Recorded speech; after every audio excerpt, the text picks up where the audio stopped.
Coffee Breakdowns. Thank you so much for tuning in. My name is Raphael Gadot. I'm the FX lead at the UTS Animal Logic Academy in Sydney, Australia, and I will present some of the FX work that was done by our students for the short film Coffee Break. So who am I? My name is Raphael Gadot. I've worked in the film industry for over 13 years now, in a bunch of studios in Australia, but also in London and Singapore. I'm an FX artist by trade, but I like to think that I'm a bit more of a generalist when it comes to Houdini. I was previously FX supervisor at ILM Sydney before joining the academy, and I switched to mentorship and training last year in 2023. So the program for this talk, I will give a very brief intro to the Animal Logic Academy and what we do here. I'll play Coffee Break, or short film, just about 2 minutes long. Action-packed, and then I will break down our students created stylized smoke effects and content fluid for the film. Let's get started. So, UTS Animal Logic Academy, as the name suggests, it's a collaboration between the University of Technology Sydney and Animal Logic here in Sydney, Australia. We're also very proud to be a Houdini certified school. We run a course called the Master of Animation and Visualization. We call it the MAV. The MAV was developed in response to local studios' concerns about undergrad graduates who weren't fully prepared for the industry's demands. The studio found that it often took about a year for new hires to adapt to the production processes, creative expectations, technical skills, and soft skills. While they preferred to hire juniors with some industry experience, they were hesitant to provide that initial training. So this program was designed to bridge that gap and offer a simulated studio environment where students can gain the real-world experience needed to meet the industry standard from day one on the job. The MAV is an accelerated master, it's only 1 year. The main goal is to turn generalist students to specialist professionals to fit the industry's needs. This is a picture of our training team. All trainers all come from the industry. At the moment, there are 3 of us for about 40 students. Alex White is our creative lead, previously Anim Soup at various studios, notably Animal Logic. He's also now screenwriter and consultant in various aspects of the film industry. Ross Anderson, our 3D lead, has worked in many places around Sydney, including ILM, Animal Logic, Plastic Wax, and more, in artist position and also as a lead and soup. And myself, leading effect. I've already talked about myself. We work more like a studio than a school. We don't have lectures. Students are here 4 days a week, and they learn by doing. They learn on the job. It's the same processes as in a professional studio. We got rounds, we got dailies, we got bids and deadlines. We use short grid, we have a render farm, we have a fuel USD pipeline, and so on. Just like in a professional studio, we work with departments. When a candidate applies to the academy, they apply for specific departments and they're required to provide a portfolio that matches their choice of specialty. And so we're trained for all the departments that you would expect in a professional animation studio. So as I said before, the course is 1 year long. We have 3 terms. We call them studios. And I'm going to talk about last year's Studio 2 project, so the TEM 2 project, which is our emerging visualization tech project. Every year the tech is different and is chosen based on recommendation from Sydney studios. Previously it's been a VR project. 2 years ago it was a project in Unreal Engine. Last year we did Coffee Break. And this year it was a VFX project, so live action plates with CG elements rendered with Karma in Solaris. Coffee Break was born from the request of a few supervisors in town wanting to see a Spider-Verse type short film coming out of the academy, and also to have our students familiarize themselves with Blender and Grease Pencil because the studio started to adopt it as a pre-production tool in their workflows. So students were asked to create a short film with 2 characters, 1 environment, and the keyword action. So what you're about to see was done in just under 10 weeks by 40 students, and we're pretty pleased with the results. So enjoy.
So I hope you enjoyed the film. In this picture, you have all the departments represented. So it's art, layout, animation, FX, lighting, comp, our program TDs, and our production coordinators. The film has been selected for a bunch of film festivals and already won a couple of awards. So we're very proud of the final result and the hard work of our students. Having said that, enough bragging, let's move on to the FX. First of all, let me introduce you to our 2023 FX team. We've got Hallam Roberts, Leon Brockhorst, and Sean Tan. The three of them generated all the 3D FX for Coffee Break. For all of them, it was their very first experience working in the traditional 3D animation pipeline.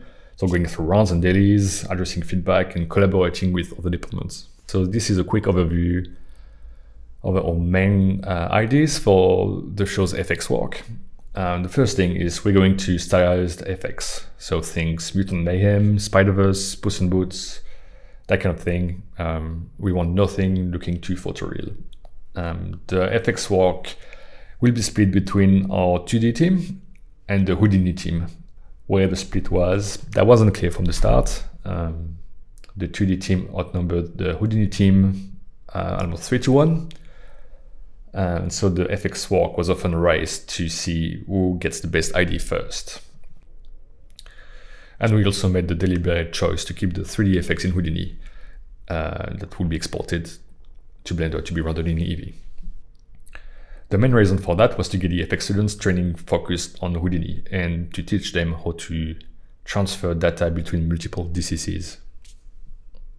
So our three students developed a variety of FX, went from vellum seams, classic fracturing seams, stylized power simulations, liquid simulations, and also a bunch of smaller tasks to provide support to other departments, such as modeling Carol's hair, a few anim tests with KineFX, and also enhancing motion blur with procedural motion smears. For this presentation, I will focus on our pyro and flip simulations. Starlight smoke. As I mentioned before, we're going for an anime cartoon look. So we want to emulate hand-drawn 2D effects, not just meshing a smoke seam and leaving it at that. We need to stay within the visual language of 2D animation. Like everyone grew up with cartoons and expects certain shapes and movements when it comes to 2D smoke. I'm always putting the emphasis on simplifying setups as much as possible.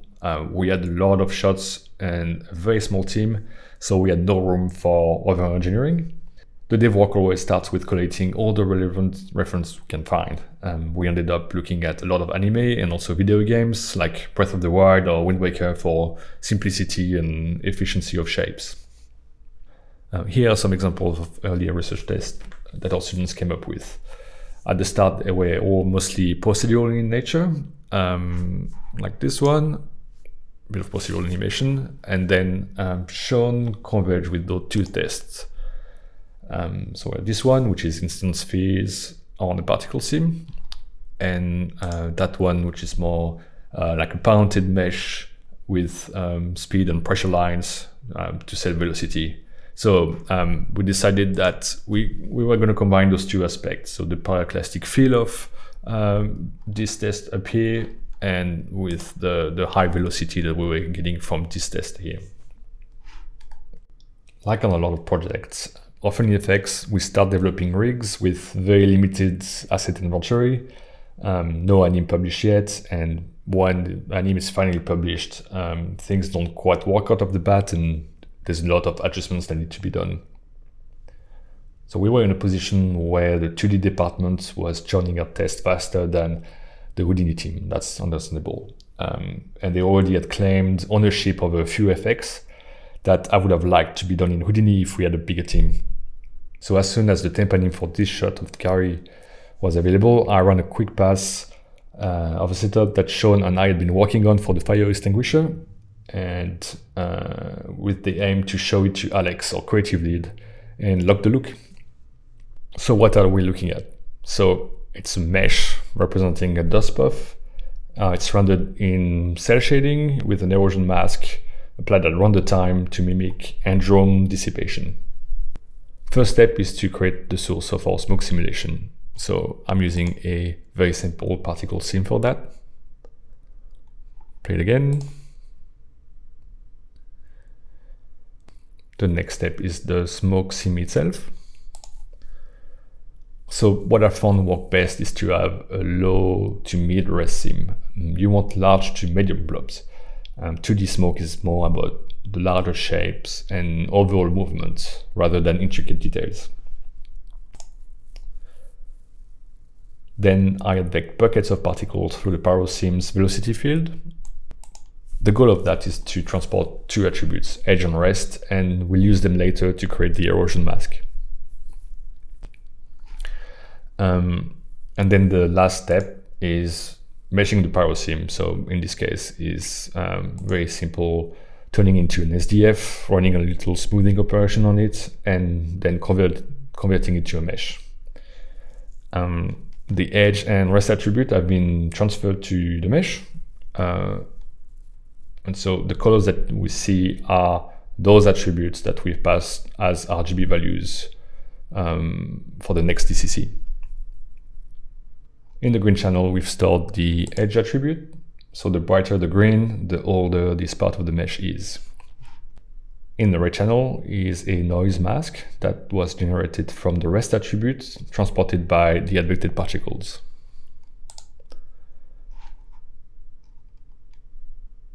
And so we combine these two attributes to generate the erosion mask in Blender. The blue part of the mesh are fully opaque, while the parts turning red will be fully transparent in the shader. Playing it again. Let's talk about the shader now. Okay, so since the vibe of the shot is cartoony anime, we'll be going for a cel shaded look. What we found in our early shading and lighting test is that where we place the lights and the intensities had a drastic impact on the look of our cartoon smoke. So because it could be weeks between when our effects were published and when the lighting department will pick them up, we wanted to avoid the smoke to look completely different than what had been reviewed in FX dailies. So we opted for a baked lighting approach. And for simplicity, we also made the choice to ignore occlusion and self-shadowing, which meant our solution diverged from a traditional cel shader. So the shader, our short film takes place in an office, so everything is pretty much top lit. We do the standard cel shading thing of using a dot product of the light direction with our surface normal. In this case, so I remap it from -1 and 1 to 0 and 1, and then we apply this grayscale color ramp. So that gives us this result. It's 70% there, but we're missing key information about the shape. The curvature of the shape has disappeared, and we've lost too much complexity. So we need to find ways to reintroduce details. Enter facing ratio. So the facing ratio is the dot product of the vector coming from the camera to the shaded surface by its shaded normal. So if we apply to the test geometry, it gives us this result called B, where the parts of the object facing perpendicularly to the camera become black and the parts facing the camera are white. We'll use this information to bring back details into your shader. So first we compute the average signal coming from the top lit dot product A and the facing ratio B. From this, we create a black and white feature mask using a threshold value, and we then multiplied that mask by the top lit dot product and take this result and take it through our cel shading ramp to get the result. If we compare our previous top lit dot product with the new result using the facing ratio, we can observe that we have now brought in much more details into the render, while keeping everything quite simple in terms of visual language. So the curvature of the shape is readable again, and in a way it fakes a little the sense of self-occlusion, and the shape still looks like it's top lit. So this is applying the shader we just developed to the mesh we generated earlier. We're getting those round pyroclastic shapes that we expect from hand-drawn FX. If I scrub through you can notice the mesh being eroded away as opposed to blobs of mesh disappearing by decreasing volume, as you would usually get with meshing seams. On this frame, you can notice the effect of the facing ratio mask in the shader that allows us to make out the shape of the side-by-side blobs. It's a simple way to make the shapes more noticeable without adding too much extra info to the frame. So I had this clip looping on my screen when Alex or creatively passed by and he stopped in his tracks and say, oh, can we use this for the film? So that's when I knew we'd found our look and our workflow for the Stylized mode on this short film. I'm going to show again this clip of the final extinguisher. So it's that technique that I've just went through, implemented by Sean on the majority of the shots. I find it very successful, and I think it integrates quite well with the 2D elements from the art department.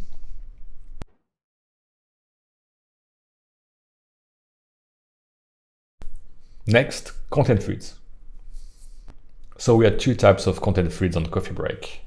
One is the water sloshing at the back of Carol's chair, which is actually present in almost all of Carol's shots and most of used in the very final shot of the short film. This was done by Leon. And the other is this hero shot of Gary pouring coffee all over himself. That was done by Hallam. How was it done?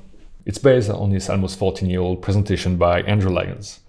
It's actually one of the first effects that I had to replicate on my own when I was a junior effects artist at Animalogic. And I found it fitting that I got to teach that now. Andrew's setup was using chops and procedural noises. We're not using chops and no procedural noises for this, but it's the same principles just applied to flip. I've seen different artists coming up with similar variations of this setup over the years. So why this approach? Flip seems kind of very hard time with fast-moving containers because particles leak out, resolution might be too low, the time steps might be too big to keep up. That can lead in the thread acting weird, like not staying inside the container or not moving with it properly. So like increasing the resolution or the number of substeps, it really doesn't improve the result and you get very little bang for your buck. That's where this approach to simulate everything in a static position and then to transform it to its animated position is a lot more robust. So if we take the example of the coffee spill, we run the sim in 2 steps. The first one is the content feed in static position. The second one, a secondary sim for the spillage. This is a rough test and the base setup for the effect. This is what I call a core setup or a skeleton setup. So this performs only the basic of the FX. All the remaining means like refining the simulation, correctly meshing the fluid, the delivery to lighting, shading, rendering is left to the students to problem solve. So if we were in a commercial studio, FX rig like this would be most likely created by a mid or senior artist and then given to juniors to adapt and run on the shots. From a trainer's point of view, it's also something that I want to assess. Can the student pick up an existing setup? Can they technically make it work with the inputs from the shots? And can they understand the workings of the setup to address creative notes? Let's look at the first step, the sim at origin. So on the right here, I've got a screen cap of part of the setup. So you see that node called Animate Jug, that is my incoming geometry. You can note that it's pack geometry, it's transformed pack geometry. I want to deal with only one point for now. So from this moving geometry, we compute the acceleration and we also add a up vector attribute. So in this clip, you can see the yellow vector pointing up is our up vector or the up direction, and the purple vector is our computed acceleration.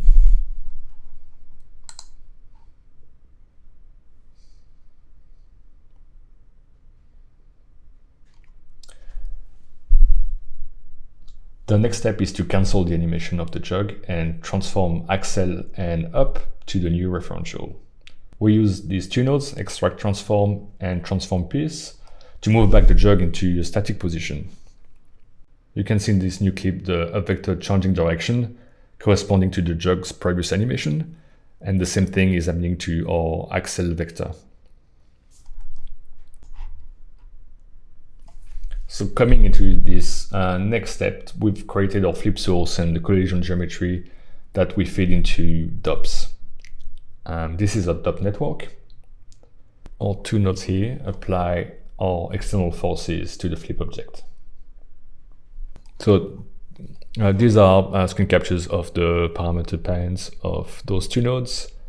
One reads the transformed object vector and apply it as the direction for gravity, and the other one applies the negative of the transform acceleration.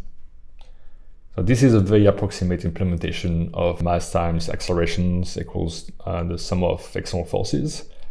It's good enough at what we're doing. So I'm going to play this first clip. So you can see the particles sloshing, and you can also see that when they reach the top of the jug, they turn red and disappear.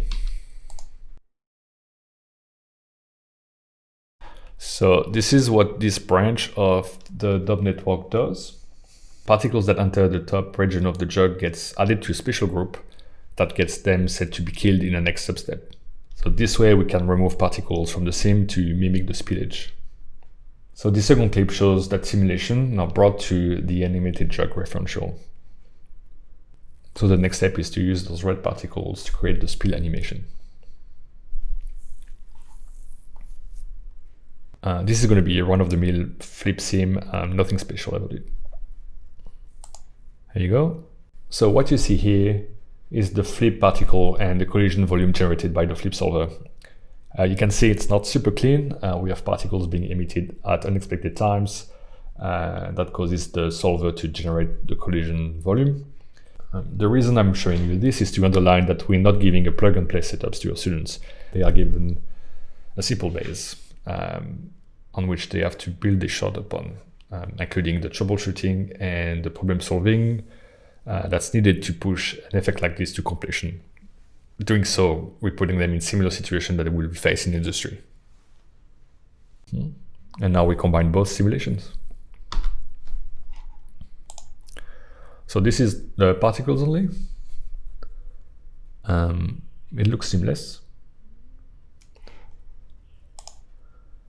And this is the mesh result. So now it's up to the students to push it to final.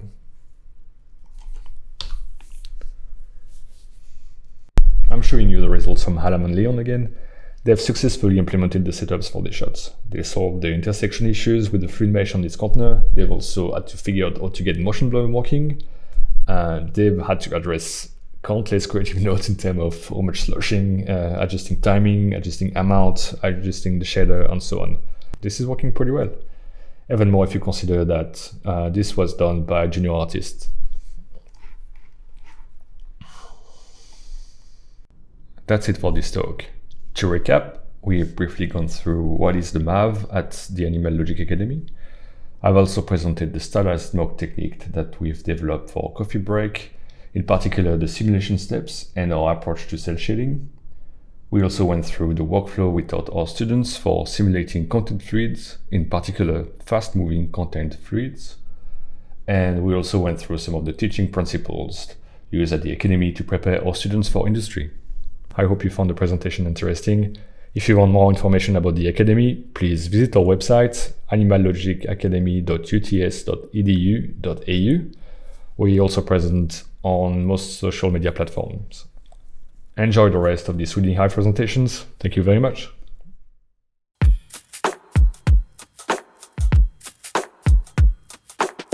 So hi guys, involving Ocean's Toolset is going to be my presentation about our Ocean Toolset.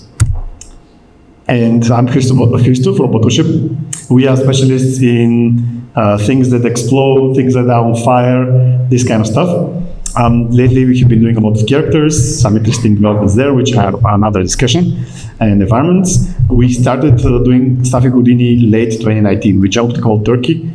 We moved from Max and we haven't looked back really. Solaris USD switch was done earlier this year, and now we have almost switched to TOPS, PDG, etc. Like hopefully one of the last big jumps. Famous last words. So today, this is our team. Some of you are here in the room. We're going to be talking about what we did to get the Ocean toolsets, the new stuff that is now in Houdini to work in an actual production for us. We have plenty of shots. Usually our projects are like several dozen or about 100 shots. And we need stuff to work in a way that is very productive and very quick.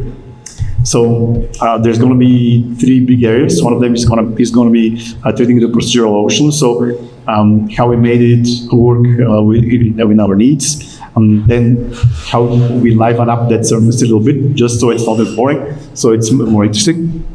And then some solvers that we had to build to make interesting animations for boats and cameras.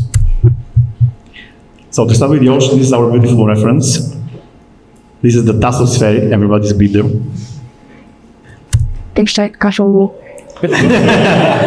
Yes, I wish this was this is in our dreams, our aspirations. But yeah, this was the real stuff. So people might wonder why the extra work. So first I want to apologize that there is not too much at this section. We don't have too much stuff from actual productions yet, just because this is still work in progress. It's going to be a couple of months before we can show anything. But I hope it's still going to be interesting. So the tools that are coming from Houdini, they are great, and they enable you to build on top, which is their main goal. But yeah, they are a starting point. And for us, so one of the important things was to get the oceans to be completely USD portable, because nowadays we don't move around Houdini files like we used to. We just move around USD files. So every person which is down in the pipeline can open up the USD render of the previous guy from the pipeline and can continue working from there, which is really good because you can work completely visually. So you are there in Shotgun, and you can, let me just verify my recording is still on. So over there in Shotgun, you can see if you like something visually, or supervisor can. And then they can say, okay, let's move on from here. You can pick up the USD, and it has everything that you need to keep working from there. So we definitely wanted to have also the oceans, which are depending on some other external files, to also be as portable as that. We have the same spectrums across many shots in a project, because generally the director approves a certain look. So I say, okay, this is the spectrum, this is the look, the height of the waves, this is the amount of choppiness, etc. And in all different shots, different cameras in the project, we need to generate it over, and we want to do it, in a very smart way, so we don't save too much data. So that's something that we can also address. And we want to split up the process and make it very modular, just so that we can chain up a lot of people in the process. One person is going to be designing an initial spectrum, which is going to get mostly approved. Then somebody else is going to work on the shading. People are going to get this ocean to put effects on it, and that's it. So we want to make it modular, and the original one is quite compact. So quickly about the procedural oceans. Basically with Houdini 20, the way that you do oceans changed maybe, and previously the displacement that was making these great detailed beautiful ocean surfaces was done in the shader in Mantra, which made it so that it can only be used in Mantra, which some people might not like. And the new workflow that, because Mantra being discontinued and things moving on to Karma, being Material X and generally open, XPU, all these good nice things, made it so that you can't really do things the same way. So SideFX guys made a Husk plugin, which is basically something which stays in the middle between the USD scene being loaded and the renderer starting to render. And this is the thing that actually dices and displaces the geometry. The cool thing is that you get both the small render file, like previously, because there you only write a small render primitive, which then gets the only dice, etc. in render time. But you also do this for the render engine, which means that you can do this with any render engine, unlike previously with Karma, with Matrix, and then also you can use any shader with these other different renders, which is also great. So the first challenge was to make the ocean portable. So generally, when you start, it relies on a file that it picks up from somewhere. So you have to bake the ocean into a file, then point this file into the spectrum. So what we into the procedural ocean spectral parameter. So what we did was to chain up a few operations. We started doing this with ROPs only, but now we're switching to PTGs, and top switch is much more convenient, obviously.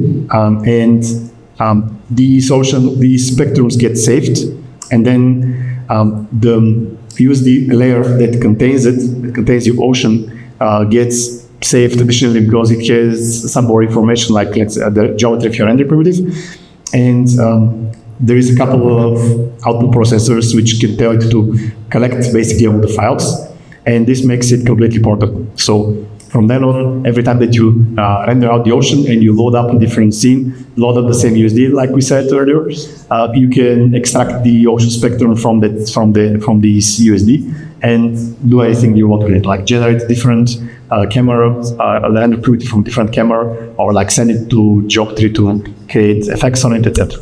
Watch. We can generate the render primitive, which is usually something that is bound to the camera first, unless you want to do some patchwork of different render primitives, which happens sometimes when you have like foregrounds, midgrounds, backgrounds, or some other like special scenario. And this gets helped out by the remesh to camera.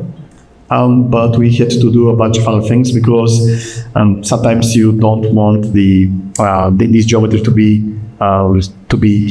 changing topology, and you have an animated camera, so you have to do some stuff like trail the camera, get a broad first round from all of its trail to turn the entire edge, etc. So a bunch of these things that helps us on particular shots to generate the render primitive every time that we need it, which means that basically when we have a new shot opens, we can simply set we simply open up the task for the lighting guy. He can pick up the render from any previous scene, and with a new camera get a new ocean regenerated for this new shot.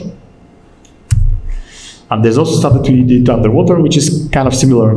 Basically uses the camera first on, etc. to create all of the geometry which sits under the surface. Of course, you need also some proxies, just to be able to quickly find your way in the viewport. And that's quite straightforward, again, using the same remesh. This is a little bit more data, so we try to keep this very coarse. So, because sometimes shots are long, so you don't want to save too much data to the disk, but enough so that you can have some ocean near the important actors in the shot, so you know kind of what happens around your ships, etc. You don't need this to be all the way to the horizon or anything. And again, this is easy to get generated from the camera. The shader is much simpler than it used to be, fortunately. And again, it's material-like shader, so you can render it with any render. Literally, we can switch tomorrow to rendering with V-Ray, let's say the oceans, and it's going to work. So there are two shaders that we use. One of them is only surface, and the other one is a combination of surface and underwater. And they are a combination of geometry and shader.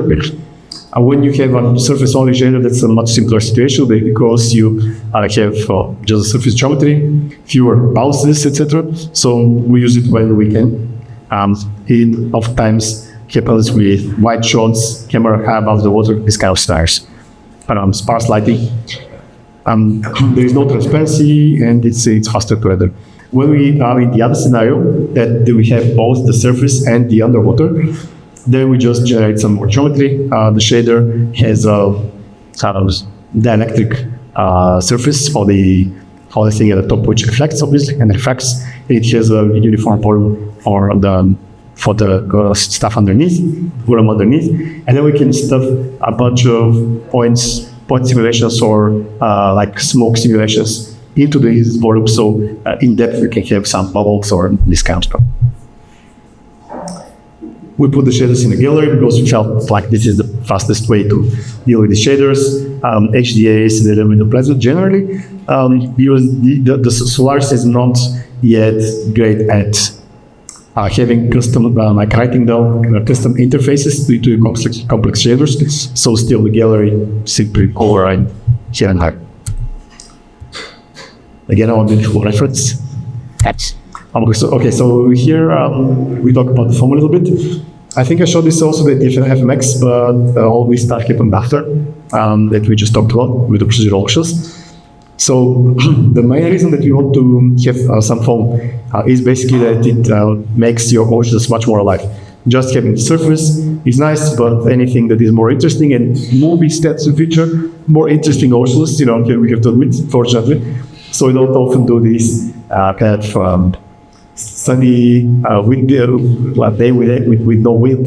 This kind of beach scenarios, we don't do much in the movies. So foam is good. And the reason that the places kind of that we like to put them at is that when we just do the deform of the ocean, except lacking just here there are some maybe foamy bits and splashes to break it up. It doesn't have this history of wave caps breaking up and then covering there, like the foam staying there under it, is something which is very cool in the actual ocean. And that's something that we definitely feel like when this history is lacking, the whole thing feels less connected, less sophisticated and interesting. And like in a previous talk I had, it's very practical to get the pop fluid to create a great foam simulation. You force it to 2D. Basically, you make the y coordinates, the p.y, make it 0.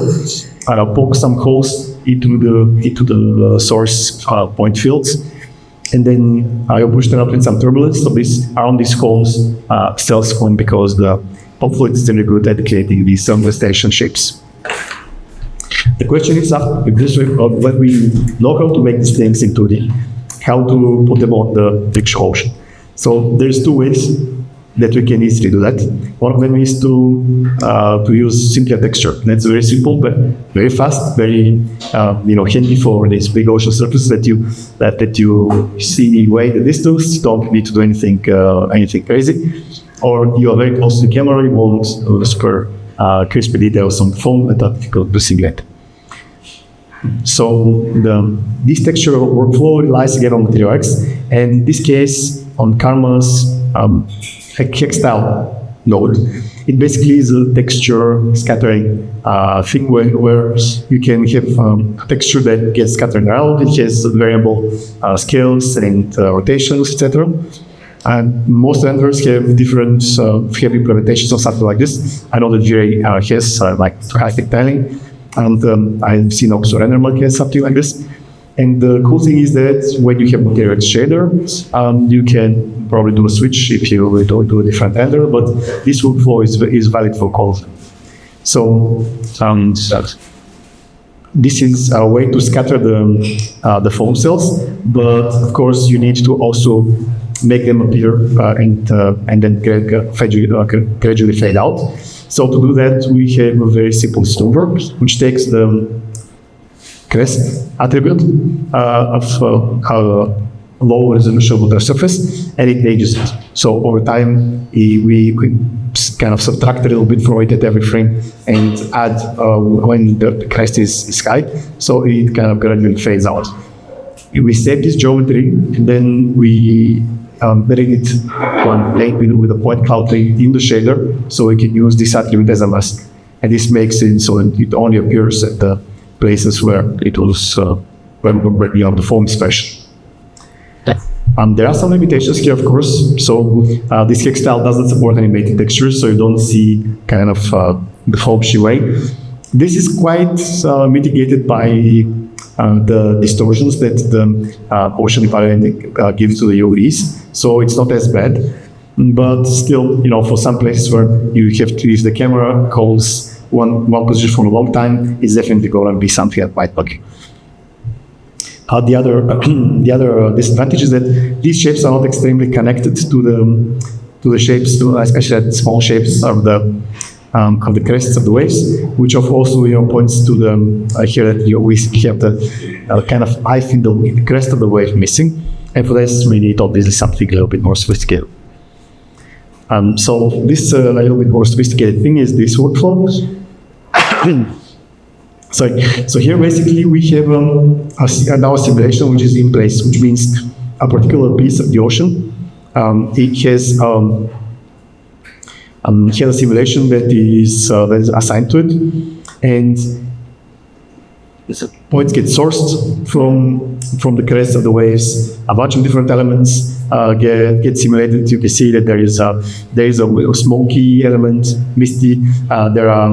There is a splash element for the crest of the wave, and there is again this simulation for foam on the surface of the water, which uses the same quite effective simulation method, but this time is sourced from the correct areas and is it's simulated with the exactly correct ocean. Here we don't need this texture, we need these points, which also lets you do some more interesting things if you want to have foam underwater, stuff like it. Okay, so next we go to the kind of boat motion solvers. So we did that because there is very often ships at sea. So we hardly have just oceans. This would be not extremely interesting. So we usually have something happening at this ocean, and the ships that we have to animate very often need to react exactly to the way that the ocean is. This kind of stuff being hand animated is kind of a forgiving task. So doing something procedural, it was kind of a good thing to have. Besides that, we had something which we inherited from a previous workflow, but it was not very user friendly, so we just like update was necessary. So the most simple thing that we could come up with was to just get the transform for this ship. That is our FP here, to come from the minimal amount of information. So this minimal amount of information is a point where the boat is, and an up vector, and is something that you get from surface, but basically a plane that is defining the orientation and position of the boat. It is the most basic.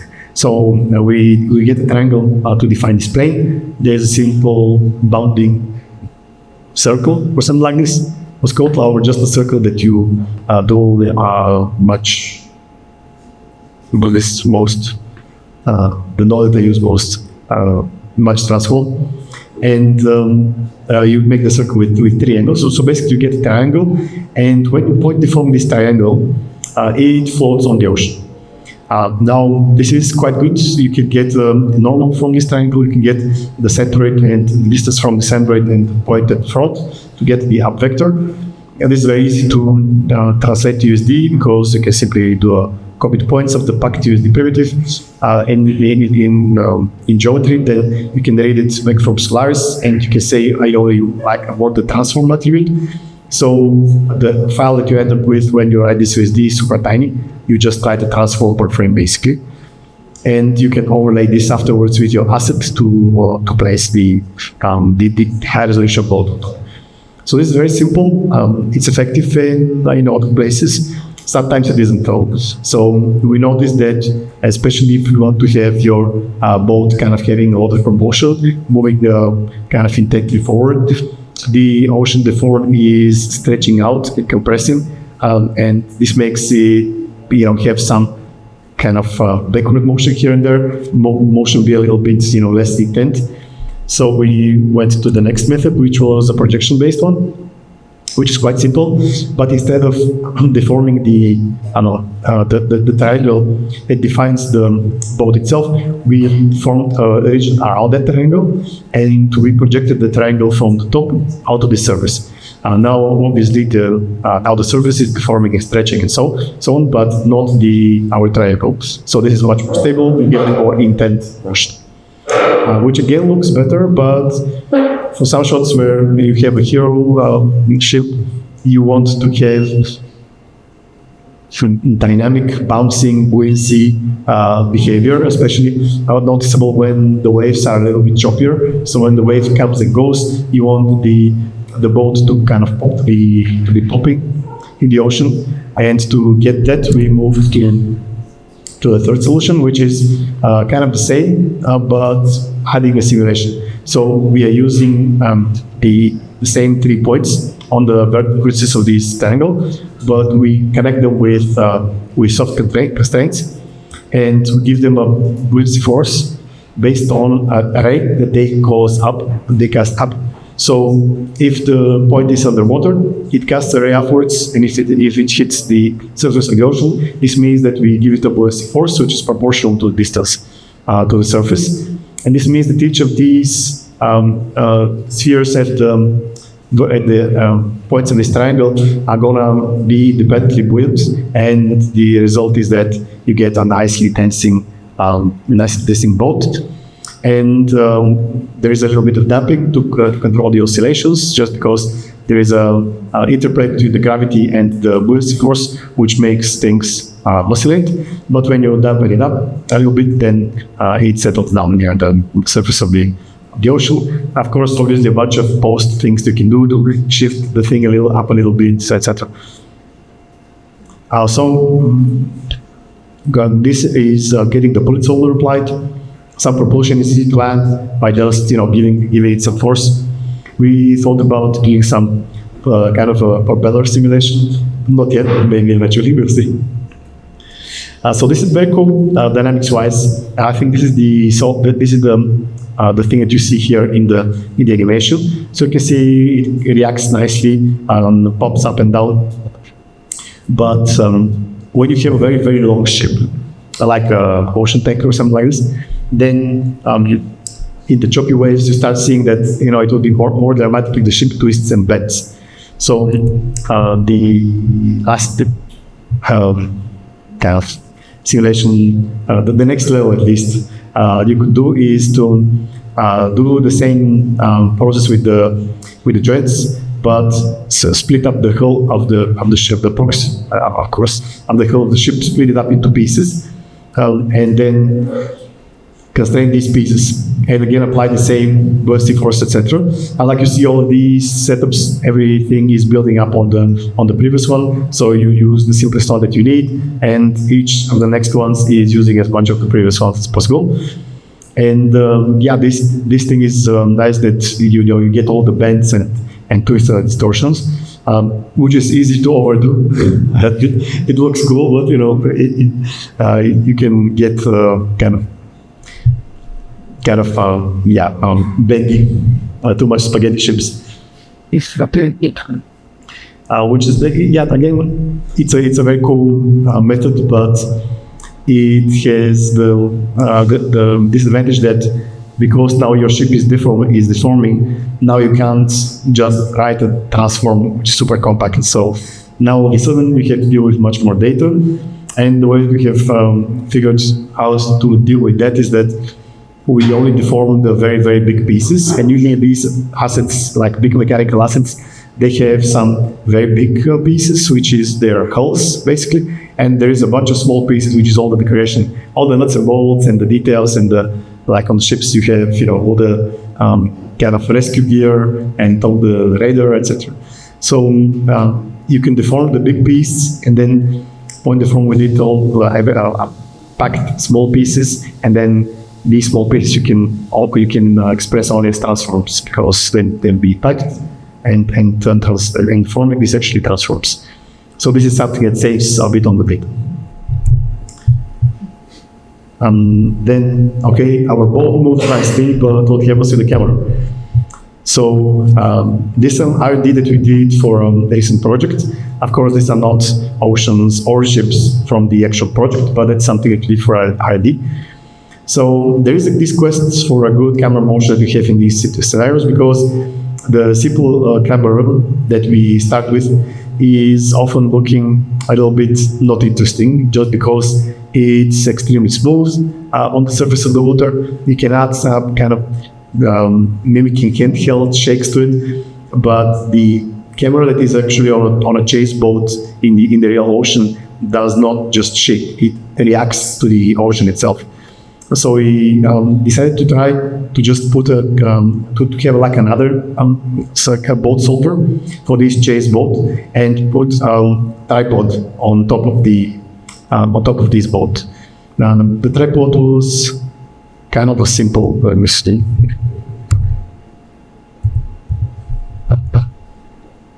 And generally, this gave us a motion that I feel like is more believable. It's complex. You have the boat moving through the frame up and down. You have the chase boat reacting after or before, the actual big waves when they happen, which feels extra connected. It's not just something that floats immaterially along the surface of the ocean. So how we did that? We take one of the boat solvers that we have from the previous stage, whichever is the simplest one that works for the scenario. And then we applied to another boat, which is next to the ship that you're shooting. And then we placed a simple tripod pan tilt rig on top of this boat. So this pan tilt rig just means that there's a transform which has a pan, which is like a rotation in the y-axis, and tilt, which is rotation in the x-axis. And this happens before the transform that we extract from the actual moving bullet. So just overlay these two things on top, you can animate then a pan and a tilt, so you could be the director of photography on the boat who is panning and tilting the camera. Of course, you can add some extra shakes with kind of making wind shake or vibration from the boat to give it some extra life, which is another level. It's even interesting, but this is a good foundation for like an interesting, exciting, convincing, well-connected DSLR camera. That's pretty much what I had to say. Big hugs again to everyone. Thank you guys for coming up. If you want to get in touch further, if you have any questions about this, I'll gladly send you things to check out. And you can get in touch at our website or find me social media. And yeah, let's go next. Thank you.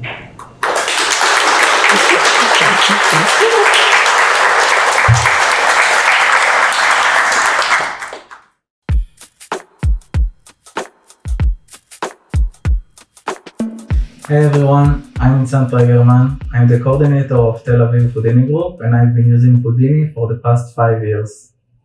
Today I will show you ntLib, which is my Houdini open source HDA library. ntLib is an open source Houdini HDA library. It contains tools for creating new dynamics and animations in Houdini. You can download all of the tools and the example files for free in GitHub. Today we will go over 5 HDAs, starting from the Chlandi noise node. The next tool is Chlandi noise. It creates Chlandi patterns on the geometry. Changing the pattern evolution creates unique animations, and you can create the Chlandi noise as a geometry attribute or a volume. The tool is based on an article called Chlandi Figures Revisited, which describes the shape of the Chlandi pattern in 3 dimensions. Understanding the article is actually pretty complicated, so I highly recommend you watch this video by Physics Girl. She does a really good job explaining what is going on. So let's take the rubber toy as an example. And I'll connect it.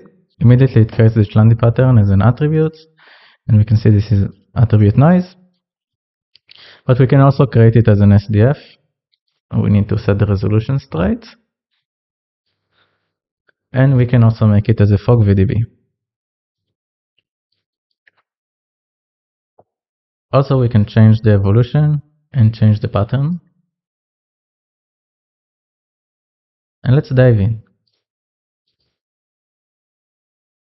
So if we dive in, this is the whole node. We got the attribute noise and the volume noise. So here, if we go to the attribute noise, here we got the function from the article that I basically copied and replaced with some parameters. Then I use attribute promote to get the maximum and the minimum of the noise. And then I remap it, and with the ramp I only keep the values with low frequency. So that's how I get the pattern. And I do the same thing on the volume. Here I convert the rubber toy to a volume. Then I use Chlandi pattern, this time on a volume wrangler. Again, I'm taking the minimum and the maximum, I'm remapping it, and I'm getting the Chlandi pattern. If I want to convert it to SDF, then I use the convert VDB node. Then I get an SDF. And I'm just smoothing it just a little bit, so it's a bit nicer.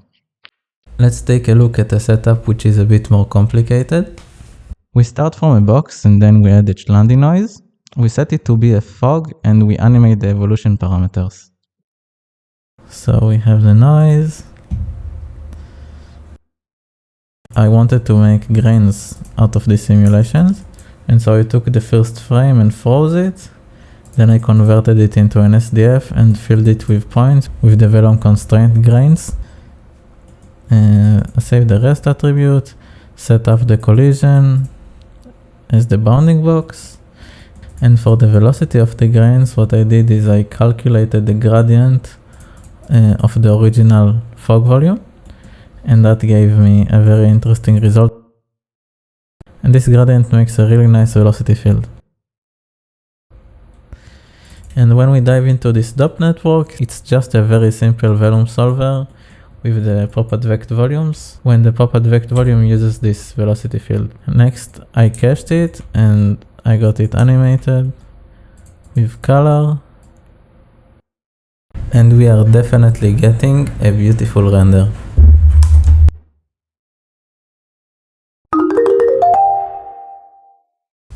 Okay, let's talk about velocity from curves. I drew a basic curve and then I applied the velocity from curve node and it created a velocity field around my curve. I can control the curve width, so I have a bigger field. The main tab is the forces tab and it's separated to 3 different forces: follow force, suction force and orbit force. If I'll turn off the orbit and suction force, you can see that the follow force is just following the tangent of the curve. If I'll only have a suction force, then the direction of the velocity is toward the curve and not following the curve. And I can also have an orbit force, which would orbit the curve. And we can combine all of them to get an interesting result. We can also add a curve noise. And so we add some randomness to the velocity. And let's dive into the velocity from curves node. So I'll click allow editing of contents and let's dive in. We got the curve. We resample it and we calculate the tangent. Then we initialize p-scale in order to sweep it afterwards. We then convert this sweep to a VDB. And then from this SDF, we are activating a velocity field using VDB activate. And here in this volume wrangler, we calculate the follow force, suction force, and orbit force. Afterwards, we use the volume VOP in order to add curve noise. And we also got a project non-divergent node here. That's the main feature of the velocity from curves. I got another example here where I created a small tree with curve node and I used the velocity from curves to get this interesting result. Then I use this result here. So again, I got the same tree here. And I use a popnet to advect all the points. And obviously now the points are following the curve and we can color them. And that's the velocity from curves. It's a very basic tool, but it's very, very useful. The 2D smoke solver creates a simulation on a 2-dimensional plane, which is then cached as a texture. This simulation is relatively fast with a lightweight cache. So I got a box here. I turn it into a density field. Then I can input it into my solver. And it makes a beautiful simulation. Let's take a look at a different example where we also source the velocity field. Here we have the same setup with a box and a density field. And in the second input we have a velocity field. So here I drew a curve with a curve node, resampled it, and used a different node which is called the velocity from curves. And it generates like a velocity field using a curve. And we also can add collisions. So here is an example where I got the same setup, a velocity field input, and also a collision input. And you can see the collision is working great. Okay, let's take a look at a more advanced setup. For the sourcing of the density, here I got a curve, and I mirrored it, and I swept it, and then I transformed it to a fog VDB. For the velocity, I got a line that I then resampled, and I used the velocity from curve to generate a force going to the right. And for the collision, I placed my model here. It's a perfume. And then I rayed it to the ground, so it's now two-dimensional. Scattered a bunch of points and turned those points to VDB. So I got a flat collision here. And the next step would be to transform the texture to a polygon grid. Created a grid with really high resolution, and I used Vex to sample the texture and also displace the geometry. Now this grid is displaced by the texture, and then I bring also the model back. So here I merge everything, and this is the render.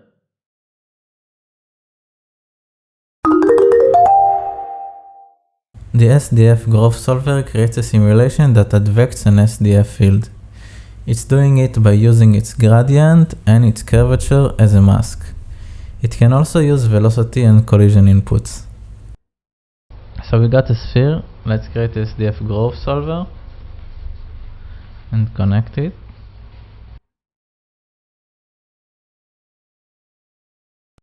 So we got a simple growth setup. Let's look inside of it.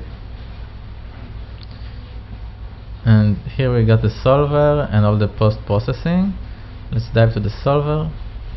And here, let's go step by step. The main engine is here. It's the VDB advect. It advects the SDF by a velocity field that we input here. And the velocity field is created by a combination of the gradient and the curvature of the SDF. We can also input a velocity. And here we combine everything together. So I know it looks a bit complicated, but let's try and simplify it. We got the gradient, which is the direction of the velocity, and we mask it. We mask it with a curvature mask, and we also mask it with a turbulent noise that is based on the position. And Tagma made a brilliant tutorial about advecting SDFs, so I highly recommend that you go and watch it. And after the solver, we have some post-processing. So we raise the resolution with a resample node, we smooth it with a VDB smooth, and then we convert it to polygon, transfer some attributes, and create a color. And that's basically the solver. Now let's look at the example with velocity and collisions. Here we got a sphere again, and I created a curve and then used the velocity from curve node, which creates a velocity field. Here in the collision, I have this box and I turned it into a collision VDB.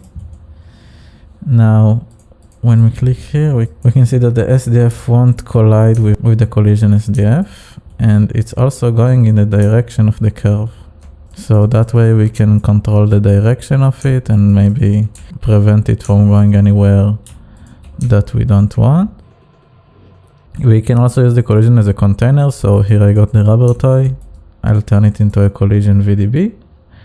I'll also use the sphere SDF. And here, when I look at it, I'll have the sphere filling up the rubber toy. This one is just another example of a different setup. I got this container here. I also created some curl noise.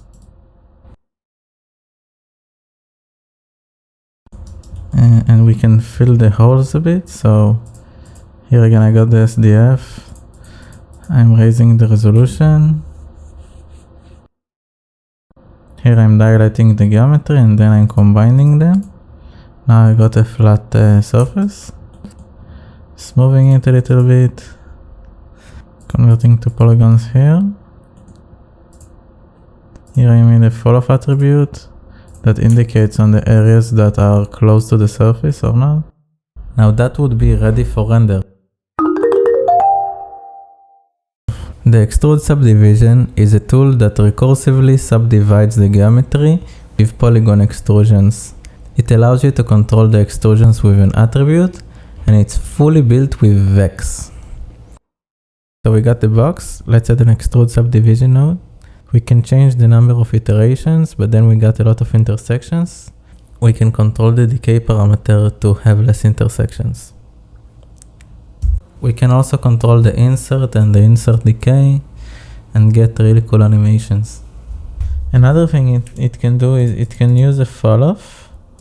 Like I created an attribute fall-off using the distance from geometry node, and here I have a box that I animated. And this fall-off can be used to mask the extrusion.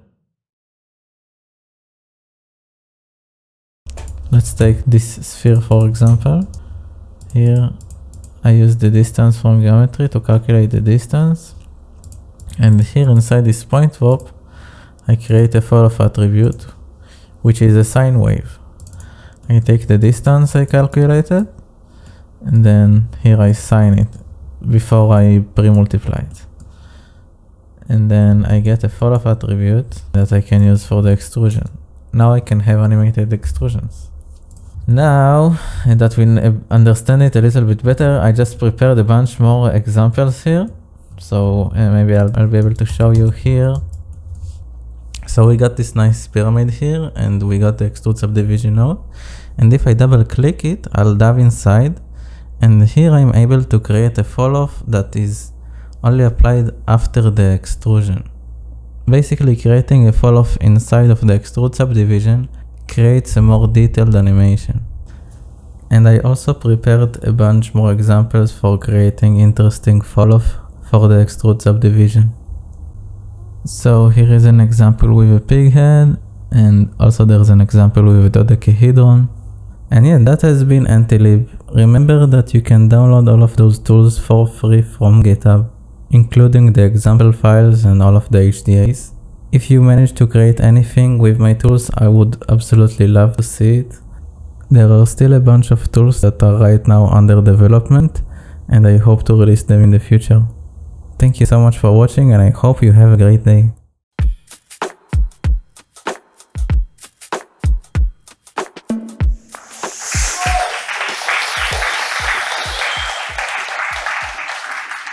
So thank you, sir. This might be the last one I worked for you. So I'm a little bit scared about this crowd. I was expecting 10 pale young men coming fresh out of the cave. I think I will screw up the whole presentation and just change stuff, and no demo time. I think it's now 9:30 or something. So hopefully I can entertain you a little bit.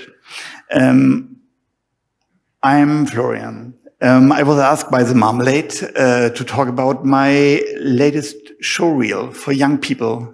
Showreel is something you do to present to someone what you are capable to do and what you love to do. And for my generation, it's about 1 to 2 minutes. It's scary, not 6 seconds dancing style TikTok. So yeah, that was a quest I gave myself after quitting my employment in the end of 2019. It was perfect timing with Corona kicking in. After 20 years of being a MyITD and then later working as a pipeline technical director and CTO, in the end, I wanted to go back on the artist trail. So, and I was I wanted my showreel. So we start with talking a little bit about inspiration, self-doubts, rabbit holes, dealing with my imposter syndrome, and a lot of creative procrastination. Some making offs after we see the reel together. Small conclusion then, Houdini and open source. And if you have time and you're still awake, we talk a little bit about photogrammetry. So let's start. Why on earth Showreel in 2020? It's a great question. I have no idea. I knew I wanted something new and fresh, not related to former employers, or to clients. I love my clients, especially the marmalade. But I wanted something fresh and kind of unique. Unique is a big word and quite difficult nowadays, because we have seen a lot and we are seeing so much every day. So I started to find my path, and yes, I forgot I needed to learn Houdini because it was my weapon of choice for the next, I don't know how many years. Showreel, it took 3 years. And I wanted to do it like it's 1999. So, goals. Be less technical, LOL. You will see in a bit why LOL. I wanted to do stuff I never did, learn the ins and outs of Houdini, do and show stuff I like to do everything on my own. Not that I don't like my loved colleagues doing compositing, editing, color grading. Yeah, I thought I needed this experience to do everything on my own. I wanted to work more analog, frame by frame, shoot my own footage, transfer analog to digital, transfer digital to analog. Why analog? I think even if you're working in 3D, it's really important to connect to reality from time to time, and maybe cross-pollinate with other disciplines, learn something about real cameras, about real lenses. So let the journey begin. Inspiration, Steal Like an Artist is a book I read to learn that it's not too bad to get like heavily inspired. One big inspiration, which also led me to this talk and not talking about node trees all the time, was a talk by Nicolas Arnold in 2020.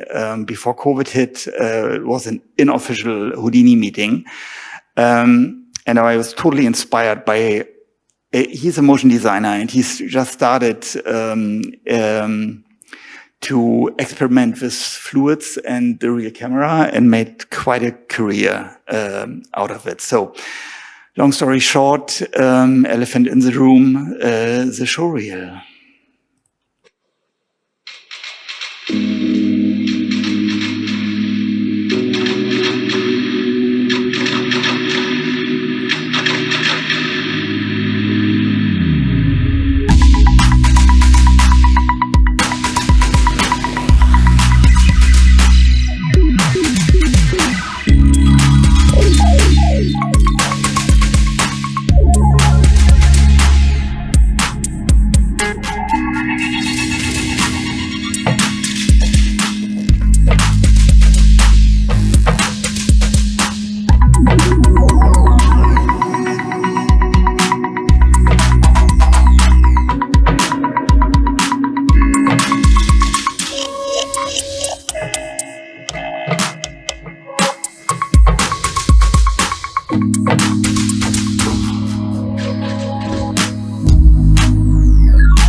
this action-packed figure is not your ordinary toy. With its plethora of impressive features, it's like having a mini Bob Ross right at your fingertips. Say goodbye to boredom and hello to a world of vibrant hues and exciting creations.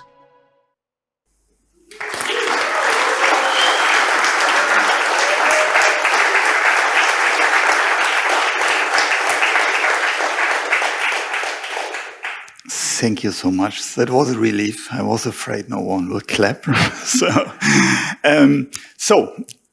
We started, and being a developer, programmer, I started with Wax, and I had the idea to combine simple elements. I was inspired by an old Intel commercial. So I started creating all these systems, just circles, points moving on circles. I believe in the end, it's all about points in 3D space and nothing else. So I thought, okay, maybe if I get familiar with points and curves, couldn't be too bad for my future career. So yeah, I created all this. I was planning to make a small demo, but I think we are all behind demos. And after what Kai showed before, I feel like a total idiot with my setup. So they will all be changed tomorrow. Thanks for that, Kai. So now the first rabbit hole. The Intel commercial was quite close, and I like this pixel effect. I was thinking about compositing. And I remembered my goal list to shoot stuff. So I thought, okay, maybe this is the perfect time to buy a camera. So rabbit hole number one, einmal im Internet falsch abgebogen. Public warning, the work of Nicholas Moldenauer, he is posting under the name Media Division. He is close connected to this fine establishment. He had one episode about vintage contact size lenses from mainly Japan, and how these glasses were used, for example, in The Shining. I was like, quite interesting. So, yeah, I ended up having a lot of friends in Japan, buying lenses. I went into lens modding, declicking, aperture rings, and yeah, so it took some time, and the money was gone. But at least I needed a fog machine, but I had no money left. So I did some research, of course, and so you can build your own smog machine with e-vaporizers. So sure, I did that. And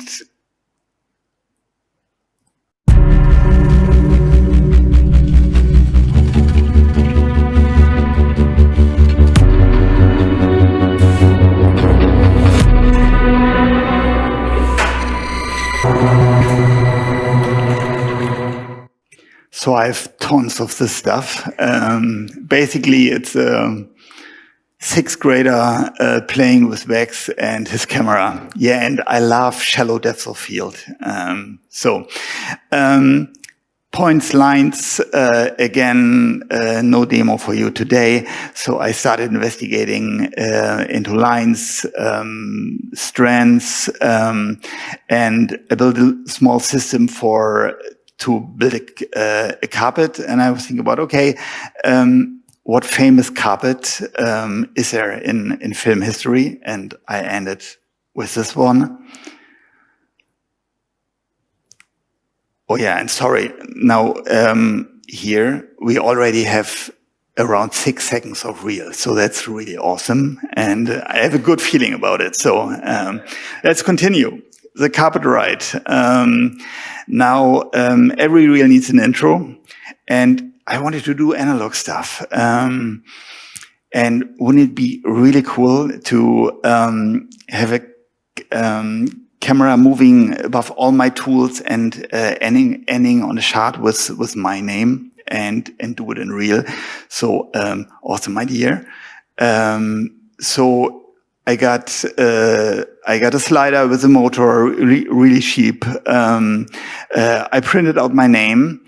Then I was like, okay, I would like to have a shift in the focus shift during the movement. Like, well, you would need a motion control for that. That's okay. So I started building my own motion control system.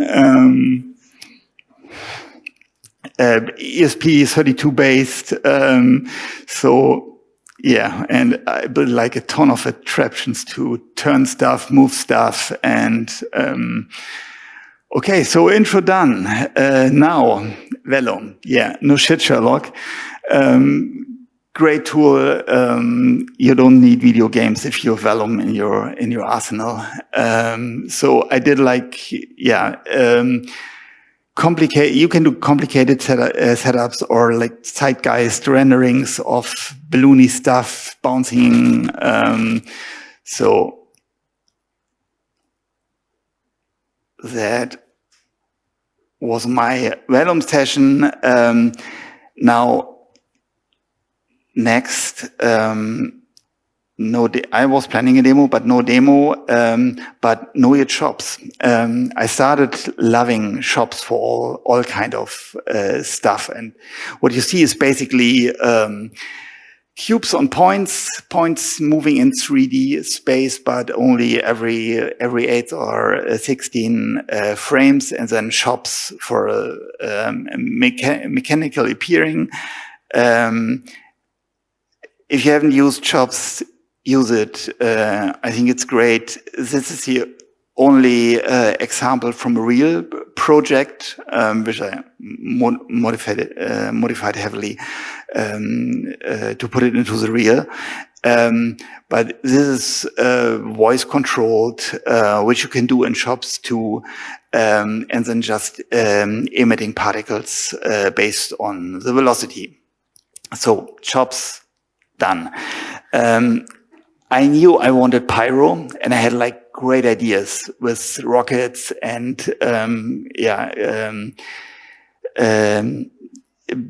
building destruction, and then the war in the Ukraine started, and I thought, okay, maybe that's really bad idea to visualize rockets.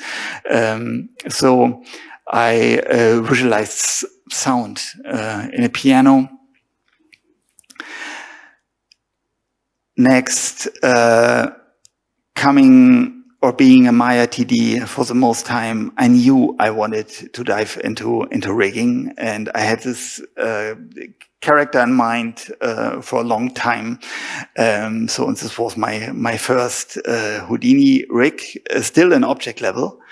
Then there came Keen Effects, great. No Apex today. This will be like the next rig. Sure will be Apex. Enough Houdini. Let's do analog stuff again. So another great idea. I can create like 2 seconds of whatever movement and do it in stop motion. And I mean, it's easy. You find a sequence, you rotoscope stuff, you print it out, you cut it, you film it, done, easy. So I can tell you, cutting out even just 24 images without undo or auto select functions was quite a chance for self-reflection. So done. Back to something more hybrid. I love the old style painting effects animation. So I needed a reason to paint something this time. Just a character. I don't know who knows Nick Gnataton from the old days. Yeah, some hands. So yeah, modeled him. This time really easy. Mixamo rig exported back to Houdini as FBX, and did my did my effects painting in Clip Studio Pro. Next thing by hand, being a big fan of Ray Barbie, who is one of my skateboard heroes, and besides, he's a great photographer and guitar player. I did this piece inspired by a Spider-Man outro. And the final act. So after 3 years of collecting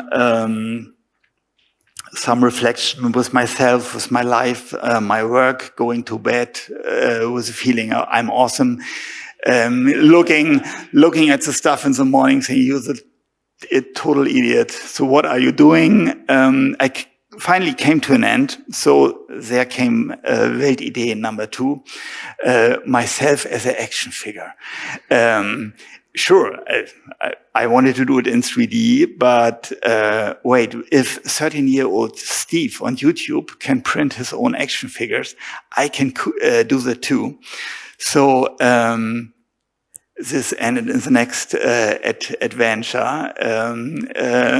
Lasting several weeks of dealing with failed resin prints, my wife complaining about the smell in our apartment, and yeah. So that's it, real done. So what conclusion? Now I can show everyone how right I was to make my own showreel, even in 2023. Yeah, so fuck it. We see 932 views, but 321 finished. So all the work in the end was for nothing. But I mean 30 downloads. I want to know what these 30 people are doing with the stuff I did. So yeah, and in the end, there on the right, I cannot read it here on the screen. I found something really funny, like TikTok, 11 to 17 minutes. But then the last found that users felt videos longer than 1 minute were stressful. And if you look at the chart on the top right, you see kind of exactly after 1 minute, a lot of people broke up watching my beautiful reel. So that was that. I'm planning my next one, so yeah. Open source, like you already heard, I love Blender. I'm not here to tell you about what you use or what you try, but it's perfect. I know there are ways to model in Houdini, but I still like model old school, totally destructive, no way back. So yeah, try Blender. The exchange is great, especially if you try the GitHub repo of this guy. I don't want to butcher his name, but basically it's bgo.sc exchange with Houdini, like on the fly, without an extra export step. It's well integrated into a panel, and you can just update, and you can even have Houdini open, reload, and re-render with Redshift. It's kind of old. I think it's now 5 years. So I thought maybe that would be nice for my love for effects painting to fork his rebrew. And I just, for this talk and for you guys, I updated to Blender 4.1 and Houdini 20. So it's there. DM me if you don't want to compile the stuff. It's C++. But yeah, I like it, and I try to do effects animation in Blender, then bring it back in Houdini and do some pyro simulations on it. Last, I know there's deadline, but I was in the situation that Solaris was new. I wanted to render with Kick. deadline, Amazon being big, not fast enough to update, and at that time was restricted to I think 2 machines running. I found OpenQ is from Sony ImageWorks. It's a bit of a hassle to install, but for me, it's working on my RAID in a Docker archive. If someone is interested, DM, talk to me, call me. Sharing is caring. So if you're still in the need for lens flares and waste more space on lens flares, I have tons of lens flares. So buy me a coffee, get them on Gumroad. You cannot upload on Gumroad without making a price or taking money for it. So DM me for a direct Dropbox link, or just buy me a coffee. So, are we still awake? Yeah? Photogrammetry? Yes! So, this project actually started 2 years ago together with the Marmalade. We always had a situation where you have a client product, you need to get it into the computer, there's photogrammetry, and it looks all great and easy on YouTube. So we started our own adventure into this field. So the first initial model we needed was a Horizon.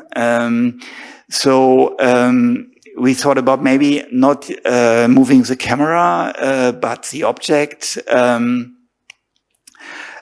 which worked great for us. But one of the biggest problem is depth of field. If you're going into this macro space, you have a really shallow depth of field.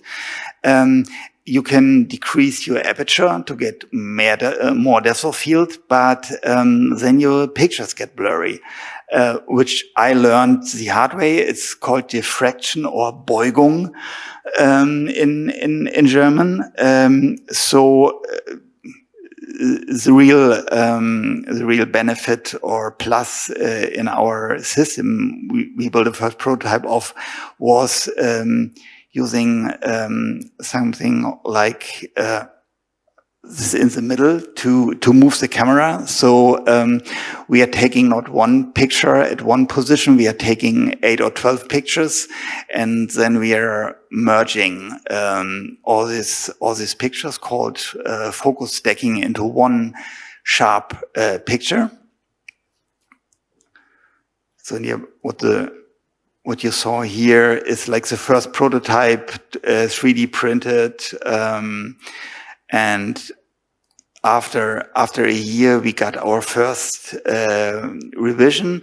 You can see one machine here in the studio, and that's a machine I have at my home. And I have a small making of.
Thank you. Yeah, that was a cut down of around 90 minutes of automated picture taking. It's all ESP32 based, so off the shelf electronics. controlled by a Python UI, where you can put your angles in and try it out. We have a built-in laser system you saw to get the rotation point of the object right. And here are some more tests we did and objects we used in production. Like I said, also capable of doing really small scale. We used it here for a Balsen commercial we did. Cookies, popcorn.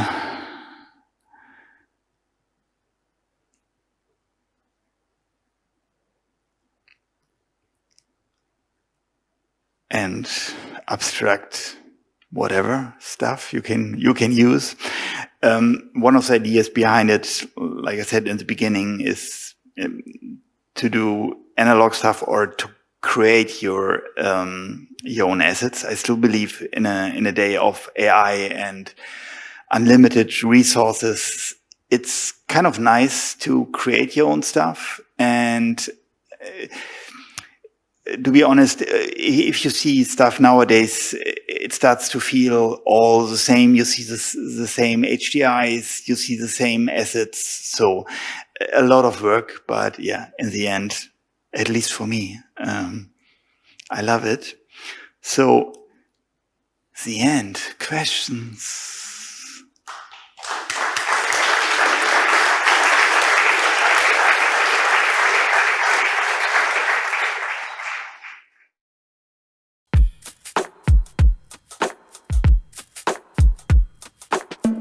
Hey everyone, am I ready? Yeah, you can hear me, right?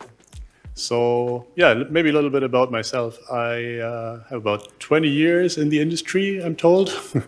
I spent about 10 years in VFX and animation industries, and I think I'm completing 10 years at SideFX this year.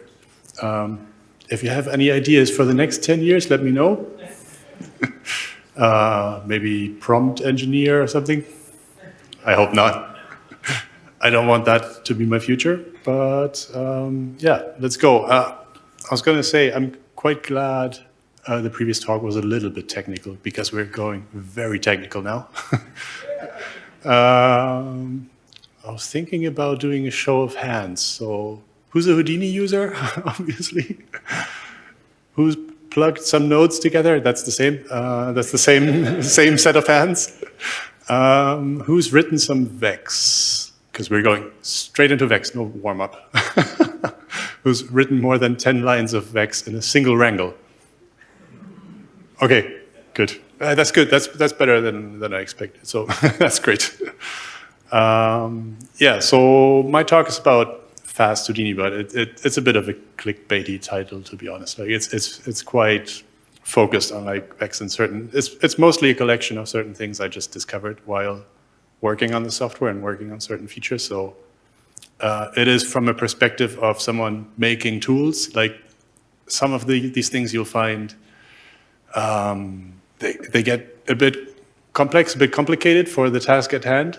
But it's from the perspective of someone making tools in Houdini, right? So something that you expect to be used a lot by many people or across many shots, many projects. So keep that in mind if you ask yourself, like, what is this guy doing? This was already fast enough. First of all, you're wrong, but yeah, just keep that in mind. But hopefully this will be interesting and I'll show you some things you didn't know. So yeah, like I said, we're going straight into Vex, and this is something that I found while working on grooming tools, which is the main thing I do at the moment for the past few years. I'm the developer behind the grooming tools in Houdini and feather tools that are new in Houdini 20. And something that you have to do a lot with that kind of tool is you want to do something on the curve. Like you have to compute some value on the curve, and usually the next point depends on the previous point, so you can't just like run over all the points and treat them in isolation. You have to look at the points subsequently, right, in order. So you do that on primitives, right? You take the primitive and you have this little function that gives you the list of all the points and you do some work on them. You don't have to read this exactly to understand the talk or anything. So you compute some value, and then there's this little innocent function at the bottom here, set point attrib. So that's the one that writes the result to each point. And this is something that can be very slow, especially if you want to make the fastest possible grooming tool in Houdini. Let's compare it. So basically what I'm doing is I'm taking these hundreds of thousands of curves and adding some curl noise to them. And you'll see when I play my animation, it's a bit slow, but of course that depends on how many curves you have and everything. But let me show you what's happening underneath. I also thought I'd take the opportunity to show you some things that you don't have access to because it's not in the release build. But basically, as developers, we have these builds that include some profiling tools. So I have some profiles saved of this running. I just have to think for a second. So this is Tracy. This is a profiler that's focused on game development, which makes sense when you want performance optimization. When you write a game that has to run in 60 frames per second at least, so they're very focused on performance. If you're not familiar with this kind of tool, it's basically a timeline where you see how long each process, each function takes to run. So it's a timeline going across horizontally.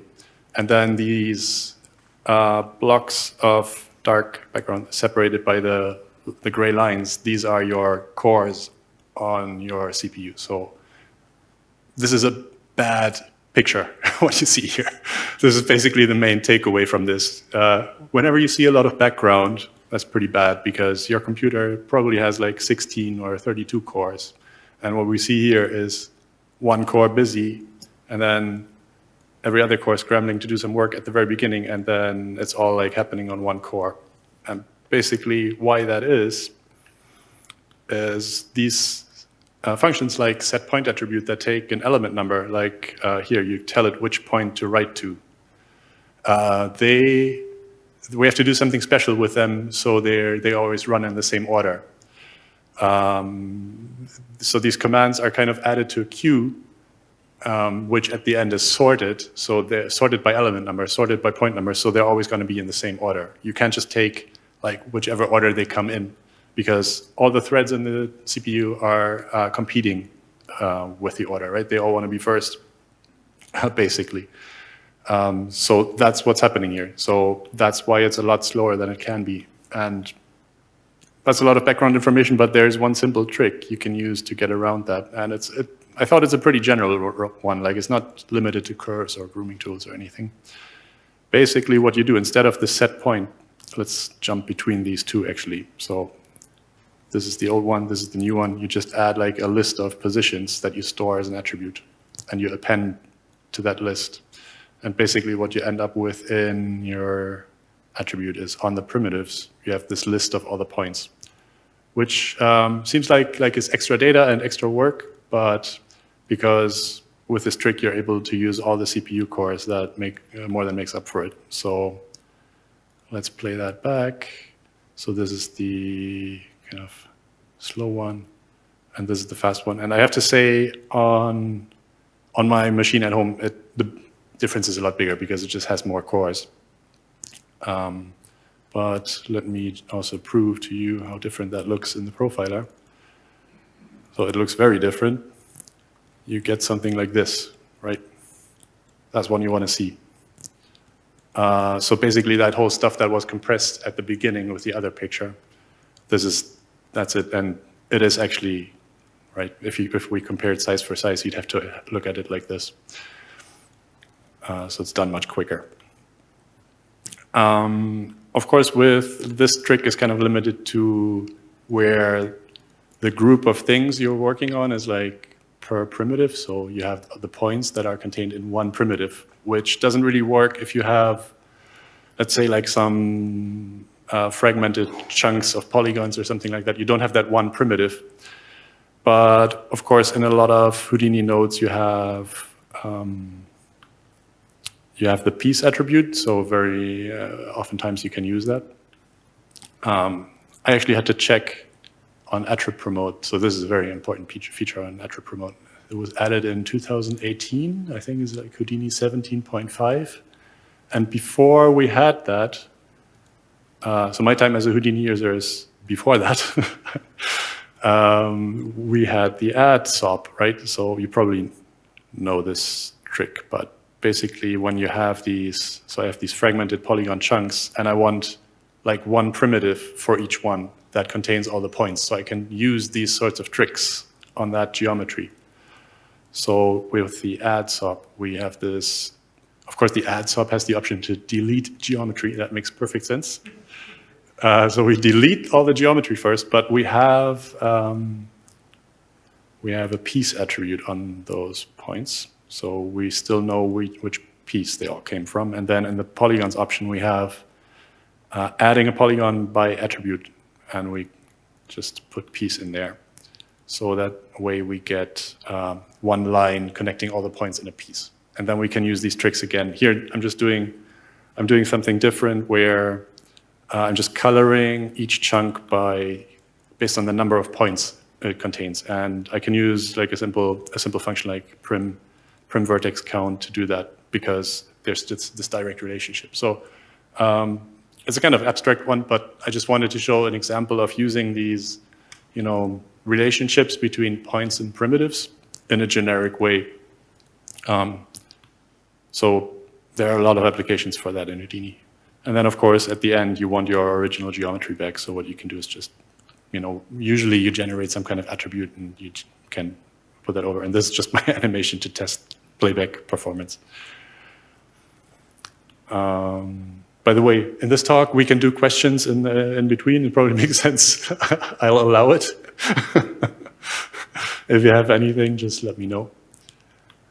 All right, and so we're getting progressively more complicated. If you thought this was complicated, I have a surprise for you, but it's not too bad. All right, so this example is one, there's a story to it. I basically have another one of these abstract examples where everything is per piece, and I want to do this effect where I have some points somewhere in space, and they're all assigned to a piece. So I'm sure you can imagine like lots of situations where you want to do something like that. And then I want to find the closest position on the assigned piece, right? So it's not just, I don't just want them to jump back to some point on the geometry. I want them to go back to their piece. And one trick for that, so you can't actually do that with a ray SOP, I believe. Unfortunately, it doesn't have a piece attribute, so we should do that, by the way.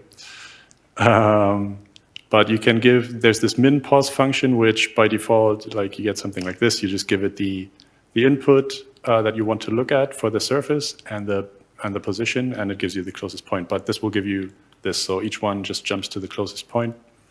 But there's this trick where you can, it's not really a trick, it has another parameter where you can give it a group, but you can generate the group on the fly. So basically the group is based on the piece, right? You have the piece information on the point, and you say, look up that piece of geometry and find the closest position on that. Now, the problem is that this sort of function builds some kind of acceleration structure in the background to speed up the lookup. But when you do this, you basically have a bunch of random points that each belong to a bit different piece. So you have all these threads fighting over who builds the acceleration structure, and what you get is, well, it's a bit slow. And in the profiler, let's go back to that. We have, so let's actually start with a good one here. So this is all the threads doing a lot of work. If we zoom in here, it's all like vex, XYZ dist, vex, XYZ dist. That looks like it's doing work. That's good. Now with varying groups and multiple threads, is that broken? Let's try that again. That doesn't work. Okay, it looks like we don't have that one. Well, let's actually look at running that on a single CPU core. And I'll show you what that looks like. So we zoom in, and where it starts, you'll see these init calls. So that's basically, that's building that acceleration structure. So you can already see, like, it's pretty bad, but it's building the acceleration structure and does one point. And then the second point has a different piece. So it has to do it again, and it has to do it again. And at some point, so it does that for a while it finds new pieces. And at some point at the end, we have it doing just XYZ this. So that's good. But I think it's kind of interesting to understand that if you have a single core, that's not actually a problem, because it's always, it's busy, right? It's doing work that's needed. It's building that structure. It's looking at a point. It seems kind of weird that it's only doing one point, but it's not actually a big problem.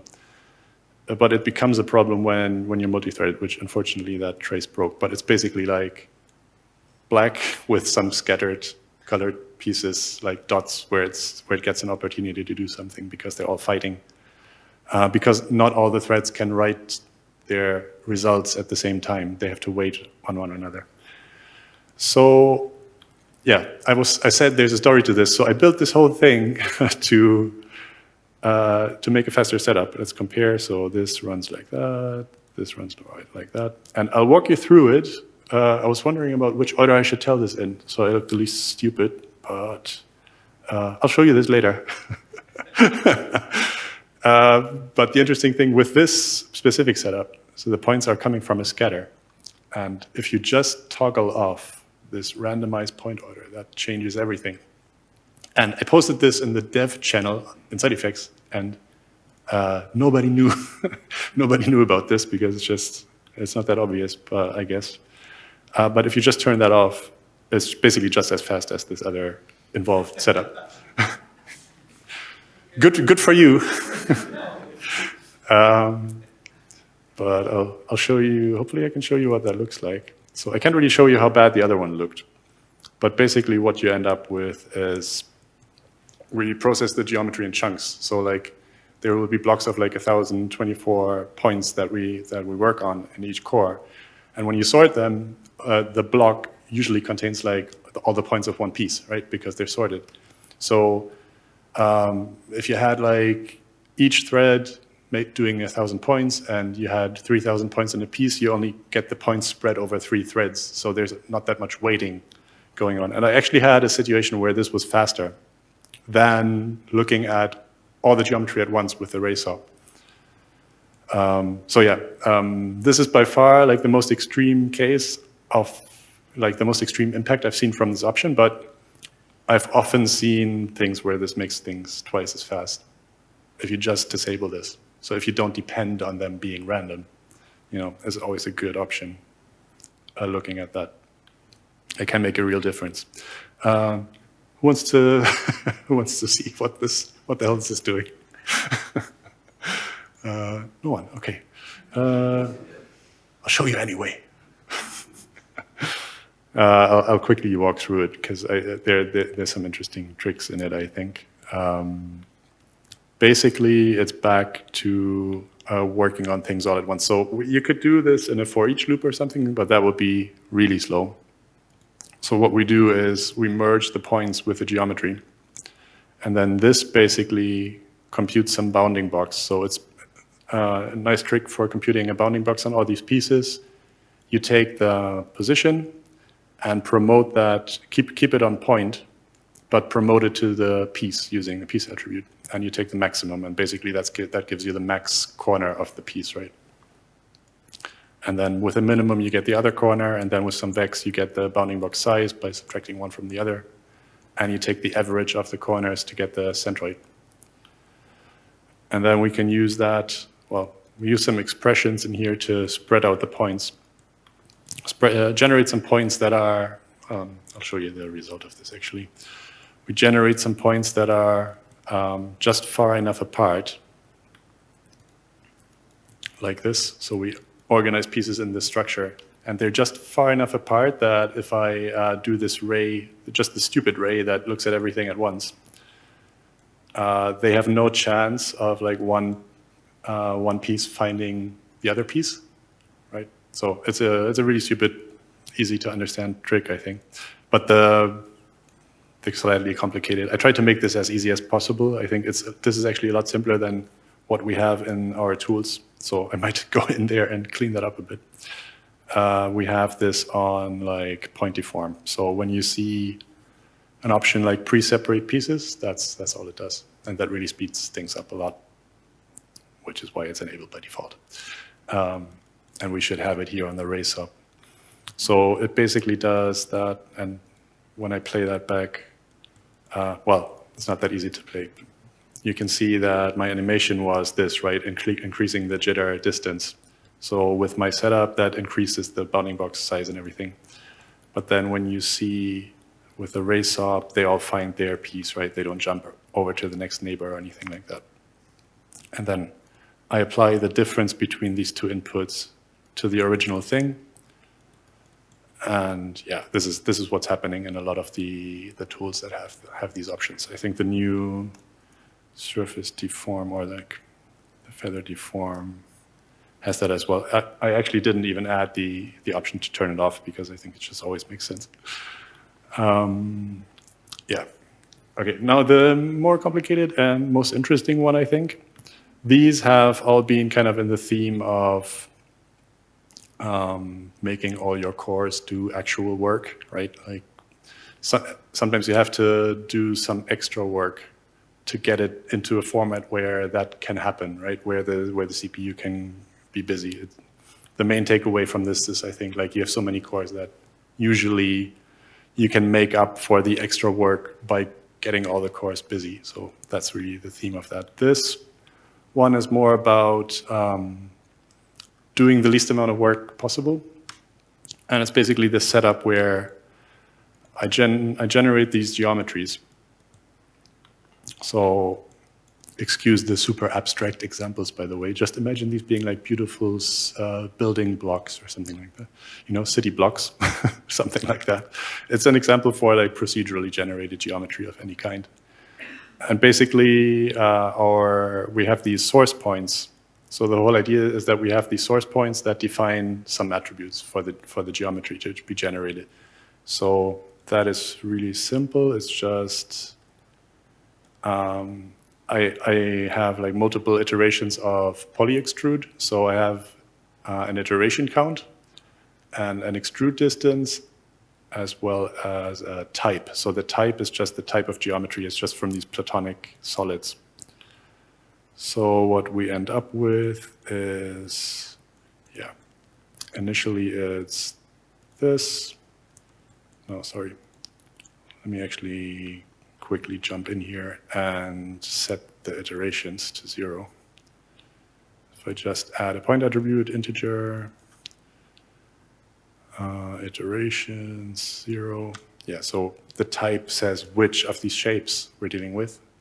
And then we do 1 iteration of extrude, 2 iterations of extrude. I have to be careful with this, by the way. This is like dragging this slider on the subdivide sub. Be careful.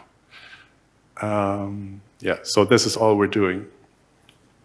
Now, the easiest way to get this kind of, like, if you just wanted to render something like this, you'd probably like generate a few shapes and instance them randomly, right? But I wanted to build something that's more flexible than that. Like if you had, let's say you had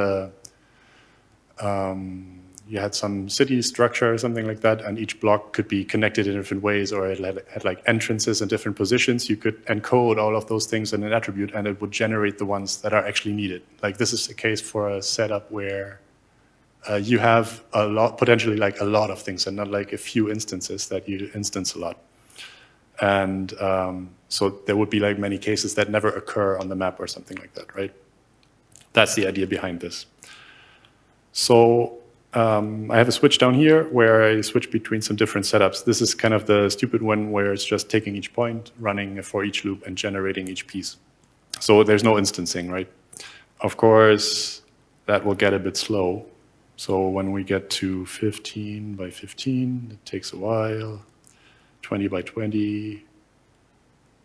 And let's ignore the fact that it's not ideal to render because it's not instanced for now.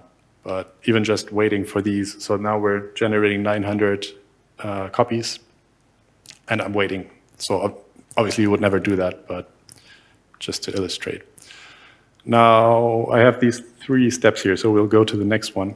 This one has one little trick in here,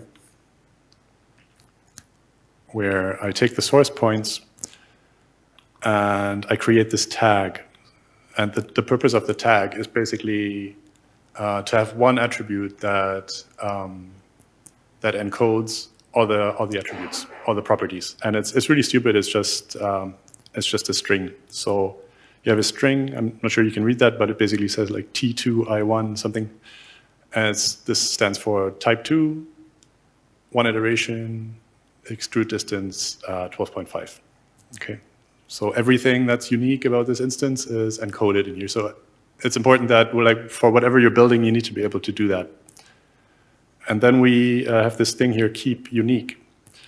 And this has a trick where on each point, I do a find attribute, and I find a point with my tag. So each point is looking for a point with the tag it has on itself. And basically, I only keep points where the function returns the point itself, if that makes sense. So if you have like a bunch of points that all have this tag, it'll find the first one, and I only keep it if I'm that point. So that's how I delete everything that's not unique. You can probably do that in simpler ways, but what you end up with, so the idea will be that we will run our loop on those, right? So we're only generating geometry for the unique ones. And then we'll set their position to 0. So they're packed primitives at that point. And then we copy to the source points based on using tag as the piece attribute. So because we have some relation set up between these, right? The packed primitives still have the tag, and the points have the tag, so I can make that relationship. So when you see something like these guys that all appear to be the same, they're probably instanced. Although like one little thing I have in there is the extrusion distance, so that might still be different. And I'll talk a little bit more about that as well, because that is a bit special. So, okay, what does that give us? What does that mean? It means at this point, we're probably not gaining anything because we haven't saved that much. But if I jump back to the unique points, as I increase the rows, you'll see at some point, we have all the combinations, right? So I can go to like 1,000 by 1,000. Let's be a bit careful, but, oh, I gave something away. Wait, you weren't supposed to see that yet. So there are very few points, right? If there were all the points, that would be 1,000,000. That would be bad if we ran that loop on 1,000,000 points. You see how long we waited for 900. So that's what we gain, right?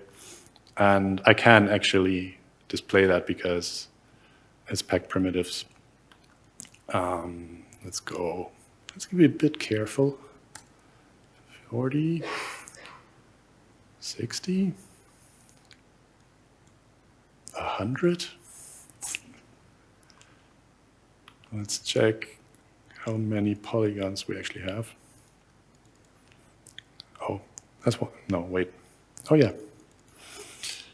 How much is 1,000,000? Oh, we have more than 1,000,000.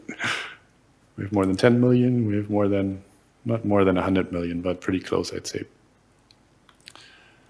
All right, and that generated quickly, right? And it's a simple trick. So, and the really, yeah, but no, let's not jump ahead. Let's jump to the next one.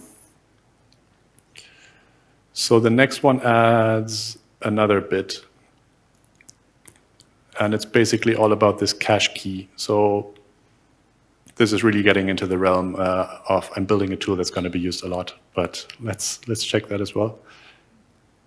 And you'll see with this one, I can actually play that back. And it is actually doing all the work. Like if I were to change something here, it would update and you can play it back at that speed. But basically what happens here is I'm using this cache if. So this is the kind of killer node for I want to do only the work that's necessary, right? You want to keep the work you've already done if you don't need to, if the input hasn't changed. only that the input here is a bit complicated. Like we have some set of points that have some attributes, and we only want to change them if we have some different, unique combination we haven't seen yet. But the trick is pretty simple.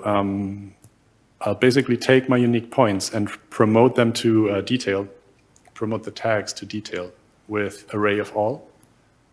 And that will give me a detail attribute that has all the tags in an array. And then I'm turning that into a single string. So I have the string with all the combinations separated by semicolons, and that's my cache key. That basically says, these are the combinations I have in this system. And if that doesn't change, I don't need to generate any new geometry, right? So if I just change point positions, I don't need to do anything. And I can change, so the cool thing about this is it's not like some separate setup. I can change the point positions here, right at the top.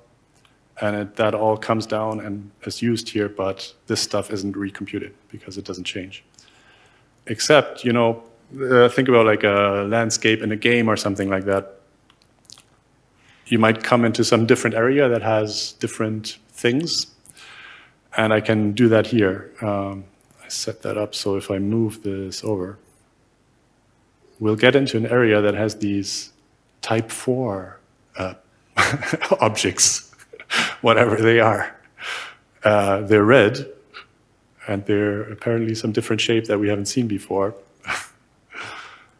And you'll see, like, as I drag that slider, it's fast, it's fast, it's fast, and as that thing disappears from view, it'll regenerate, and it's slow for a bit. Or like some combinations disappear. It's slow for a bit, it's slow for a bit, and then it's fast again. So this cache if is really a very useful node for that type of situation, especially like interactive tools like I'm building, grooming tools, and stuff like that. It's really important to like do as little work as possible.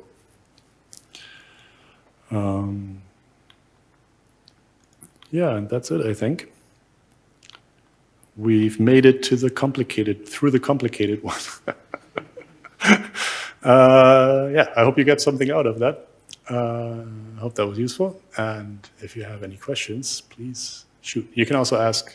I'm one of the SideFX people. If you have any like totally unrelated general SideFX questions, I think we can also do a bit of that, right?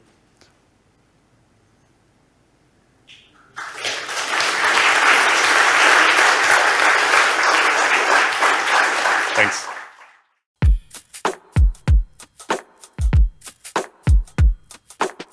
Our presentation today is called Gone in 60 Frames, and that's related to the short formats we produce here at the Marmalade. Let's click through that. Let's see what happens. Introduction. We got that. Thank you, Chris. Thank you, Torsten. We had a brief speech about the Marmalade, and then we will go to our presentation where we took one job as an example to explain how we do things here procedurally in Houdini.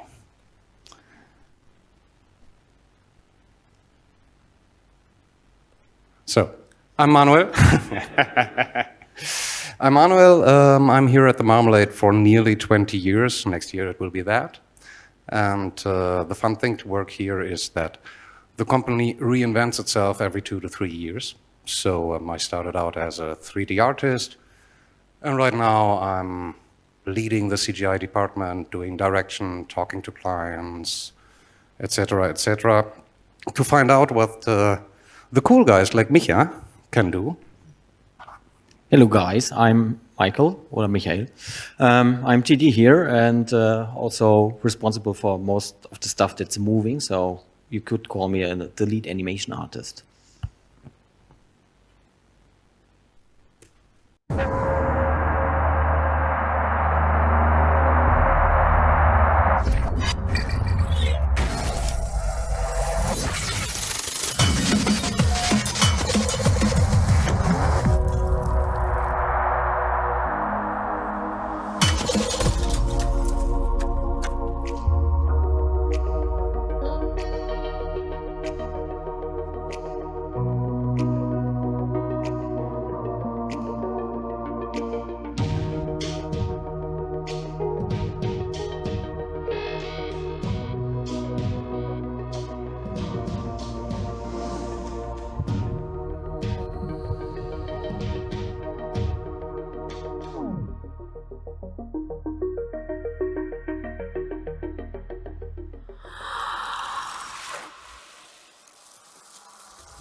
Thank you very much for the applause from you guys. We take it. We know that you see what we did there. And yeah, that was a nice little voyage through the stuff we do here with our CGI department. People may have spotted there are real shots in there too, because it's part of what we do, and we try to always combine CGI and live action shooting to go to a certain quality standard, which was established back in the days when we started shooting stuff. So we have to keep up with that. Yeah, the project this is about was also seen in its final form in the showreel, and it was a demo for Nutella Be Ready. I don't know if anyone knows the product. And they had a demo prior coming to us, which looked like that, and wanted us to improve on it. They had that, it worked, but they needed more drama, more spectacular images, the whole shebang. It's an update, more interesting, more engaging. And so basically, we did the same thing all over again in a more engaging way. Presented storyboards. Oh, I'm getting ahead of the presentation. Sorry, this is our first. So they wanted us to improve on this old demo, increase the taste appeal, increase indulgence, which is a very important word for them. I don't really know what it means. It's like you got to see what's in there and has to feel great. Add the marmalade touch, well, make it look nice, and shoot as much as possible for maximum realism. Because, of course, clients in this world, in the food world especially, very often make bad experiences with the CGI work. It's not tasty, it's not where it needs to be, so they want to shoot also their real ingredients, which most often we do not. In the case of Nutella, actually we did, but that's their philosophy. So, okay, we went in there and started production with the basic stuff, the product. These were references we got which were meant to be too perfect, or let's say too illustrated. It was about the airiness of this thing, because of course if you bite into the waffle, blah, blah, blah, it's super crunchy, airy, and whatnot. You need to recognize the Nutella N, and the edge break has to be a certain way. This is the law. Here are some examples of reality, which quite nicely illustrate the challenge that we have when they come to us with their products and say, we need amazing imagery. And then you're like, well, okay, yes, we will have to build dummies for real, bigger size, whatever, or maybe go CGI. And then we aligned on elements which can be a bit broken, but not too much, reaching the perfect, imperfect, be ready bar. Let's call it that. And you can see, well, it's about idealization of reality. And to find something that looks more photoreal than the usual package illustrations.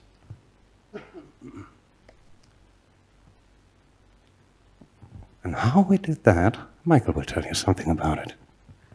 Yes, this was all like the theoretical idea behind our film, and now I will show you a bit of our workflows, how we built everything, moved everything, and made it look nice. And at first, for the asset creation, we heavily relied on VDB modeling techniques because it's ideal for organic shapes, and obviously this is a food product, so it's organic. So edge flow doesn't really matter. Also, as you can see in this baguette kind of shape, you have a combination of sharp edges, sharp shapes and rounded shapes. So we needed some sort of Boolean method that holds up for high-res geometry, and also as client changes its mind, it's always for us important to stay procedural regarding, for example, in this case, the thickness of the wafer, how many pores you see, how many imperfections, and what the breaking edge looks like. And also the benefit with VDB modeling that gives us is that we can instantly create different resolutions of the mesh for animation purposes or for like real-time playback and whatnot. So at first we started with the good old reference images and set it up. And these were photographs that we took ourselves. Then I started with a simple sphere and split it left and right, do some lattice shaping. And we do it with the lattice, so we can alter the resolution afterwards if needed. Then we bridge those two halves together, some additional lattice tweaking. And what's he doing now? Now we're building the lower part of it. Also, no direct modeling was involved. It's all procedural. So if I change anything upstairs of the node graph, everything will will go down. And this is the end that we traced from the logo. It was hand placed to where it needs to be,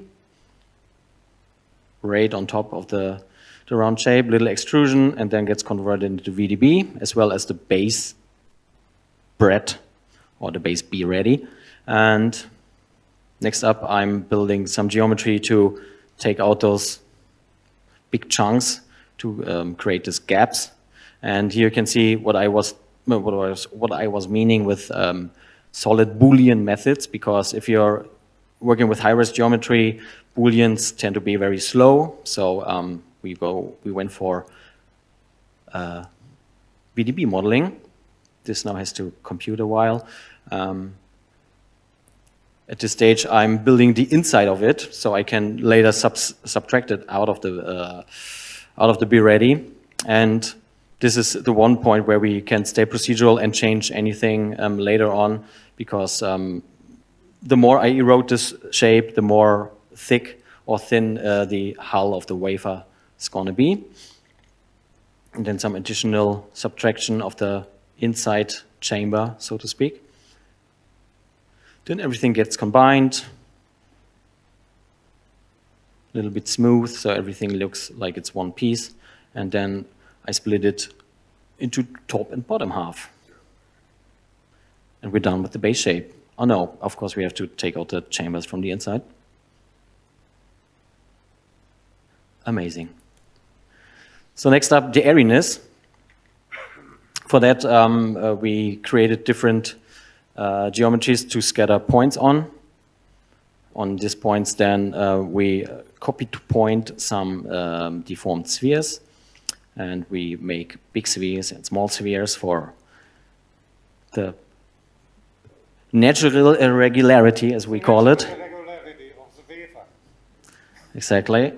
All those get then combined and also converted into a VDB. As you can see, this is all VDB. And some additional very small pores at the outer edge of the be ready.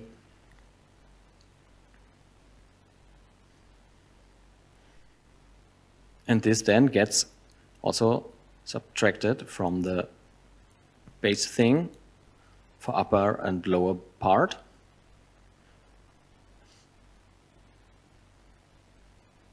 And I guess, yeah, I'm going to do it now. And then we create even more natural irregularities, and extracting the sharp corners of the object, creating some noisy meshes that also get converted into VDB and then subtracted from the main thing. So this is before any imperfections, and this is with imperfections. Nice.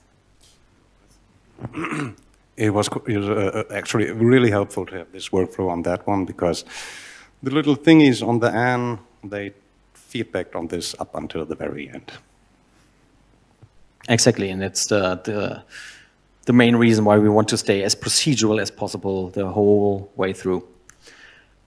Next up, we defined the breaking edge. Also, this was also a point where we did many iterations. How high up can the breaking can be? Shall it be through the N or below the N or in the middle of the thing? And yeah, I'm just building a base curve, which was hand drawn, building some cutting geometry, and also utilizing. Oh no, here I'm making some cutting geometries for some major crumbs. And I'm subtracting this. And also then I'm fracturing the tip of it and the main body. And now that we have a very flat edge, of course, the pores, the airiness needs to be applied there too. So same technique as before, scatter some points and put on some spheres, big and small.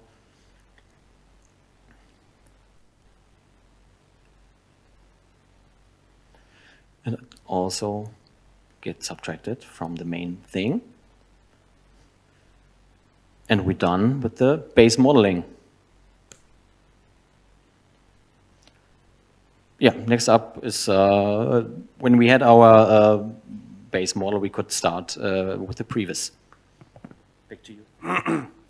Right. The previs, actually, this jumps a bit back and forth. We never intended to do what Michael just told. We thought we were going to shoot a movie.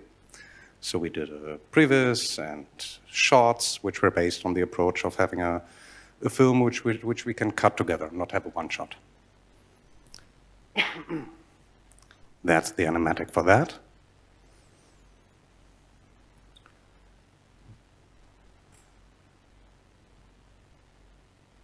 And it came out quite boring.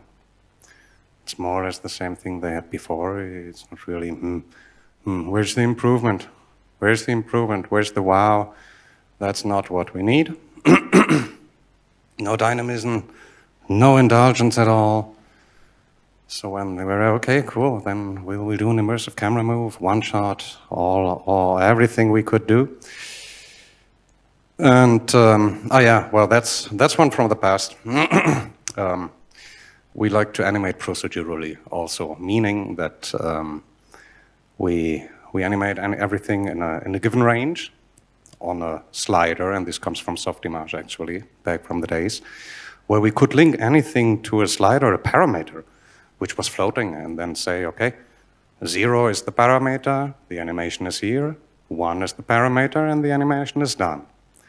And to then go in and make cool camera rampings, dynamic images, was very easy because we had a motion control scene, everything was happening, and we could say, okay, ease in, ease out, hold, etc., etc. So that's something we still love to do. And then we went on doing variations for them to find out what is dynamism, indulgence, etc.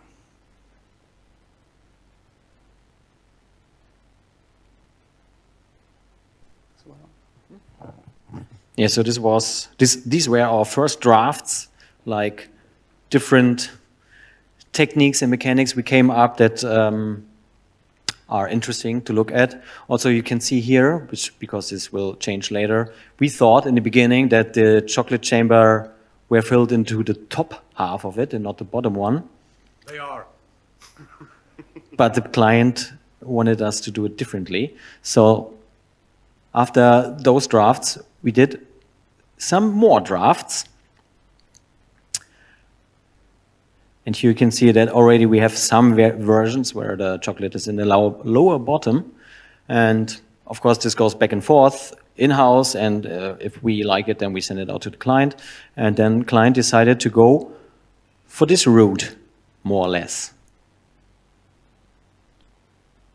So we got a winner. But after the previous is before the animation, so of course this needed a lot of tweaks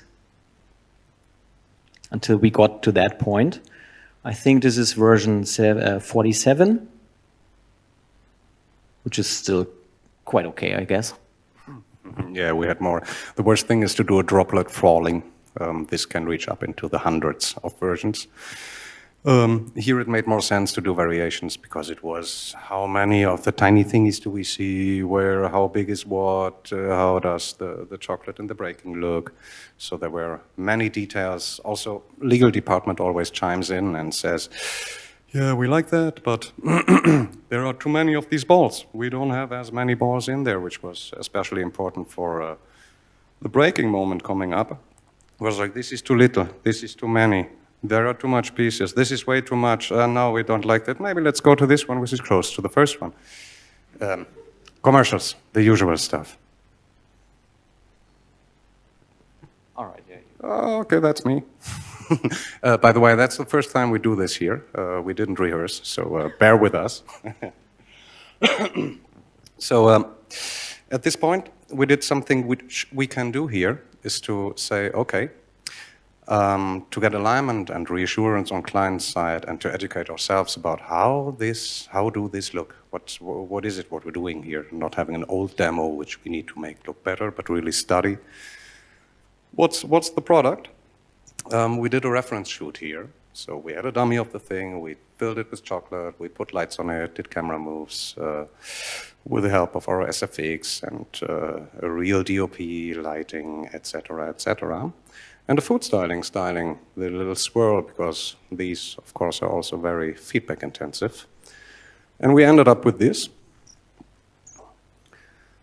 And kind of simulated movements, which we will do to see how does this look in camera.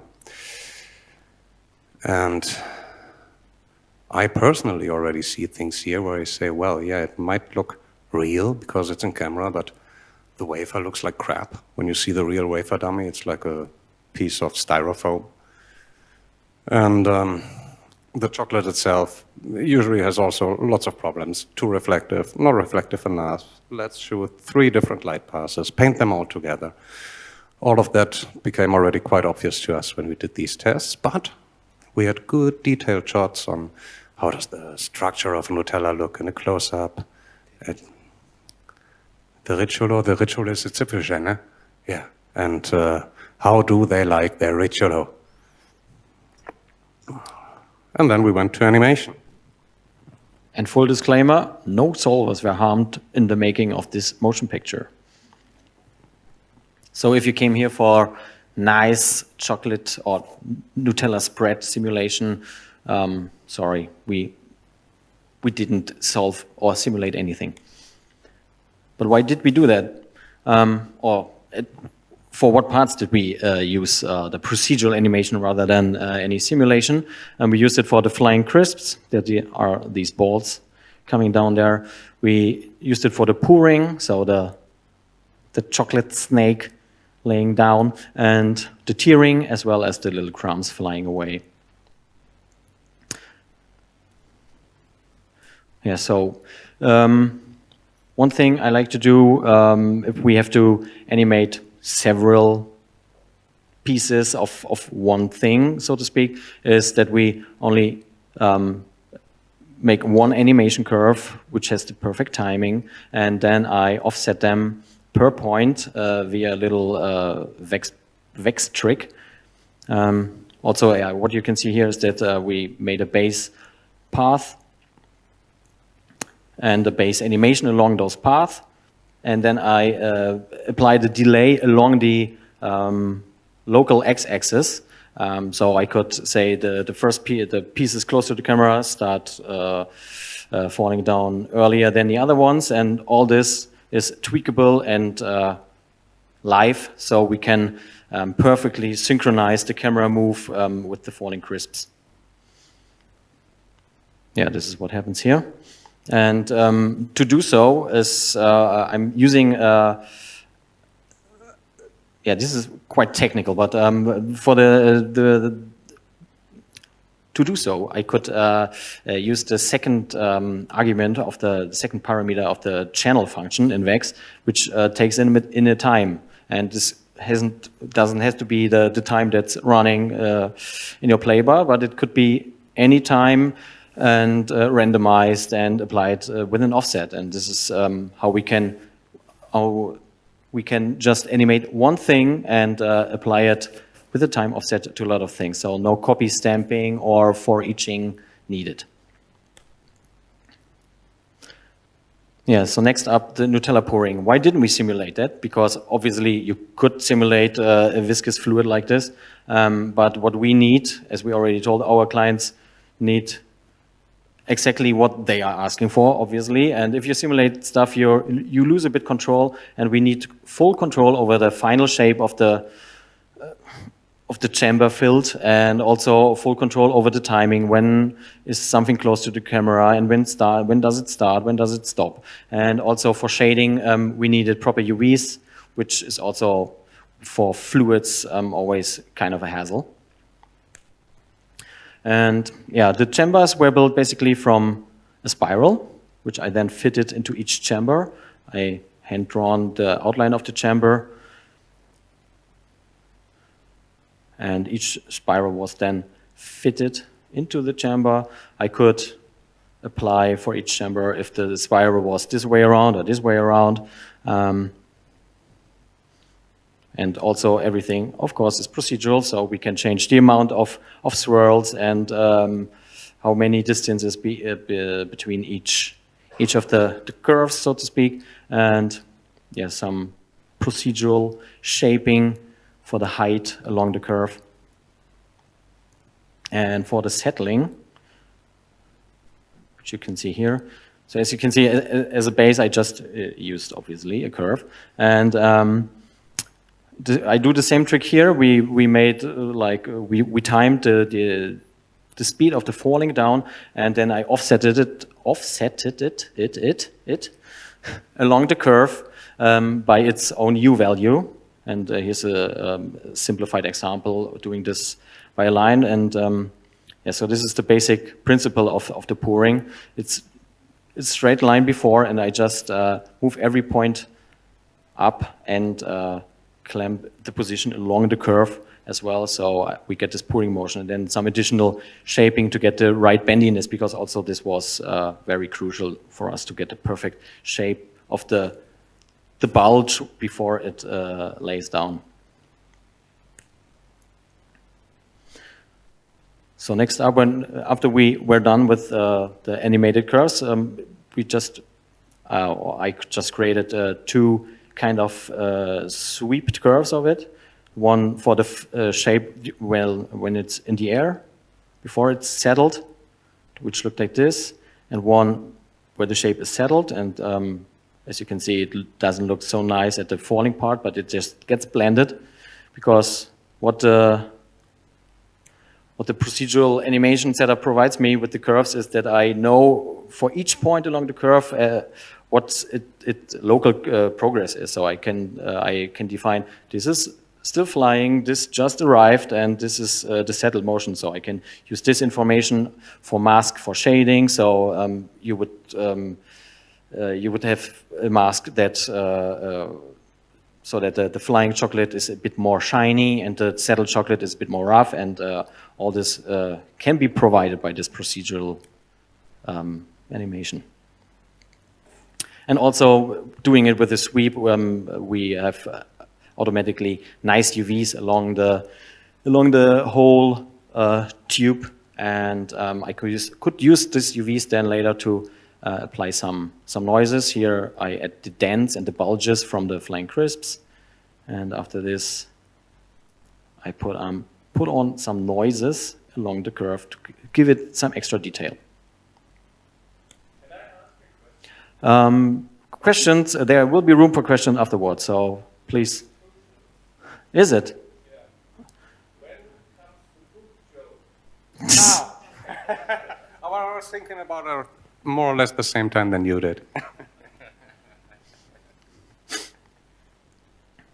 All right. That's why we said no question during the presentation, right? But we'll keep it in mind and make a page, insert poop joke here. The client will love it. So yeah, next up, we add this reticulus, the little nozzles at the end of it, and this is also something that changed during the process, because when we started animating, it was like every chamber needs to be filled. Then it was only the first chamber needs to be filled, or only the second, only the third, or only the first and the second. And this setup was meant to be that so we can make every chamber be filled or not. It doesn't matter. So, but thankfully, we only had to animate the one of the chambers, so we could add an extra reticulo and didn't have to figure out a way how to put the perfect nozzle on top of the pouring. Yeah, after those are applied, everything gets again converted into VDBs. We like VDBs. Everything is smoothed and merged together, and the base wafer is subtracted, obviously.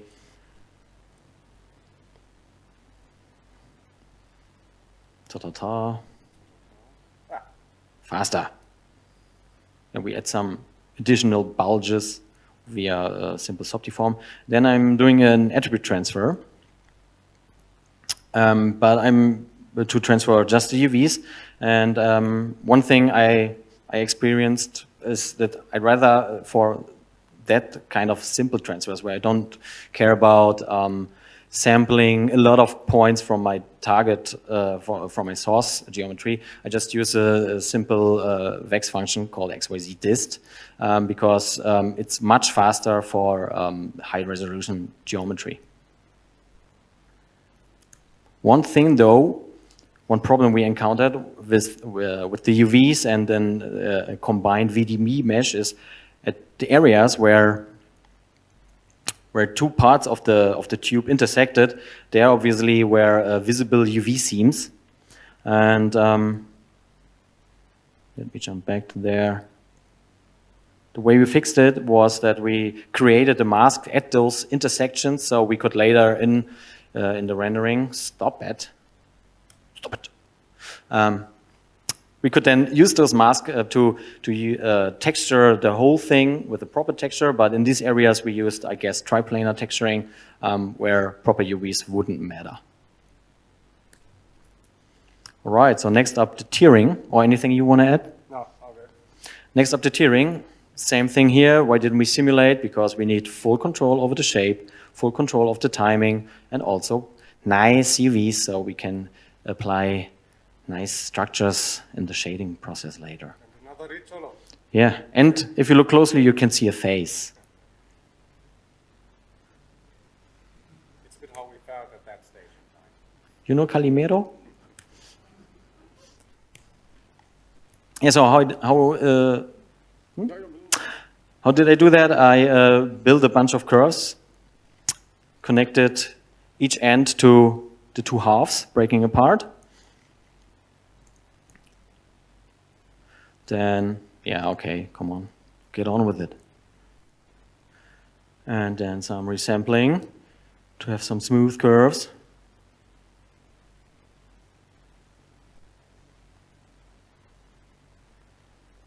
And also what I needed was one center curve from which I could then measure the progress of the breaking, like how stretched will this curve be, so I can later apply this information to this bunch of curves to do this shaping.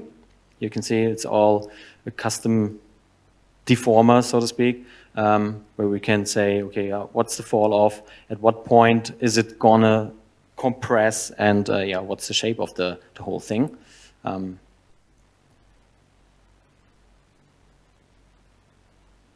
Yeah, and also, of course, these curves needed to split at one point. So what I did is I rebuilt every curve 2 times from each end and defined threshold, at what maximum stretch it will just be constrained to a certain length.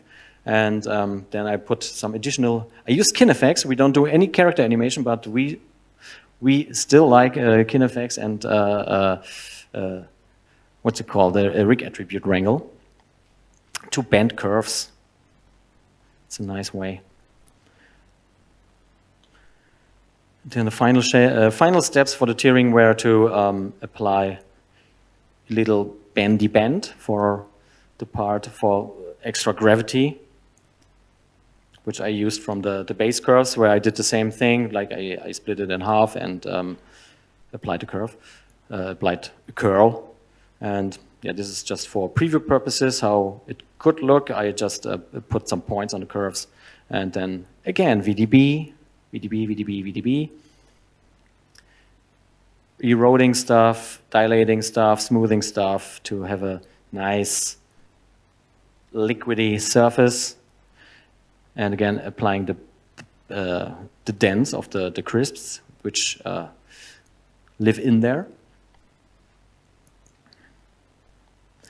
And for the UVs, I extracted, or I just used the base points of or the root points of the curves.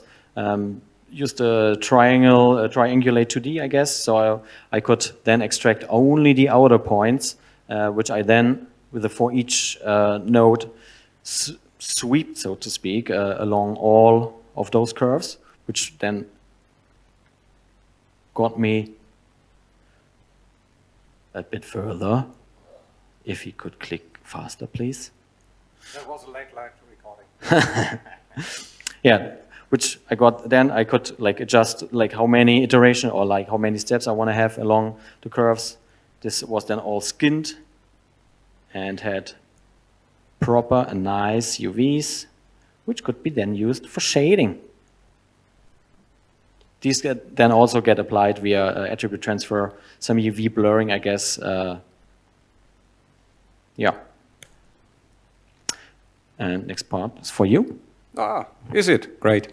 So social media came into our world with a bunch of new formats. So when I started out, we did PAL, but not full PAL, it was squeezed.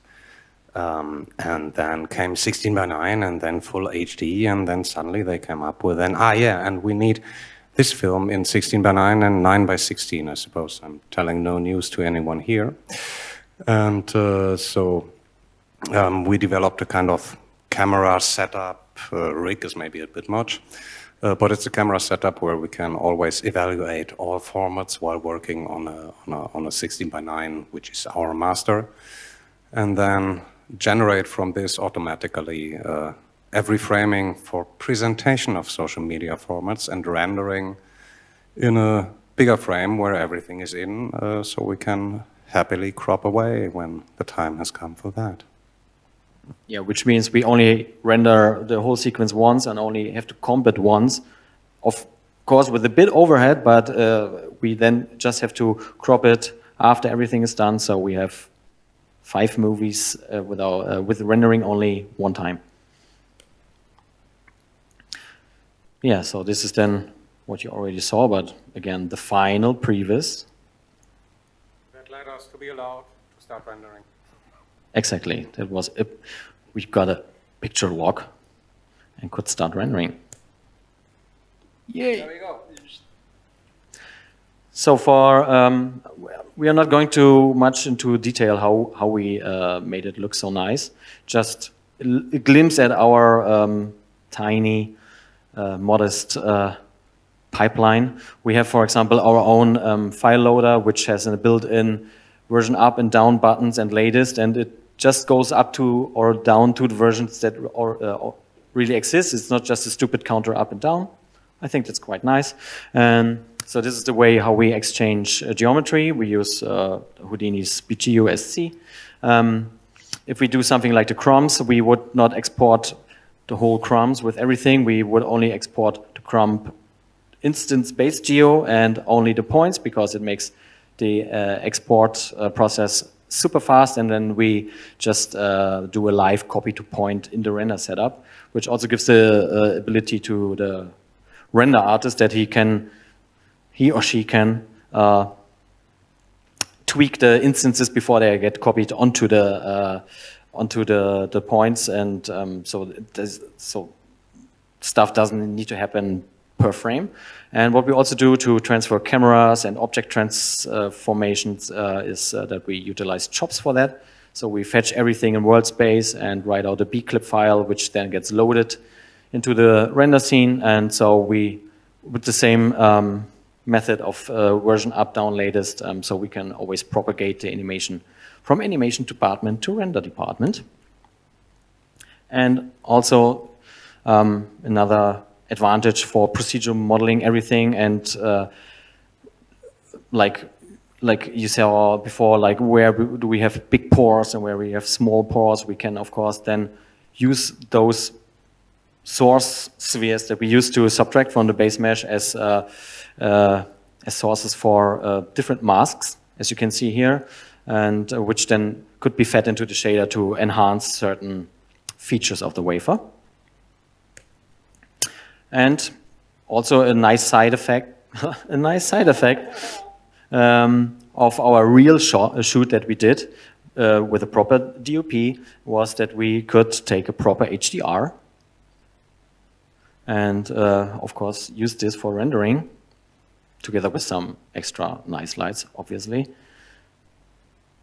And yeah, Marmalade pro tip, if you're shooting high-speed stuff with very hot and bright lights, do it very quickly, because else your HDR camera will melt.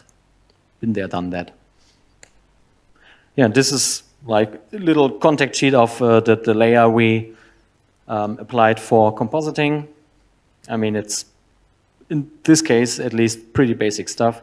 A lot of ID matties, some extra reflections, and yeah, to hand over as much control as possible to compositing, to yeah. Let them finish it. Yes. Let them finish it, so that they have everything they need to actually really react to any client comment that can come up down this line. Oh yeah, final piece, there we go.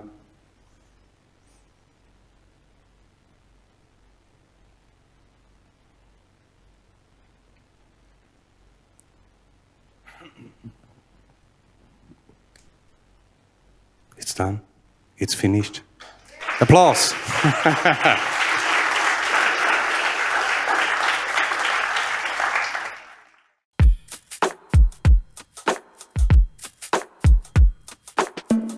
Hi, I'm Bogdan Amidzic from Creator Studio. In today's lecture, I will show you how we advanced our USD pipeline. This lecture is actually part 2 of lecture that I held on CGA Festival a couple of years ago. Back then, what we showed is how to package USD assets, how to handle variants, how to handle rigging and animation of USD assets, so your caches will be lightweight. Also, we showed whole pipeline from animation to light, and some prototype of our multi-shot workflow, and some karma rendering tips and tricks. Today, I'm going to show you how we benefited from USD, some tips and tricks how to improve your SOP to LOP workflow, how to package effects assets, and how to instance them. What you see here are shots from Serbian documentary film called Drava. In this project, we had to deliver hundreds of shots with relatively small team of people. And in this project, we did a lot of effects like explosions, ground explosions, building destruction. Also, we did a couple of fully CG environments, dozens of vehicles. And for us, this project was really good testing ground for developing our new USD pipeline. Dit open. Alt. Weer open. F. Funken. Uitpen. Alles. Pum.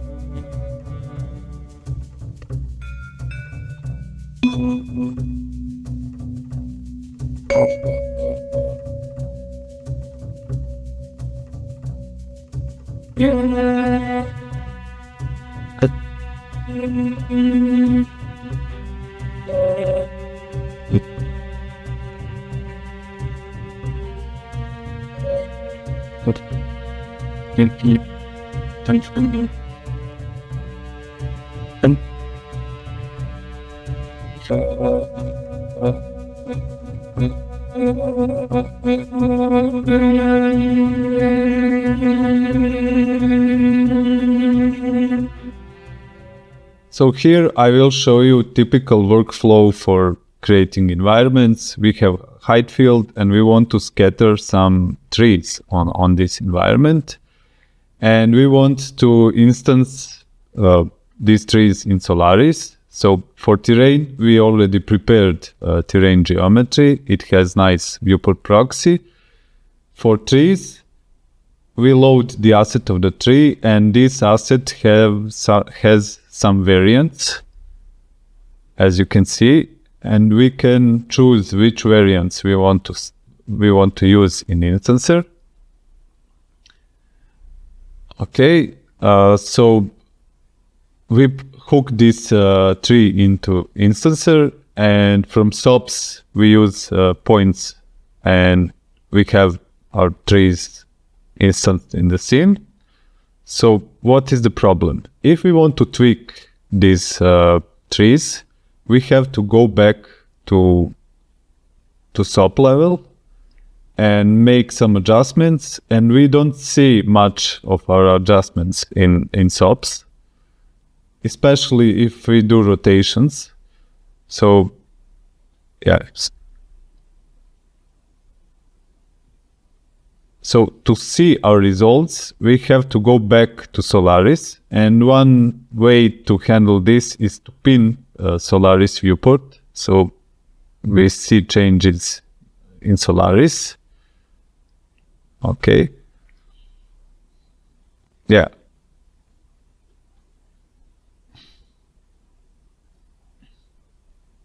Okay, so one instancer finished.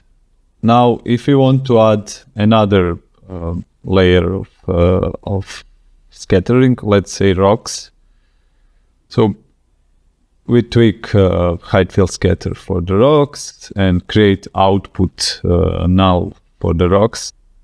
And then in Solaris, we have to create another instancer node and to load these rocks. Now we want to create some cliffs. And also we use height field scatter for this, create a mask where these cliffs will occur.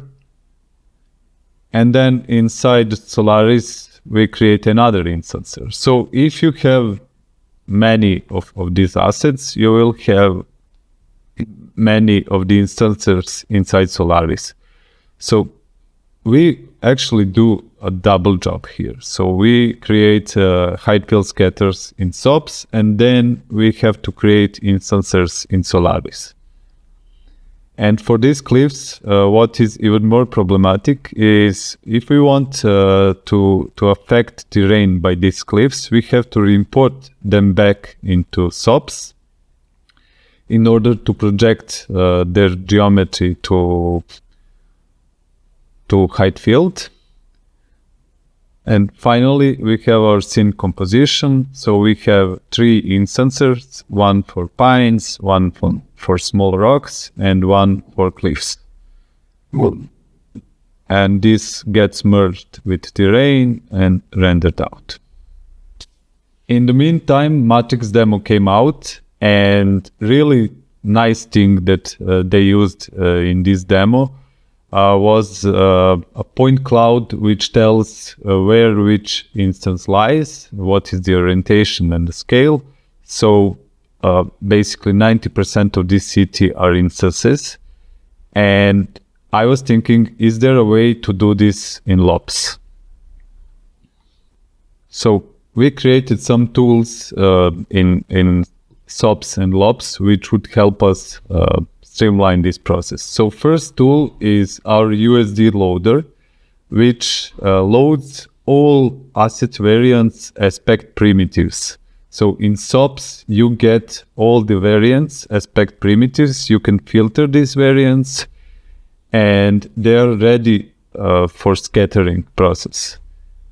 And these primitives have some attributes like which USD asset are they and which variants are they. So if we hook them directly to hide field scatter, what we see is good representation inside SOPs, what you will get in render. And you can even manipulate these primitives like scaling of some of these variants. And here you see how it works. So you don't have to jump between LOPs and SOPs. So for the cliffs also, we load it with our node, and we can pick which variants we want to use. So this is not so developed. So I have to do some replacements of strings, but it can be improved, of course. And we have our cliffs, and we tweak them directly in viewport. And a good thing is that we can hook them to hide field project and directly work from the same network. So we don't have to bounce back to LOPs. And here we see that all of our instances are collected, so only packed primitives are kept. Okay, so we have a bunch of packed primitives, and we unpack them just to get packed USDs with orient and scale attributes. So now inside of Solaris, we have node for loading of these instances. So we just give it a path where we want to put it in scene graph, and then we point it to this like point cloud collection of assets, and we get it on one click. So we don't have to make 3 instances. Everything is done for us under the hood. And what is really cool about this tool is we can also toggle generation of proxies, so we can represent them as points, while in the rendering we see them as fully rendered assets. And also we have option to generate boxes instead of points for proxies. If we inspect USD import node in SOPs, what we will see inside is a LOP network, which just loads USD file. And then in the SOP context, we have LOP import, which just imports this file into SOPs. So we use that in our tool as well, but with one difference. In our tool, there is explore variants node, which basically gives us all the variants. And then is inside SOPs, what we do is we create some attributes like a USD asset and var as variant. So these attributes are used later in the instancing and loading of these assets in Solaris. So the tool that loads these instances in Solaris, what it does, it has a SOP part which just filters the data that's coming from SOPs, and we create 3 primitives in this case for 3 USD assets. So these primitives are just dummy primitives. So yeah, it can be curves, boxes, whatever. And these primitives have information about which assets to load. And then inside of stage, we have these 3 primitives. And we use for loops to reference primitives with some Python scripting. So yeah, so we use this Python script to add to load these USD assets.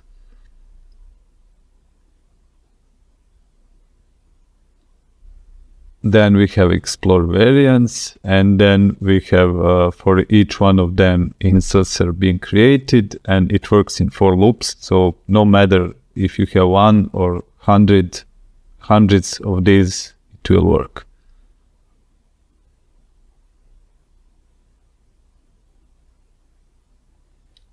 And this part here is about generation of proxies. So if we use proxies, we delete all the proxies on instances first, and then we create point proxies or box proxies, or whatever user chooses. What you see here are 2 production examples from projects that we recently finished. And in this project, we had millions of instances, and our tool really helped us speed things up. Next thing that we are going to show is how to package your effects into USD asset. So first thing is how to handle volumes. You should always use volume lob to load volumes. And when you save your final USD file, it will be a couple of kilobytes. It will just contain references to your VDB files instead of SOP import, which would save your volumes again alongside with USD file. And when we merge these volumes, we configure them to be visible only in render. And then we create proxy, which is polygonal proxy for viewport. Why we do this is because Solaris is not very good in handling volumes in OpenGL. So what we essentially do is we import these volumes into SOPs and convert them to polygons. So as you can see here, we just convert them into poly mesh and sample temperature field and transfer it to polys. So our volumes have both proxy and render parts, and yeah, here we apply some shaders, and as you can see in render they look really like polymetric, nice, while in viewport they are very light. Next thing is how to handle rigid bodies inside Solaris. After some research, we found a tool on the SiteUSD Survival Guide by Luca Scheller. And this tool binds your geometry to skin joints, and it proved out to be the fastest solution. So here we have our asset, look development, and here we have our destruction. And if we layer them together, if we sublayer them, you will see that from left side we get shading information, and from right side we get destruction information. And also we create a really simple proxy for this. And what is very important about Luca's tool is that the number of the primitives that you have in your asset doesn't change. So you don't get as many primitives as there is destruction pieces. And this is very important for Solaris. So if you have millions or 100 millions of primitives, everything will become really, really slow. And the overview of our asset, here we have volumes, here we have rigid bodies, and here we have configure primitive, which tells what is default primitive. And when we save this as a USD file, you can see that it is really lightweight. It's maybe a couple of megabytes because of proxies, but all the data from destruction and volumes are not being duplicated, which is very important. Let's dive a little bit deeper into importing rigid bodies into LOPs. So I will show you different methods to do it. And first one is default method of importing. So this method is creating native instances and as you can see, it's very slow when loading into viewport, and it creates a bunch of primitives in your scene graph, like 200K, and file size is also big. So next method would be to basically unpack all of the geometry and to save it as geometry cache. And yeah, we see that we add a name attribute, so we get only a single primitive in Solaris.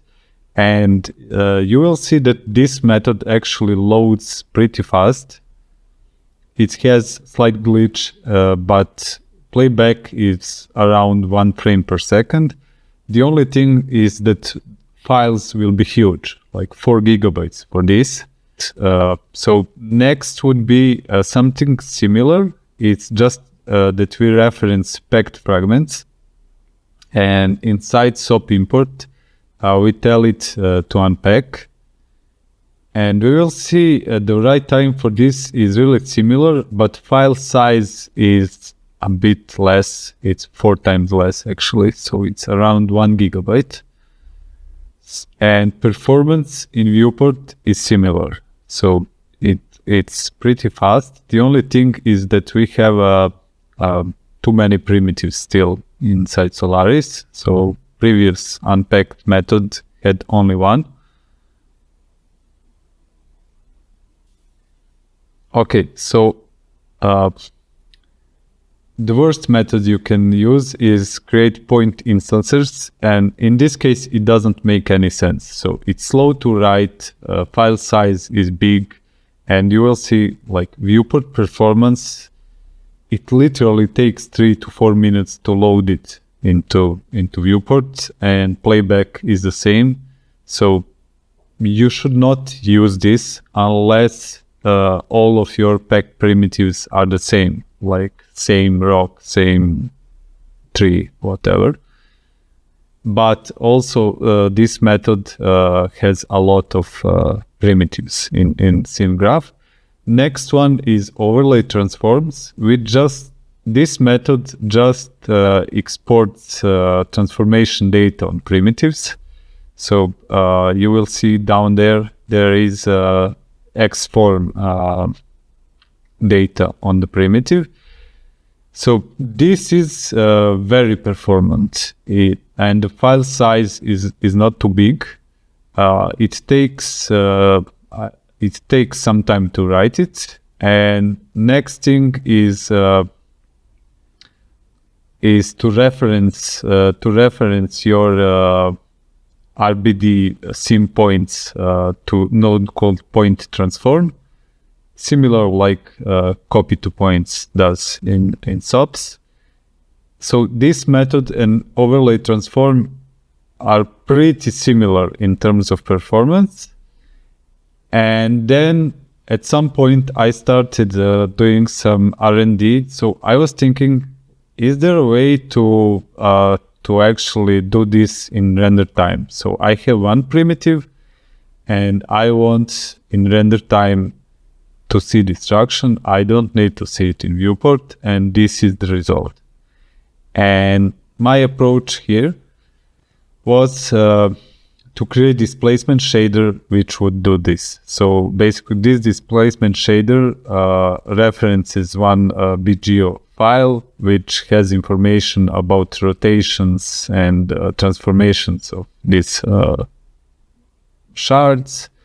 And I have some attributes on geometry, and basically I do transformations inside of displacement shader. And this was in Houdini 19.0, and then we found solution from Luca. And this solution, what it requires is static geometry and RBD points. And I just wrapped his tool into HDA. So this is how it looks when you load it. You just have to put one Python node which would correct normals, but performance of this tool is very good. You get like 1 frame per second, and size of final USD file is around 200 megabytes. So it's very lightweight, and the write time is around 30 seconds. So it's very fast. And the last solution that came out in Houdini 20.0 is RBD procedural. And this is something that we all waited for a time. So it takes similar inputs as Luca's tool. So it takes RBD sim points. Actually, this is fracture geometry. Yeah, and this fracture geometry, it requires to have a proper name attribute. So the full path plus shard name.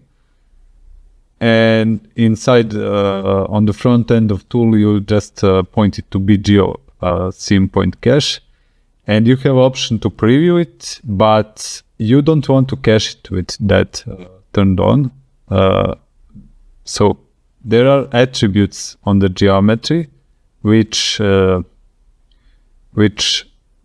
things under the hood. So you cache it without preview procedural turned on, and then when you load it, you just put Houdini preview procedural node, and you get preview in viewport, and you will see that performance of this tool is pretty good. It's a bit slower than Luca's tool, but it's pretty good, and we have only one primitive inside Solaris. So these two methods, skin deformed joints or RBD procedural, are the best. Next effects asset that I'm going to show you is this kind of like splash asset. And we will see that this asset actually has some variants.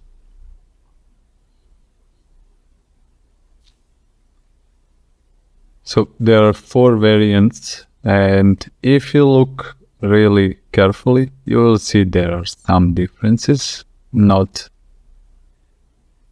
too obvious. If you look at the scene graph, what we see is these 4 branches for each of the 4 variants. And in each one of them, we load USD files for point data. And how we actually exported these USD files is basically how we didn't do it is we didn't SOP import them, because if you do this, you will actually cache your BGO data again. So this point data will be cached inside of your USD file, and we don't want this. Like, we don't want to duplicate terabytes of data again. So we used USD stitch clips utility, or ROP, which basically creates really lightweight USD file which just points to your BGO files. And yeah, this is the result. in Houdini 20, there is a tool called geometry sequence in which you just load your BGO files and everything is way more simple now. And when you hook this into your graph, no data duplication will occur. So this is very cool. No? So if we look at our graph, all of these branches go into add variant node, which adds these branches as different variants. And then the only thing that's left is to default. It's to set which one of these variants is default, to add materials, and to write out final USD file. And this USD file is also very, very small on disk. Having all of these variants inside of our effects assets poses a question, why wouldn't we instance our effects assets? And here you see a scene, the airport that needs to be destroyed.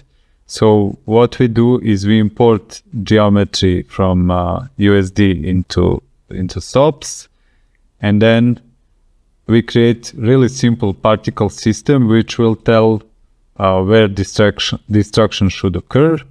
And then for geometry, for these assets, we create some attributes like asset name, type, and so on.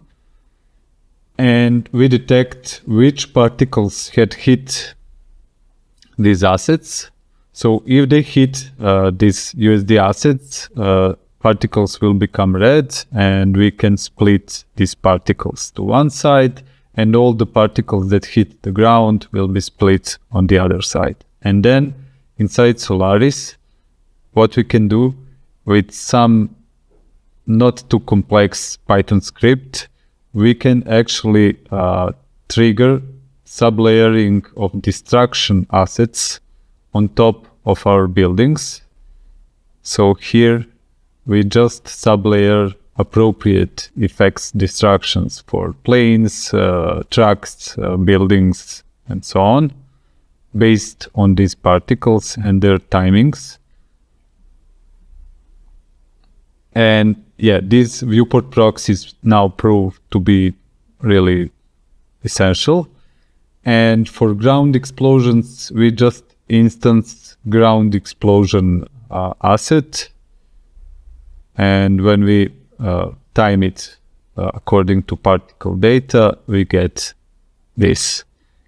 And yeah, we can render it in Karma. So this is a little bit of speed up.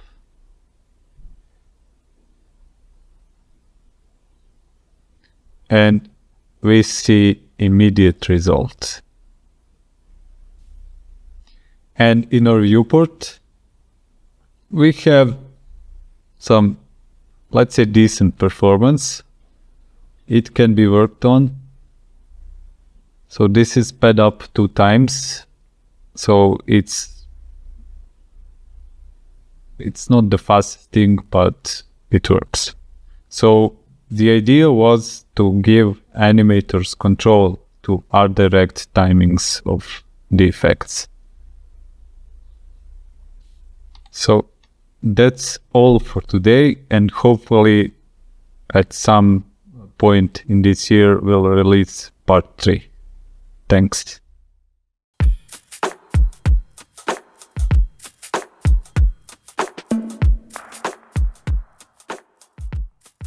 Hello from Japan. Hi, I'm Satsuki. Konnichiwa, Satsuki desu. I'm a Furini sensei at SideFX. Explaining in English is quite challenging for me, so I'm going to be speaking in Japanese today. There should be English subtitles. ということで、ちょっと英語はさすがに厳しいので、日本語でいきますと。本日何を紹介するかなんですけど、複雑なキューブのアニメーションとそのリグというものをですね、紹介しようかなと。このキューブのアニメーションもしかしたら見てくれた人もいるかもしれないんですけど、20.5 の新機能としてコペルニクスという形で従来の画像処理の機能っていうのが新しくなったわけなんですけど、そのデモの一環として実はちょっと動画に登場していたりします。どっかに出てこないのかな。はい。こんな感じで、ちょっと実は 20.5 の中で紹介されていたりします。動画で紹介されていたところというのは、主にこの合成というのがコペルニクスで行われましたということで、本日もちょっとだけ触れようと思うんですけど、それとは別にこのアニメーションを作る部分というのが、そこそこ面白いということで紹介してくれないかと、そんなことがありまして、こちらをですね、ちょっと紹介しようかなと思います。今回はですね、ちょっと30分ぐらいしか時間がないので、細かいところは見られないと思うんですけど、もしですね、もっと詳しく知りたいよという人がいましたら、実はですね、先日日本だけの話にはなってしまうんですけど、本が発売されました。今収録している時点では実はまだ未公開なんですけど、その本のですね、最終章の方での作り方をですね、より細かく解説していますので、よかったらですね、現状ちょっと英語になる予定はないんですけど、もしよかったら、特に日本語が読める人は手に取っていただけるといいかなと。PDF 版もあるそうです。はい。ということで、これが完成したファイルなんですけど、見ての通りですね、リアルタイムで動いています。非常に高速に動作してます。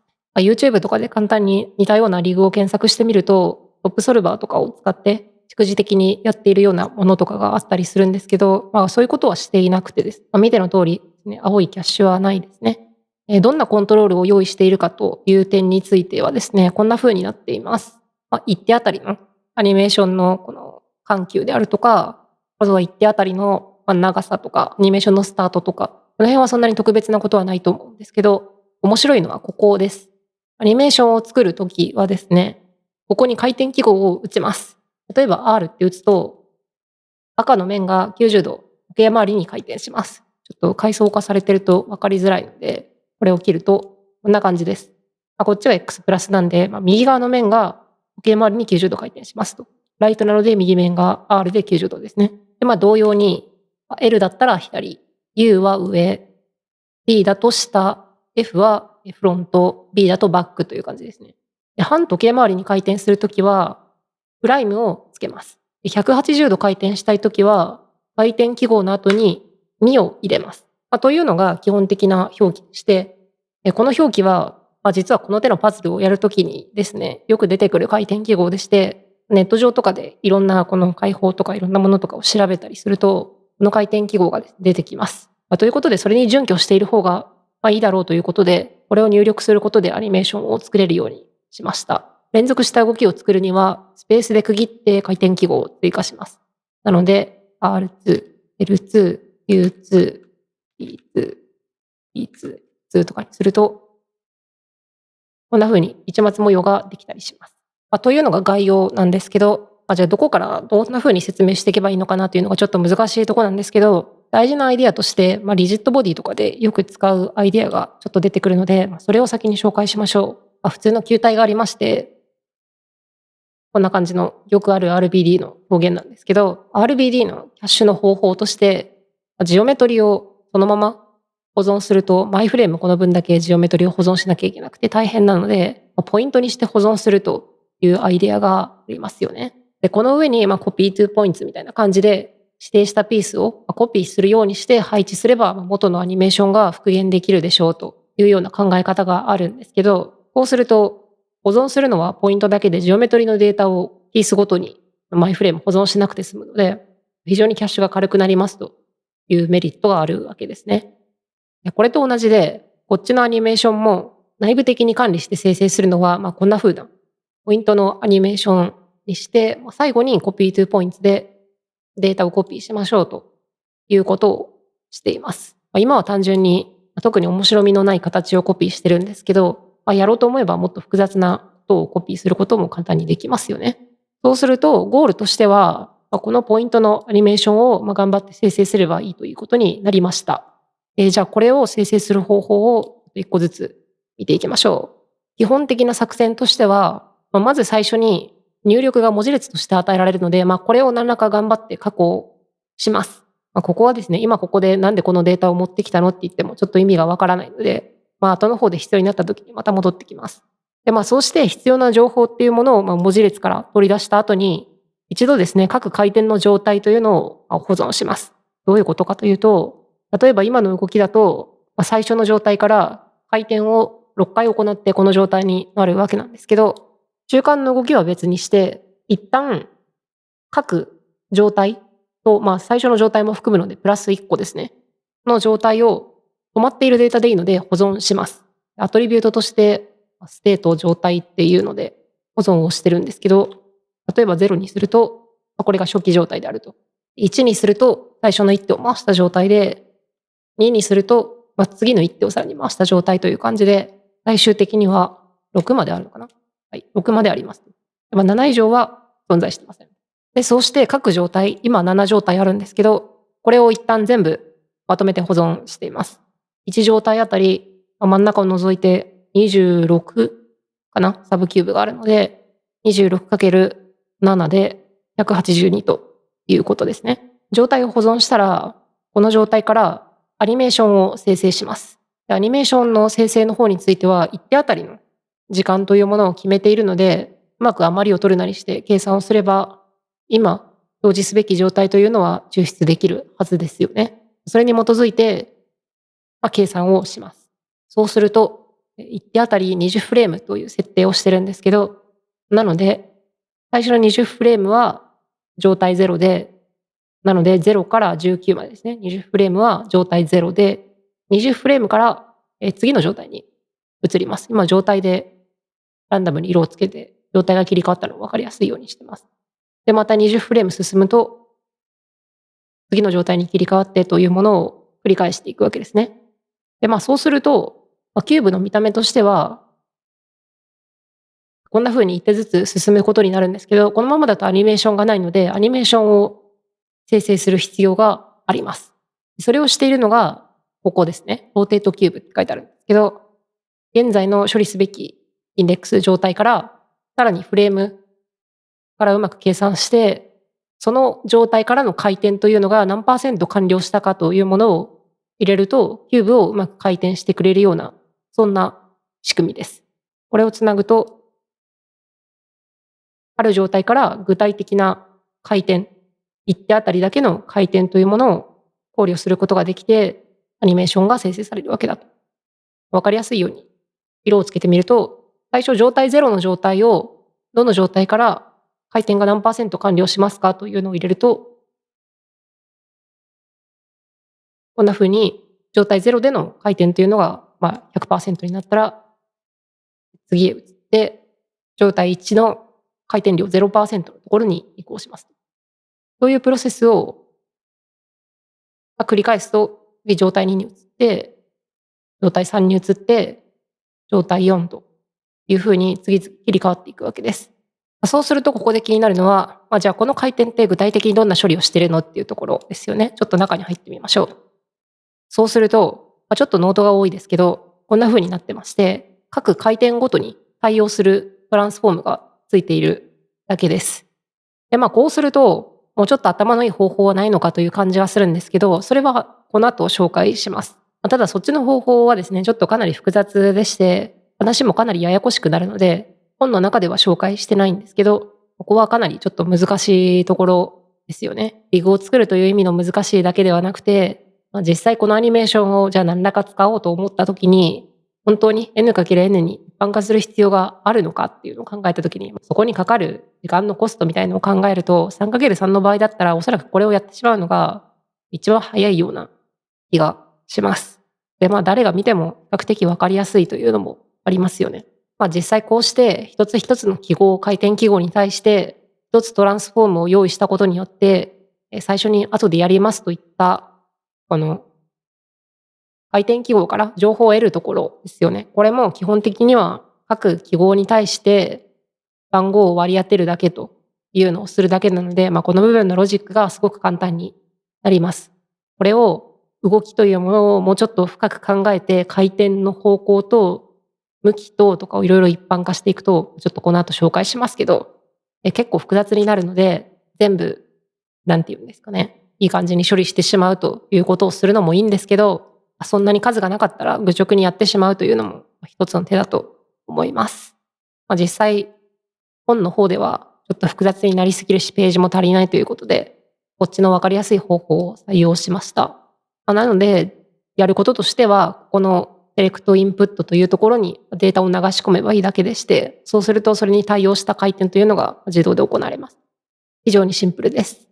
というこのローテートキューブが、すでにちょっと見えてるんですけど、実はこの最初に各回転の状態をキャッシュするというところにも実は使われています。回転の結果を 100% 回転しましたということにすれば次の状態が順に得られるので、それをループして回してるだけですね。本当はここもちゃんとデジタルアセットとかにすべきなんですけど、いろんな都合で今はしてません。という感じでちょっと長々話したんですけど、まとめると、最初に回転記号の前処理をした後に、何らかアニメーションを生成するための情報みたいなものにエンコードしまして、そして出来上がった圧縮されたデータから間のアニメーションを作るような、デコードするような処理があると。ただそれだけなわけですね。こうしてまとめてみると、割とシンプルなのかなという感じはしますが、細かいところがちょっとややこしいのかなという感じですね。そしたらここからは、完全にもうアーティスティックなコントロールをどうしていくかという世界なんですけど、ここでやっているのは単純な階層化です。具体的にはこれをこうするということなんですけど、すごく複雑に見えるんですけど、やっていることとしては、最初の状態26個から適当な個数だけ抽出して、ちょっとコピー用に B スケールとかいろんなアトリビュートの話はあるんですけど、そういうのをちょっと調整しまして、その上に元のキューブをコピーしてきているというような感じです。というのを、もう一度同じステップを繰り返しまして、こんな風になりますというのをマージすると、割とシンプルですけど、情報量を増やすにはかなり手っ取り早くていい方法なのかなというところです。ということで、じゃあ次に移りましょう。ちょっとキューブの色が変わったと思うんですけど、ここからは、さっきちょっと言った一般化の話です。例えば今これ 3×3 のキューブだと思うんですけど、これをこんな風に任意のサイズに変えられるようにしてみたのがこっちです。サイズを変えても、それらしく正しいアニメーションができています。基本的な仕組みとしては、さっきと同じで、回転記号を何らか前処理をして、その後、一度状態というものを全部キャッシュして、そこから、アニメーションを作り出すということをしているわけなんですけど、問題になることが2つあります。一つはさっき言った一般化することによって、さっきのように一つの回転記号に対してトランスフォームを1個用意しようということをすると、ちょっと対応がかなりめんどくさいというか、人間がやるにはしんどいレベルになってきます。というのも、今ここでサポートされている回転の形式として、今まで通りの R であるとか L みたいな記号もあるんですけど、実はもうちょっといろいろ調べてみると、大文字の6面とその半時計回りとかそれだけではなくて、小文字で書くと、この 3×3 の方が分かりやすいと思うんですけど、その面だけを回すんじゃなくて、小文字にすると右側を回せるだけ回すみたいな処理をすることがあります。U とかについても同様で、例えばこうなったりとか、で、あとはこんな風に数が増えてくると、この一面だけを回すんじゃなくて、ここから1個入ったところ、つまり右から2番目の層だけを回したいであるとか、右側2つだけを回したいとか、いろんな需要があると思うんですけど、こういうものを全部に対応しようとすると、ちょっとさすがに手作業でトランスフォームを置くのがかなりしんどいですよね。ということで、何らかここを一般化する必要があります。そこで、さっきは回転記号に対して、1個あたりの ID を振ってスイッチで分けるだけだったんですけど、こっちのリグでは何をしているかというと、回転の方向と面の ID、正確に言うと面だけではないんですけど、普通のアルファベットとしての記号と、あとは回転の方向ですね。90度なのかどうなのか。半時計回りだとマイナス1とかになるんですけど、あとは面からの深さみたいな情報も持たせることにしました。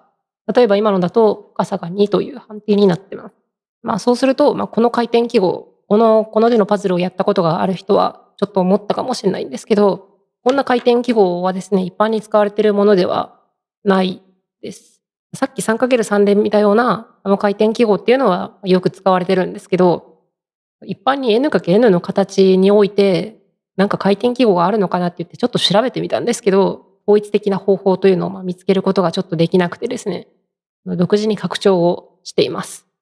この拡張の方法は私が考えたものなので、いろいろ意見はあると思うんですけど、一応ちょっと気持ちの部分を話しておくと、キューブを揃えるときっていうのは、だいたいこの一番外側の枠、だいたいコーナーとエッジと、センター、露出している面が1面だけなのか2面だけなのか3面なのかっていうのをで分類をしまして、だいたいこれをですね、先にこうまとめてしまって、こんな風に 3×3 と同じような状態にしてから揃えるということをするのが普通なので、3×3 の記法でこれを打ったときに、そういう状態になってほしいという気持ちがありまして、例えば R とかにすると、こう、なんか全部を回すのはどうなんだろうみたいなのはちょっと思うかもしれないですけど、3×3 にした時のこの状態っていうので、エッジの部分とセンターの部分を全部含んでこう回しますみたいな記法を一般に拡張した時に良くなるでしょうというような記法にしました。で、コロンを打ってその後ろに数字を打ち込むと、対応した分だけ列を残すなり、あるいは大文字の場合はこっち側から何層移動しましたっていうのでカウントするようにしました。で、これを拡張したことによって、さっきみたいな ID をただ対応させるだけだとちょっとどうにもならないということで、記号と、あとはさっき同様にプライムとかの反対の回転の記法にも対応しなきゃいけないし、それに加えて2とかが入ってくる場合もあるということで、この辺にちょっと全部対応しなきゃいけないというので仕方なく、その辺を全部処理しているのがここです。かなり場合分けがややこしくなって、あんまり書きたくないなという気持ちになってるんですけど、これで今のところバグはなさそうという感じがしてます。それに加えて、トランスフォームを全部自動でやらなきゃいけないので、トランスフォームに渡すグループの部分をちゃんと指定しなきゃいけないと。で、これも回転記号がどうしても入ってきてしまうんで、仕方なくかなり場合分けをしてるんですけど、どっち方向にどれくらいの角度で回すのかということを決めまして、あとはどのキューブを動かしてどのキューブをそのままにするのかみたいなところも、かなりこの辺のプラスマイナス1がややこしいんですけど、すべて一般化されてます。で、そうしたら動かす部分というのだけを切り取りまして、対応する回転というのをさせればいいと。この辺も全部さっき計算した式が入ってまして、一般化されてます。ちょっとこれはですね、非常にややこしくて、ページ戻ってしまうし、いろいろ難しくなりそうということもあって、本の中では実は紹介してないんですけど、こんな風に一般化することもやろうと思えば可能ですと。たださっきも言いましたけど、これを本当にする必要があるかというのは、何でも一般化すればいいというわけではないので、必要なところだけを作っていく方がいいと思います。あとはそれに合わせて、下の方のアニメーションを作るところというのが若干変わってるんですけど、やってることは大体同じで、必要な状態を取り出して、どこを動かすかっていうアニメーションを作って、トランスフォームのアニメーションを同じように作りまして、で、最後にコピーしているだけと。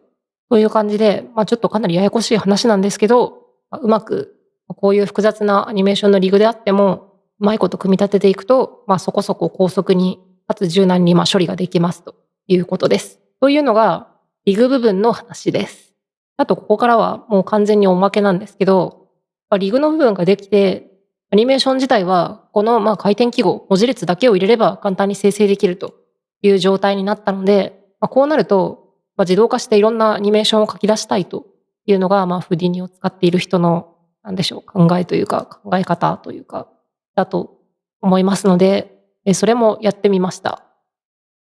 この辺にトップネットがありまして、中では回転記号を持った CSV というのを順に入れまして、レンダリングとかいろんなことをして、ボタン一つでたくさんの動画を生成できるようにしてみました。ちなみに入力している CSV というのはこんな感じでして、たくさんのパターンキューブを作るアルゴリズムなんですけど、それを入力しているだけです。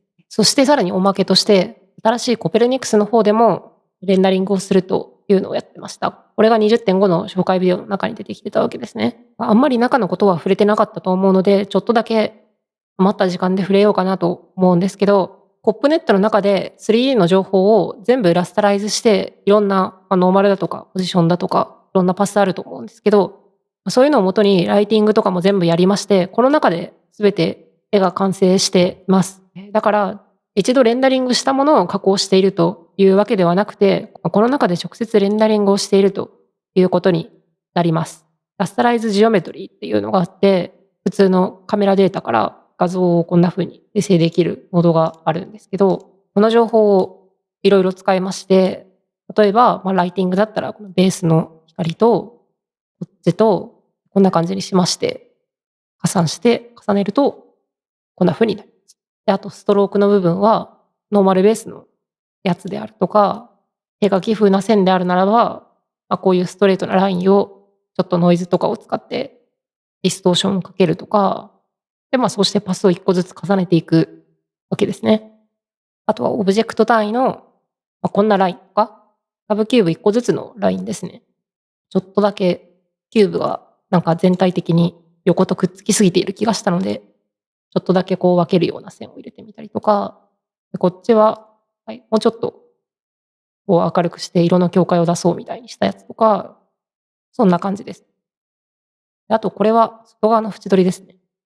であと背景を合成したいんですけど、実は今この画像っていうのはこのカメラを撮ったところの座標にこんな風にいてしまうので、このまま背景を合成しようとすると場所が違ってうまく合成ができないので、元のこのカメラから見た位置ではなくて、先に位置をリセットして、それからちょっとパターンを作りまして合成していると。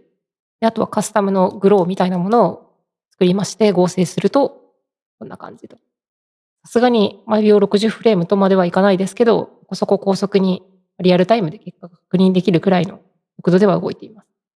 というところで、これ果たして時間が今どのくらいになっているのか、ちょっとカットしてみるまでわからないんですけど、時間ギリギリな気がするので、この辺で終わりかなという感じです。はい。ということで、ちょっと突然画面が変わりまして、実はカット編集中の私なんですけど、思ったよりですね、時間に余裕があったということで、完全におまけのおまけというか、ちょっとフーディニとは話が離れるので、収録してなかった内容なんですけど、よくある質問があるので、ちょっとそれに回答しておこうかなと思います。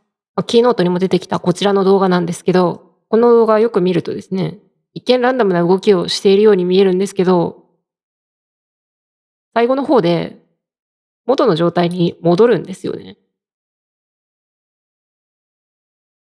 なんかこう、うまいこと裏の方で入れ替えたりとか適当にごまかしてるのかなと思いきや、実はこれ本当にそうなってまして、お手元に本物のキューブを持っている人はですね、ぜひ回してみてほしいんですけど、実はこの40手ぐらいのこの長い手を回すと本当に元に戻ります。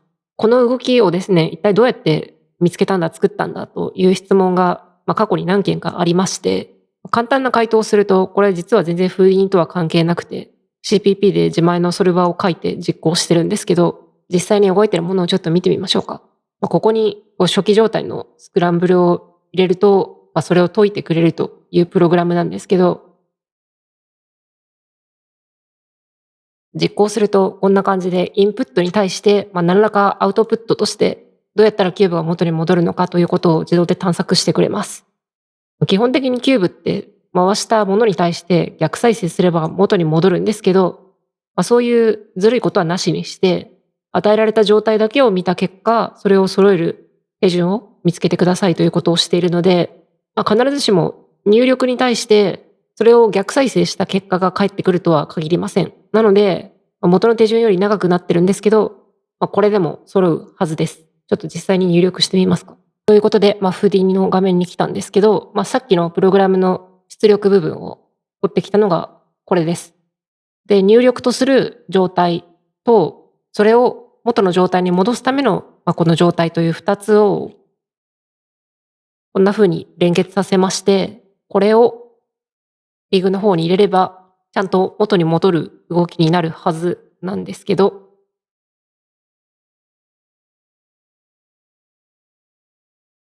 はい、こんな感じです。こんな調子でいろんなアニメーションを試しまして、見た目に面白く見えるやつとか、そんなものを探していたわけです。この探索をするアルゴリズムの方は、おそらくリグよりもちょっともっと難しくなってしまうというのと、フーディニとは全く関係なくなってしまうので、ここでは話はしないんですけど、簡単なイメージとしては、愚直に状態を探索していくと、数が多すぎてちょっと非常に時間がかかってしまうので、なんか中間地点みたいな状態を用意して、揃った状態とインプットとなる状態から、両側から探索をして、中継地点を目指すみたいなことをしています。そうすると、スタートとゴール両方から、イメージとしては半分ずつぐらい道をたどることになるので、探索する手順の数がだいたい半分くらいになるということで、考えるべき場合の数が大きく減りますという感じで高速が望めるというような、だいたいそんなイメージです。とにかくそのうち長くて見た目が面白くてというのを持ってきたのが、この動きなわけですね。これもちょっとメモしておきますかね。はい。という調子で、手順を探索していたわけです。というのが、思いのほか時間が余ったので収録したおまけ部分でした。ということで、これで時間もちょうど良さそうなので、ついでにこのまま話をまとめてしまうと、キーノートに出てきたコペルニクスのデモとして紹介されていたものの裏には実は結構面白いリグが隠れていまして、動的に親子関係が入れ替わるようなちょっと複雑なリグなんですけど、うまいことやっていくと、かなり高速に処理ができて結構面白い動きが作れますというのが一つと、あとはこの長い間書いていた本ですね。この動画が公開される頃には、やっと発売になっているはずなんですけど、このキューブだけではなくてですね、もっとですね、こういう面白い有機的な形であるとか、こういう複雑で難しいものだけではなくて、第一章の方はですね、非常にシンプルなところから、フリーの基本操作から入ってまして、誰が読んでも面白いのかなという本になっているはずでして、この本、現状、英語になる予定は今のところないんですけど、ぜひ読みたいという声がもし海外から高まればですね、翻訳されてくれないかなとか、そういうことも私は思ってるんですけど、ぜひ読みたい人がいたら積極的に声を届けてくれると非常に嬉しいです。一応電子版は出るようなので、日本国内でなくても買うことはできると思うんですけど、充実の488ページということにどうやらなったようなので、何度も言いますが、ぜひ読んでくださいということです。以上がコペルニクスのデモとして紹介されていたキューブのリグとかアニメーション周りの裏話でした。じゃあ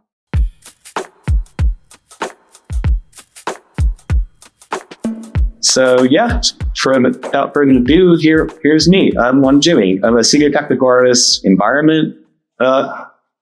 For people who aren't used to the game industry, you might see technical artists and they're all the same. No, I do not actually work with animations and I do not do rigs. Though I have played with them and they're pretty fun. There's a little bit of a process to get to this point though. I've been a technical artist, I've been an environment artist, I've been a world builder, I've been an intern. It's a long road in this industry. I'm getting close to 7 years in professionally, but there's a lot of places that I dealt with before going there. I actually started off at A&M trying to do the Viz program, and while they're great, love it, I'm not a calculus nut. So I transferred over and did the UT Dallas Art Technology program, graduated from there, got an internship out of there with abstract, and realized that I needed to level up. This is a hard industry that you need to actually, really show up with your game face on. So after a summer in Houston, working in an unair-conditioned warehouse, building servers, I eventually got my portfolio accepted in Millman.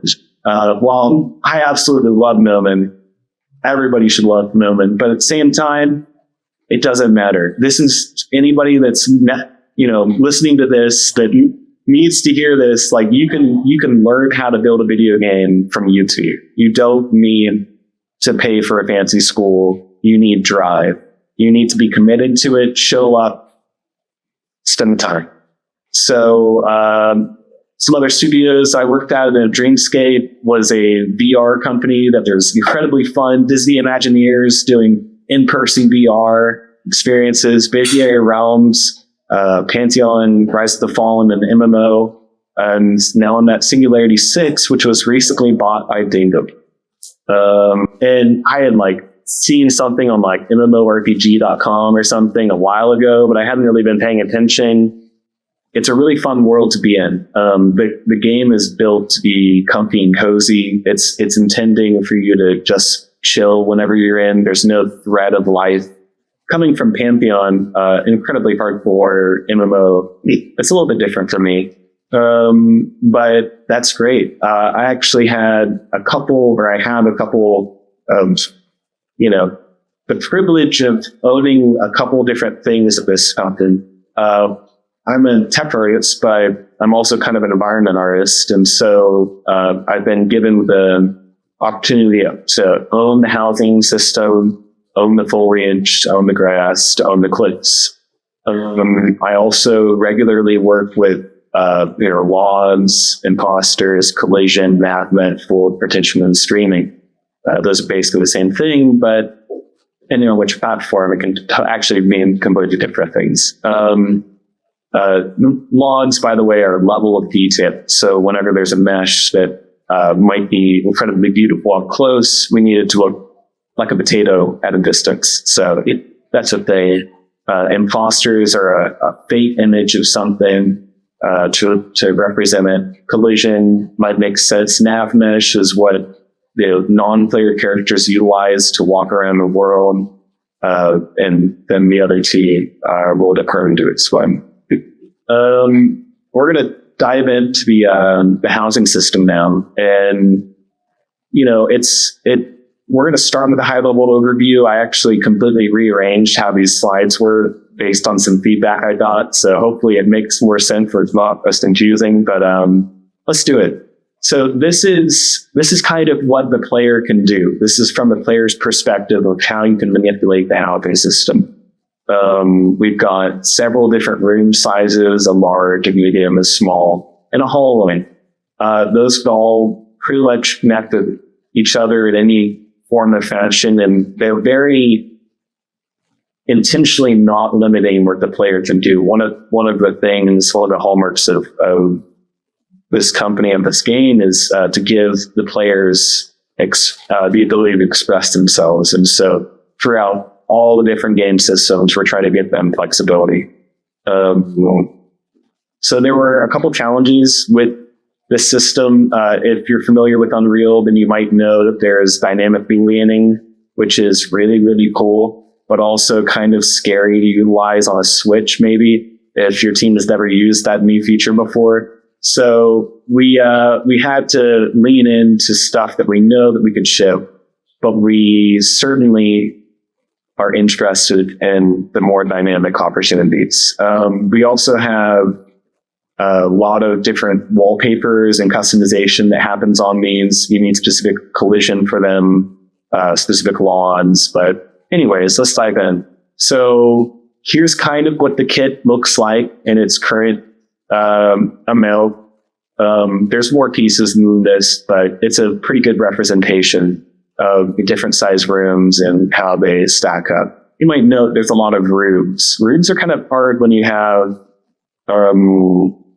different, I forgot what it's called, different angles of the pitch. Thank you. So let's go and let's break it down.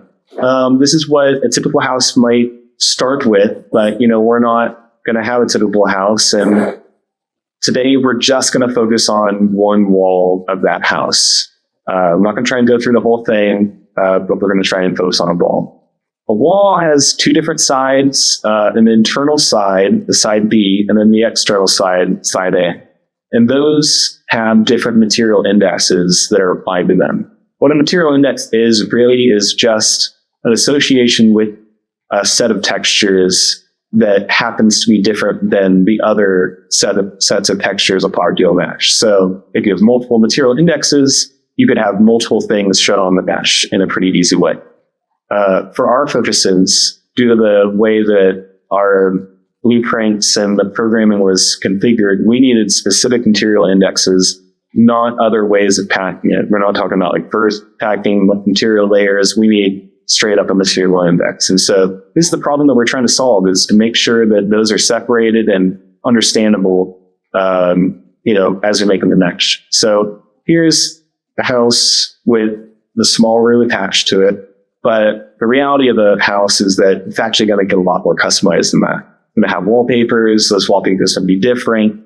And you're going to have potentially different wallpapers on the inside of the house that might be customized, completely different. And then maybe in the other room, there's also materials, and, it can kind of get a little bit crazy really quick when you're game designer is saying, hey, I want to customize the wallpapers in all the rooms, well, that could be a larger problem to solve.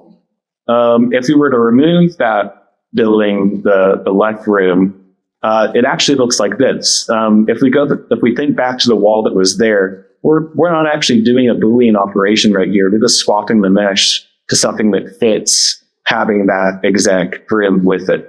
And so if we zoom in on it, it's got something that fits exactly the size of that room. And then there's a beam, if you remember, that overlapped that scene. So we're actually hiding our scenes pretty well. It might look messy, but for all could let's dive into this and think through how something like this would work. For this example, I'm just going to show you how we might cut out this interior portion. So again, sorry, I jumped ahead. That's what the other side looks like. It's got its own material on it because, why not? So there's 3 different wallpaper controls for this one wall right now, in addition to the trim textures that are being applied in various places. We've got, these are the actual terms that we use internally for them. So there's pattern 0 is the internal face that's always there. We've got the exterior one. You can always trust that there's an exterior. And then potentially we have a pattern 1 depending on the wall. And so this is kind of how we would go about it from a high level perspective, is we take a basic wall, we select our subtraction piece, we size it to the correct size. So that if that was confusing, I actually take that 7, the smaller wall, and I use an intersection Boolean, which means whatever is intersecting with that key, we're going to keep. And so here we're keeping only that center portion, then we're going to chop out that part, add in our trim, and then you're good to go on the snake eye. Now, if we wanted to add in the other pieces, we would take an exterior wall. We would then choose our size cutting mesh, be the 7, chop that out, and then merge them back together. And here we go. I actually want to point out, I messed this up. This in the actual cutting, it only extends halfway through this wall. And that gives us a solid wall pattern 0 on the other side that does not break the scene. Bad example, but at least I pointed it out. Anyways, let's dig into Houdini. It's going to get kind of confusing now. So, and we'll have a Q&A after this part too. So just, it'll be fine. With any project, you have to set your project settings, and this is just like that. For this example, we set our building type. So we're defining it as harvest, and the name of these meshes are all going to have harvest as a part of it because it's the harvest house. There's an intention to have many different types of houses. And so we built a pipeline that could take lots of different types of meshes. This is a string that's referenced for file naming export later on and mesh grabbing. So I'm going to point out this right here. This is our file input. We're looking at this node. This is the normal Houdini editor. And when there's that little blue thing right there, that means that's what we have focused on. That's what we're treating. Up here, I'm just kind of trying to explain to y'all with this image that we're saying, this is my project location. I'm looking inside the input folder as in input meshes for the house. I'm referencing the detail of what set name it is. That was Parvase that you just saw. And then I'm going to grab the node name, which is wall inner 11 FDX. So we're just referencing this, and it's just an easier way. This allows us to move through different types of meshes. Any mesh that I get, I've got a lot of different inputs coming in. They could be from Max, they could be from Blender. I don't know what's coming in necessarily. So I'm going to clean up the meshes. I do this for all of them. If I don't need the input, then I'm going to chop it out. So all of these variables I'm removing from the mesh that comes there. I kind of jumped through this on this. I'm going to explain this for a second. We've got a for loop right here. And the way this for loop is configured, yeah, come on ahead. All good. Sure. the way this for loop is configured, I found that in Booleaning things in Houdini, it's better to go by connectivity through a for loop as opposed to doing a Boolean just straight up on the mesh. You get better geometry because we're chopping it individually. You'll note that there's like 24 pieces in here. That's a lot of floating geometry that could cause problems. I'm taking the room 7, so I'm using that smaller ring size, and we're doing the intersection operation right here. And then I'm going to use this wall. Usually in Houdini, it's a common thing to use a null node that has like an out or something like that. I can now reference this wall out for anything else. We're going to go ahead and start chopping that. Here's my chopping mesh, and just to walk the grass, we've got the specific door double 0-1 hole, because there could be 0-2 of that door double. We're grabbing 0-1. It's got all of that weird naming conventions that I had earlier, so we know exactly the one that it's got. It's coming in. It's being cleaned the same way I showed you before. But this time, I've added in this apply material. This is basically just naturally wrangle, but what we're doing is making sure that there's not a material index that is different than what we currently are having. This could potentially, if we didn't do this, add another material index to the output of the mesh. So just making sure I'm getting the right thing. We then chop it, and then we merge in our frame. This is just a trim piece that was pre-modeled. We're just merging it in. It's not a big deal. And we're making sure that it has the proper material for it as well. Due to the way that we output, we might have like 5 different versions of this wall. There was a time, you'll see a GIF later of it, but I moved the doors where a wall might have a door located on the left or on the right. And so we had a neat naming convention where you would add in, this is the 3rd version of that. From here, we're basically done. It's just cleaning it up at this point. I'm going to merge in all the different walls. So you see the single door, you see the full wall as well. Those are just all the different meshes. We applied vertex color. We're going black on it because we don't want to have some strange blending that happens on our shader if you have vertex color already applied. So it's going to go black. Can't really see what it's doing, but that's fine. Then we're going to for loop out our output from these meshes. Don't really worry about what you're looking at here. There's a way to do this now in Houdini, and for some time I might add, where you would probably make this a TOPS network, which is a different way of working in Houdini, but it allows you to output different versions of a file very easily. If I were ever to remake this, I would do a TOPS network for it, and that would be the way to do it.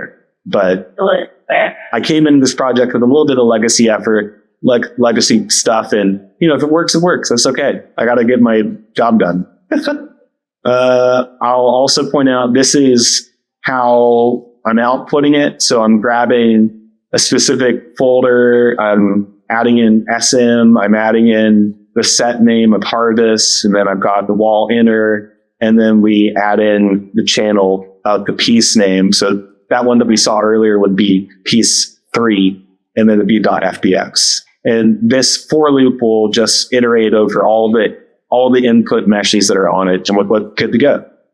That was a lot. That was pretty scary, but we're almost done. This is kind of what our input meshes folder looks like, and this is what our output meshes folder looks like. We process things, even if they're primarily handmade, we'll still process them in Houdini for continuity and control. I can't tell you how many times I've benefited from the network already being set up and being able to grab that one thing and manipulate it slightly and then export it again. Procedural workflows are the what? Whatever. I'm going to keep going if you let me. So this is showcasing some of the stuff that we didn't necessarily ship. There were a lot of other variants of this that were a lot more complicated that we ended up not using because, while we're a game that's on Switch, we need a very small package size. we need not a lot of meshes. We need the meshes that we have to, I don't know, pay the bills. We need cosmetics to be the brunt of our assets. And so we ended up going with, all right, I'll take that away. We ended up going with just being on the center of each wall. The intention is eventually to get more. And it's set up in every single wall, in every single building for that, which is nice. But so again, here's kind of using that same pipeline that we just looked at. It's much more spider-webby in the non-example version, but it's just exactly what you saw applied to more meshes. I'm going to move on. All right, so we're going to talk about auto topology. This is actually a fun thing that I got to work on for a new level that we were developing at the time. It's the Earth Temple. This was basically our game designer and art director were like, hey, we want a destructible wall, and we don't know what's going to look like. Can you create something that'll procedurally make walls and then destroy them? Can you make something sculpted that we can then chop out? We want to specifically use the chaos dynamic system and see how that goes, because we might want to use this in the future. And so that was kind of the problem statement for this. So let's dig in. Like I said, accept any type of mesh input, within reason. This is we're trying to break down a wall in this instance. So something that's thin, something that's contiguous. We're going to try and hit the poly count we need. So, it was a game res object. It's not a movie. We need to lower that thing down. We need our UV scales to fit the tilers of the walls that we're applying it to. So we might need controls to change the scale of the UVs. And then we've got to apply the correct materials to them. So this is the end result. It was through, a team effort. I had VFX artists working with me on this, but effectively I did the breaking mesh pieces and the added in dust and all sorts of fun Niagara stuff. But that's kind of the end result. And so let's kind of dive in and see where it was at. The end result was a sculpted mesh from ZBrush that we then processed. Both the exterior portion of the mesh and the interior that breaks were sculpted and processed on Houdini. I'm going to walk through this graph, but I just wanted to show you all what it was. That little chopping part at the end, that's chaos, chopping it up. And a cool thing about that, this is what that gets crazy to look at too long. A cool thing about the chopping of chaos is that it's very dynamic. I got to do like 8 versions of every iteration of this. This was like the 4th version of this wall. Each one of them was really fun. I recommend chaos, but it can have some cache issues. There can be some finicky stuff. But let's dive in. This is going to be a little bit less strict in our file naming and in our organization of the graphs in comparison to the Houdini, in comparison to the housing. So we're just inputting in our mesh. I'm going to turn it into a VDB, something that's, a very common thing for Houdini users is to make a rock generator. This is kind of one of the main steps that you do when you're trying to make a rock generator, at least maybe at the end, once you've kind of got a shape similar to it. I'm going to convert that VDB. By the way, a VDB is a volume.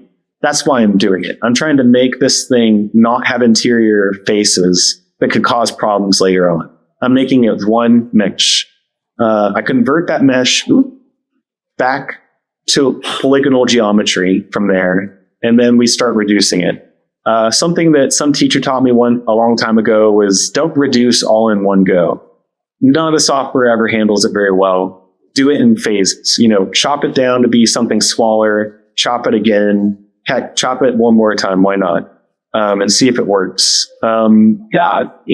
Hey, at this point in this, I didn't really explain it very well in the slides, but I take geometry, I group geometry by that which is facing forward and that which is facing backwards, and I apply logic to it. And then I take geometry that's facing inward or facing, left and right or up and down, and that gets its own grouping. I'm viewing these things as this is the contiguous wall that I want to look like the other walls. And then the interior stuff, I'm going to apply a different tiler to that looks like it's destroyed. So here we are with the front-facing and back-facing geometry. There's then a UV unwrap it, where we might scale it. And now here's the interior geometry.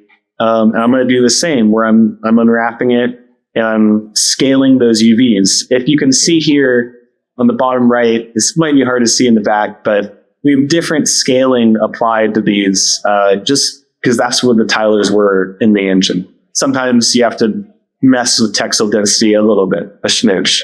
It's a stylized game, come on. And that's really it. Like, I ran the whole mesh through that one little pipeline, and it did everything that I needed. It was just converting it to a volume, processing it down to be something usable, UVing it into something relatable, merging it together. By the way, I want to point out that the fuse node is basically your merge vertex node for other things. Use the fuse node. It's like a safety, like in Unreal or in Maya, I always like spam freeze transformations, delete all history, merge verts, like fuse. So yeah, and then I throw in a clean at the bottom of that. There's some other stuff that you can do. Below this, I have manual outputs of this going into manual nodes that I am up with. So not really worth diving into, but this is the kind of the pipeline. And what's cool about it is I can totally reuse this for other levels. I'm just grabbing the exact same stuff and changing the file input at the top, changing the output name at the bottom. This is a graph that I can actually build on for the future. It's fun. Yeah. Bling. We're going to move on to the foliage converter. My favorite, foliage. I'm a big foliage guy. You can catch me just sculpting a leaf in my free time. I'm a foliage guy. This project has been going on. I'm not sure if it's 6 years, but there's a lot of development that's gone into this project. And so there's a lot of different assets that live in the project, and a lot of things are like, well, that's my favorite bush. And it's like, well, that bush is 5 years old and it doesn't conform to anything. I hate it. But you got to keep the bush. You got to keep the bush. And so sometimes you need to fix things in order to keep it. And that's okay. There are ways to do it that are less painful than others. I happen to find myself in a place where we had about 200-ish different foliage assets that needed to have a lot of data applied to them. They needed normals modified. Normals are things that control because they're lighted in engine. They needed vertex data applied to them. And what I mean by that is information snuck into the mesh so that we can pull it out so that we don't have to load another texture. We had some things to do. I might add that as a side note to this process, all of the foliage that I worked on had to be impostered after the fact too. So it's even another step. But yeah, so lots of outsourcing at this project. We had like, I think 5 different, maybe 4 different outsourcing studios at one point. And that's when we were running fast. Not everybody complies to the standards, and not always are standards given when they're needed. Sometimes assets just get created. Lots of different types of assets for foliage. We've got the bushes, we've got trees, we've got hanging vines, things that are messy, all sorts of fun stuff. We found out the ship date at some point for the Switch and had to make modifications to our shaders to deal with that deadline. And so then we needed to maybe modify some stuff after the fact. And then there's just a visual bar that had been defined and shown on trailers that we had to conform to. So there's a lot of things going into this. Some of the stuff that I'm talking about here, it really comes down to 2 different categories. It's the normals and then it's the vertex color. What you're seeing here is vertex color applied to a mesh, and in Previewed and Unreal. We use the red channel in a mesh for the ambient occlusion that we bake into it, and we reference that for later. We use the green channel for the subsurface mesh. We needed a material. We needed foliage. We needed trees that were one draw, not several draws. We needed one material applied per tree. And what that means is I'm taking the green channel and I'm saying this is the part that can have subsurface values applied to it. The other stuff, treat it like it's opaque. Treat it like it's a trunk. It's not going to glow. Please don't let it glow. The blue channel is kind of cool and a little bit, I don't know if it's unique, but we were very happy to have it. We do a lot of Fresnel. We grab the sun direction. And so I use the blue channel as a part of my mask stack on the foliage to get a prettier look. But it's kind of, if we had to do away with one of them, it'd probably be the bleach shadows. Use any channels for world position offset for wind and stuff? No. And we've wanted to use the blue channel, the height, to give that control on the wind. And then now we have the green channel for the foliage, you kind of manipulate it more. But no, our wind will get love eventually. That we need our weather system to fully come in. It's not just wind. So anyways, what I'm showcasing here is on the right, we've got hardening normals. We've got sharp normals on this mesh, and it kind of looks not great. If you look on the left, it's a lot softer. It's got like a better visual when there's time of day movement applied to it. By the way, our game is time of day, and we have a nighttime and a daytime, and so we have a lot of lighting scenarios to contend with. Our meshes need to be as good as we can get them. That opens the discussion about PBR standards. I'm not going to do it. I'm going to note it. We're not talking about PBR today. We should talk about PBR sometime. So I took this perfectly wonderful mesh and I broke it for y'all. I applied terrible normals to it. It's a little bit easier to see it here than here, but that's bad normals for us. Those are good normals for us. And so we're going to walk through and talk about how we go about messing with this mesh. This is earlier I was talking about HDAs. This is a pipeline that I developed in HDA, which is a file from Houdini that you can drop into Unreal or other packages. And then you can have those settings saved on that HDA, on that actor within your Unreal level, so that if I were to modify this later on, I totally could rebake it and it's fine. If I need to roll back the revision of the asset that I output, I can just do that, rebake it, we're totally great. In this scenario, I'm going through the nitty gritty because I kind of want to show you all the behind the scenes and not just some HDA that looks all pretty. I'm going to have some addendums to it, but I just wanted to be able to have something to show you all. So let's do it. Usually in this graph, well, to preface, I didn't always do it as an HDA in Unreal.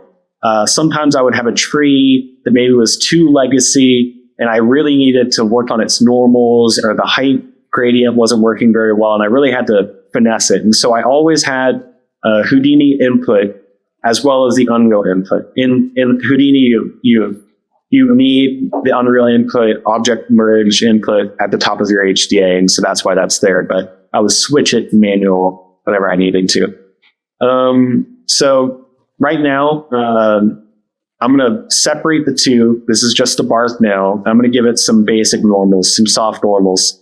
You would do different things with it. Theoretically, in a perfect world, you might even, bake the normals, but whatever.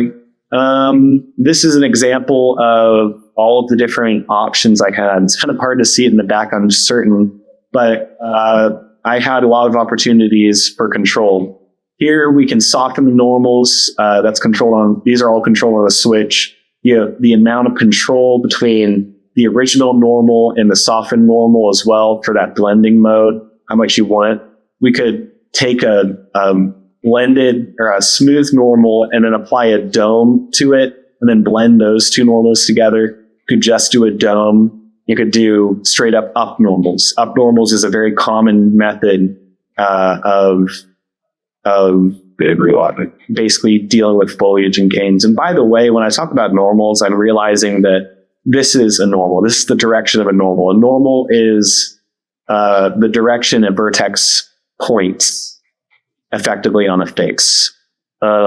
So what I'm trying to do is blend those to be less sharp. That's the goal here.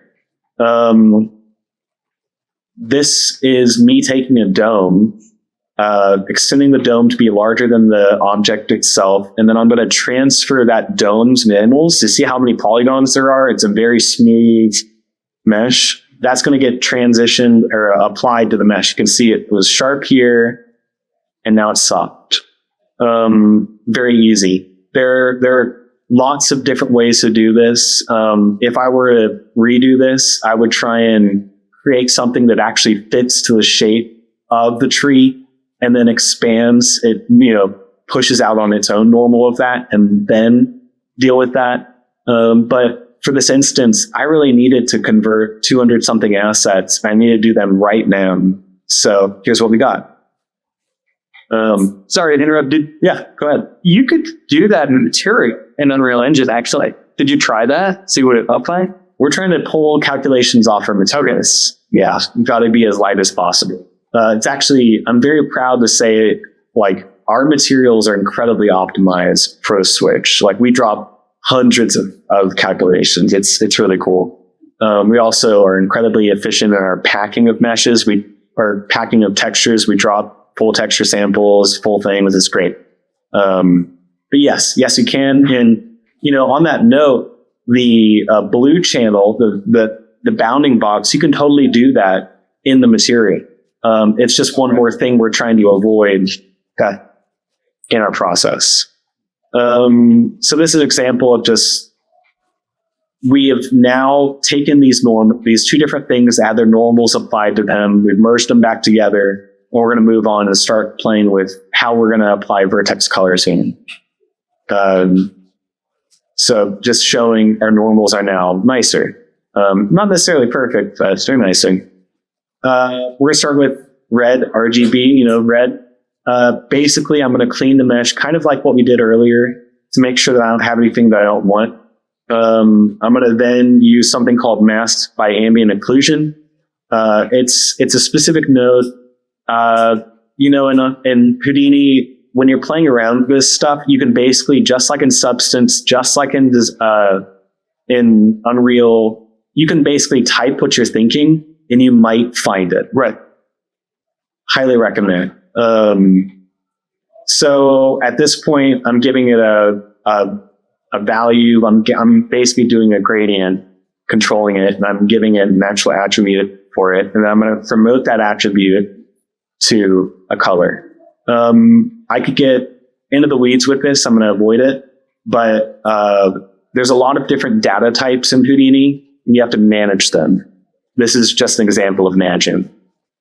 From here, it's really simple. All we're going to do is say, hey, give me a full value of white for the foliage that I want to be subsurface. Give me a value of black for the stuff that I don't want to be subsurface. I'm going to merge those together. Those are good to go. Then finally, we're going to apply the blue channel, the height gradient, and that just starts with the bound. I'm going to do some things to kind of sort what we're dealing with. So you could, I'll group it, but I'll choose either to have the top or the bottom be the top or the bottom. You can swap which direction you want. In case of a vine, you might want the top to actually be, inverting effectively. I'm going to add points to it. I'm going to blast everything but those points. And so now we just have, you might not even be able to see it, but there's a little point here and a point there where the top of the box was. We're then going to create a line, just a line in between them. It's like a little line. I'm going to sort them. So whatever is the highest is going to be, number one. Whatever's the lowest is going to be 0. Then I have control on, how I'm going to apply the color to it. At this point, I'm using a resample node. this allows me to get a little bit more detail in that height gradient for when you're applying to it. Theoretically, you can move these around, but you could also move around on this curve. One cool thing about, Designer, but as well Houdini, they deal with a lot of curves, and you could add in like a bunch of points here and have some fun with it if you really wanted to do some cool stuff. I'm then going to take, we can see right here, it's black here, and it's getting white here due to that curve U attribute, a ramp attribute. And I'm going to transfer that onto the mesh. So we now see that it's nearly black down here, and it's hard to visualize it for this example, but it's basically white at the top. We're going to promote that. We're going to change the data type for it to a color, and then we're going to merge all this junk together. This is an attribute bot, which really is just one more way of blending things together. It's taking the three inputs, and I'm going to do something in there. So we're taking red to the front input, we're taking blue or G to the middle input, and then blue to the third input. And so within that actual geometry bob, I'm just separating out those inputs, applying them to a float vector, which is just effectively a color. And I'm just giving them the values and merging them out as one color. That's it. It's just to blend them together. It's nothing special. At this point, we're good. We're golden. We've made the thing on the left. It's got the vert colors that we need, and everybody's happy. It lends fast. I think that's it.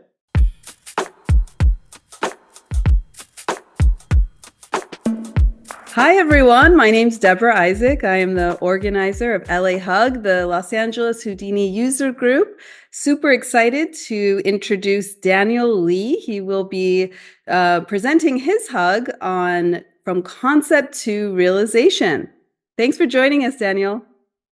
Hello, I'm Daniel. Thanks for the introduction. For my HUG talk, From Project to Realization, I'll be going over a project that I did in conjunction with SideFX. This was done during my internship at SideFX. And there I chose a concept and I created a VFX shot from it. And I'll be going over my entire workflow from breaking down the concept, modeling, simulation, rendering, all done in Houdini. So thanks for watching, and I hope you enjoy. First, let me show you guys the final shot that I came up with. And while this shot is playing, I would just like to say that this was not an individual effort. I had help from some friends and definitely input from a lot of the folks at SideFX, as well as some professors at school to help me put this together. So I myself am not a character artist or a character animator, so I had some friends helping with that. But as far as the modeling, the effects, the lighting, rendering, and the final composite, that was done by me. Okay. So back to the presentation. So I'll be splitting the presentation into 3 different sections: the geometry, how I simulated it, and final look, dev, and rendering of the scene. So first of all, I want to talk about, well, the geometry and breaking down the concept. How do you take something that looks so painted and drawn over to something 3D and realistic? Well, I broke this down into 4 different components. The first one is the guy itself, the creature. And as I said before, that's handled by some of my friends at school. And besides that, there are 3 different sections to this piece that I saw. One was the fleshy bits that are attached to different parts of his body, the wall that he's coming out of. And I did some Googling. This sort of holy, oceany sandstone look is called a Tafoni wall. So I gathered some reference for that. And of course, the webs and all the dust and debris that is attached onto that wall. And I want to go over the character. This is the first thing that we wanted to finalize before moving on with the project. And the character rig and the sculpt and the texturing is done by Tristan Del Giudice, and the animation is done by Gabe Kevin Mallon. And if you look on the right side here, that is the template geometry that we worked with so we can get the animation to look right and the creature motion to fit with the wall. And moving on to how I first started tackling creating this Tofoni structure here. So I just want to quickly play a video. This is how I approached this shot at first, creating that sort of holy pattern. So you'll see this setup repeated many times throughout this presentation. So I first start out with a grid. I have an ocean evaluate to that got me a sort of wavy holy pattern that sort of resembles that rock. I scattered some points based on the cusps of the waves, and then some more points. And what I do here is I use the connect adjacent pieces node to connect the the points together. So the points that are close to each other will get a polyline created in between them. And I would resample them to a much higher resolution.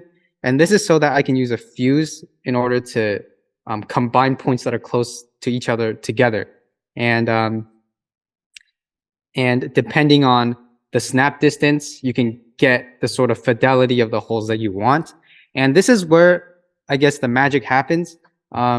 You smooth this to get the final look. But first I create a point group that resembles the inside points and constraining the outside points. And after sliding the smoothing slider, you can see that the strings sort of tighten up and you get this sort of webby pattern. So this is the basis that I started off with when I was creating this geometry. So that was what I started off with. And the first attempt that I did was to use that as a collision geometry and draping a really high resolution cloth over it.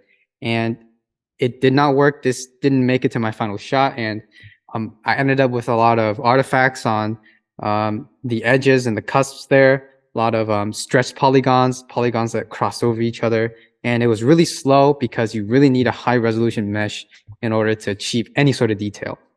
And plus, it was pretty much impossible to get sort of a, I want to call it like negative space, like the cavities within those cavities. So if you look at the reference, you'll see the cavities are sort of caved inwards on itself. So I ended up scrapping this, but this is the final geometry that I ended up going with.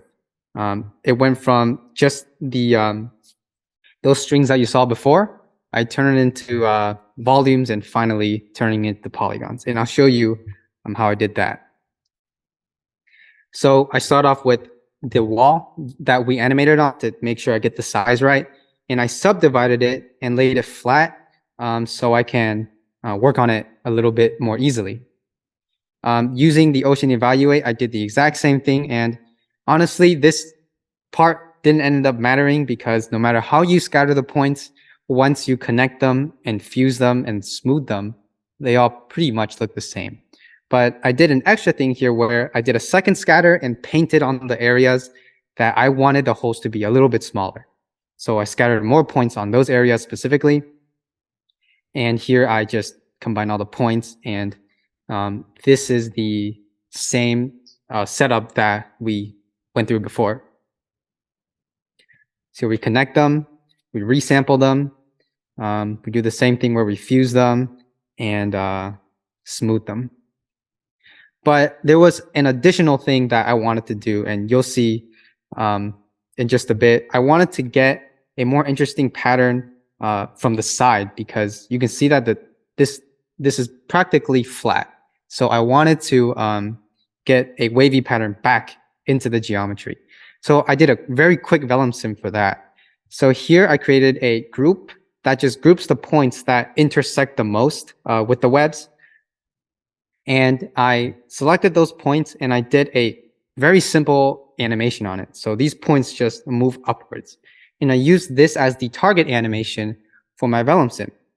So once I pin these points to the strings and setting them to match the animation, the final simulation looks like this. So this is all this is doing is a quick sim to get the wavy pattern that I was looking for. And this is the final geometry that I was working with. And this next part was just to get it to match the shape of the concept just a little bit more. So I used a wrangle to push the points in the middle down to create a sort of groove. And then on each side of it, I bumped those points upwards because on the concept, there's sort of a slit down the middle and then grooves on, and then bumps on the outside. So that's exactly what I did, just using a wrangle. And after that, just a little bit of mountain to make the geometry a little bit more interesting. Yeah. And the next challenge is, this is sort of just a blueprint for how the wall will finally look like. So I had to figure out, how do you make this into renderable polygons that will look like a wall? And the method I did before didn't work. So I ended up using a more brute force approach, as you'll see. And again, we always study the concept before we go into this. And here I use a copy and transform node to create the depth that I want the holes to be. So if you look down from the top, you'll see that the cells, you can sort of see like cells or rooms that is created by this copy and transform. And I created a p-scale attribute that increases as the copy number increases. So as the layers go deeper and deeper, the p-scale will ramp up exponentially, controlled by this curve here. And I worked on each of these layers separately using a for each loop. So inside of that for each loop, I use a convert line to clean up the geometry a little bit, delete the p-scale, resample it, and then this is just to make sure that when we sweep the node, there won't be any intersecting polygons on the cross section. So here we polyframed it and we swept it while using a sweep node. And I used the second input cross sections and piped a circle node into that. And this is where the p-scale comes in. So the p-scale controls how wide this circle is. So as the layers go down, the cross sections should get wider and wider. And again, just a bit of a mountain to make the geometry a bit more interesting.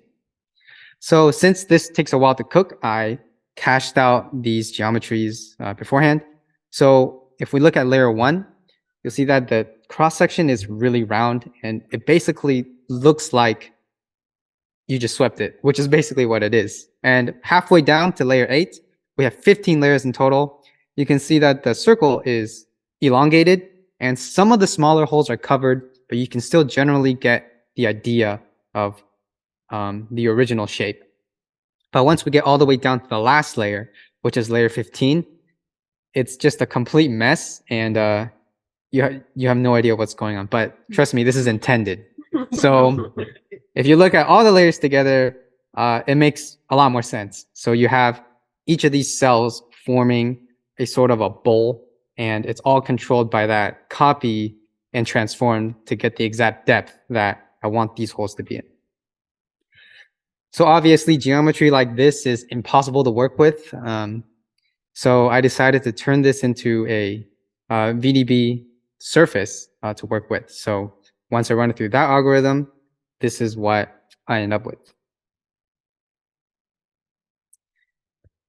And the first thing I did was to eliminate some of the noise since the polygons are really messy. So VDB smooth to make sure that I have a workable geometry.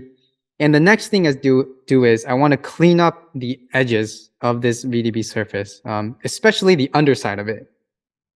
So I use the same strings that we worked with before. And I just basically created a shell using a extrude volume to catch the entire bottom side of this volume. So there it is, and using a VDB combine and setting it to union with the previous volume, it cleans up both the edges, but most importantly, the bottom of that volume. So if I take a look at the bottom, a lot of that is cleaned up because before this method, there's a lot of surface underneath that I wouldn't want to be working with.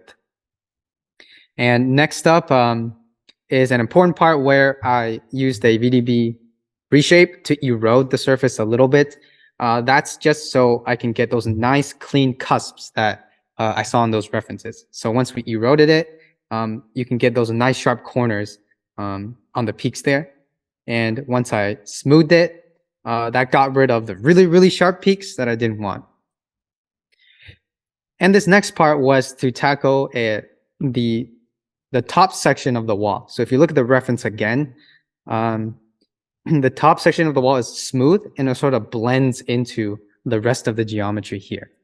So, well, the easiest way to do that is to, well, smooth it. But first, I create some geometry using the template wall that I started with, using a bound to isolate the top section.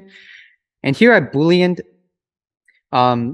this box using a tube to get that shape, and then turning that into a SDF, and then sending it to union back into the wall geometry. I can get it ready to smooth so that it'll be ready to smooth to a flat surface. But first I created a smoothing mask because we only want to smooth the top half of this wall. So I blew up the volume a bit, turned it into fog, and renamed it as a mask VDB so we can smooth it. And yeah, so we changed the name into mask, and using the VDB smooth SDF, we use the alpha mask parameter to isolate that area. So that's what I ended up with after the smoothing operation. And I used the new node in Houdini 19 volume noise SDF just to add a little bit more detail to the surface. There it is. And this last part is to finally cut off the edges of this wall. And again, we use the bound to get the size of the wall that we want, turn it into polygons, turn it into a VDB from polygons, and using a VDB combine, setting it to SDF intersection this time in order to slice off the sides of the wall. So we're getting close to getting the final shape of the wall that we want. Now that it's just a little bit more cleanup to do on the polygon level. So we turn this back into polygons, and we create a group to isolate the underside of the wall. As you'll see, there's a lot of polygons underneath the wall that we don't need, that we won't ever see in the renders. So we blasted those away, deleted small parts, and this is 90% there. We're very, very close to the end. And this last section is just to add the hole that the creature is going to finally crawl out of. And this part is really simple. All I did was first I stood the wall up because that's how we animated the creature coming out. And I created a geometry that I used to cut a hole in the wall. And this geometry, I decided to make it a tier-shaped geometry because if you have an upside-down tier, the point of the tier sort of merges in with the crevice that I created earlier. So you'll see in just a second, we delete the points in that geometry. And depending on the proximity from that geometry and the rest of the wall, we sunk those points downwards. And you'll see that the whole geometry sort of blends in with the rest of the wall. So that's the final wall that we have here.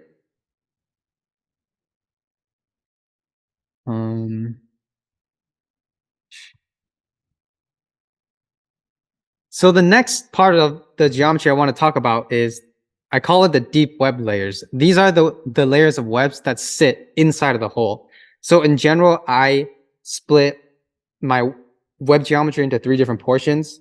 The webs that live on the surface of the wall, and then these are the deep webs. So I have 2 layers inside of the hole itself. So let's talk about that. So this is pretty simple. This is largely using the same setup that we had before. Again, we start off with the surface of the hole, and then depending on how deep the point is within that hole, we make an attribute so we can isolate it. So in this case, we use the depth, or in this case, the density attribute to isolate the deepest part of the hole. And here, we set up two different scatters. The first one is using is scattering within the volume. So we create this volume using an ISO offset, and we scatter in that volume.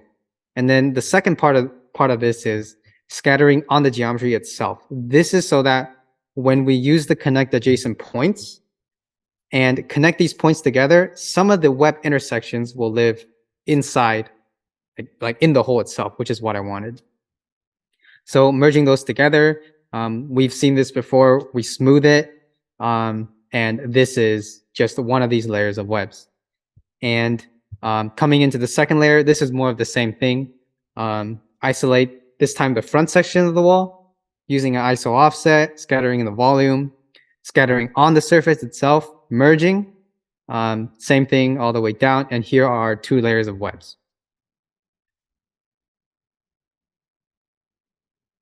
And more interestingly is the webs on the surface, because the webs inside of the hole, the deep webs, I could really just scatter random points and then it'll look pretty good. But the surface webs sort of need an organized chaos to it, because if you think about it, when a spider spins up his webs, it's not random. It sort of has a look to it. And I wanted to achieve that somehow. So this is how I made the surface webs. So first, of course, I start off with the wall that I made before.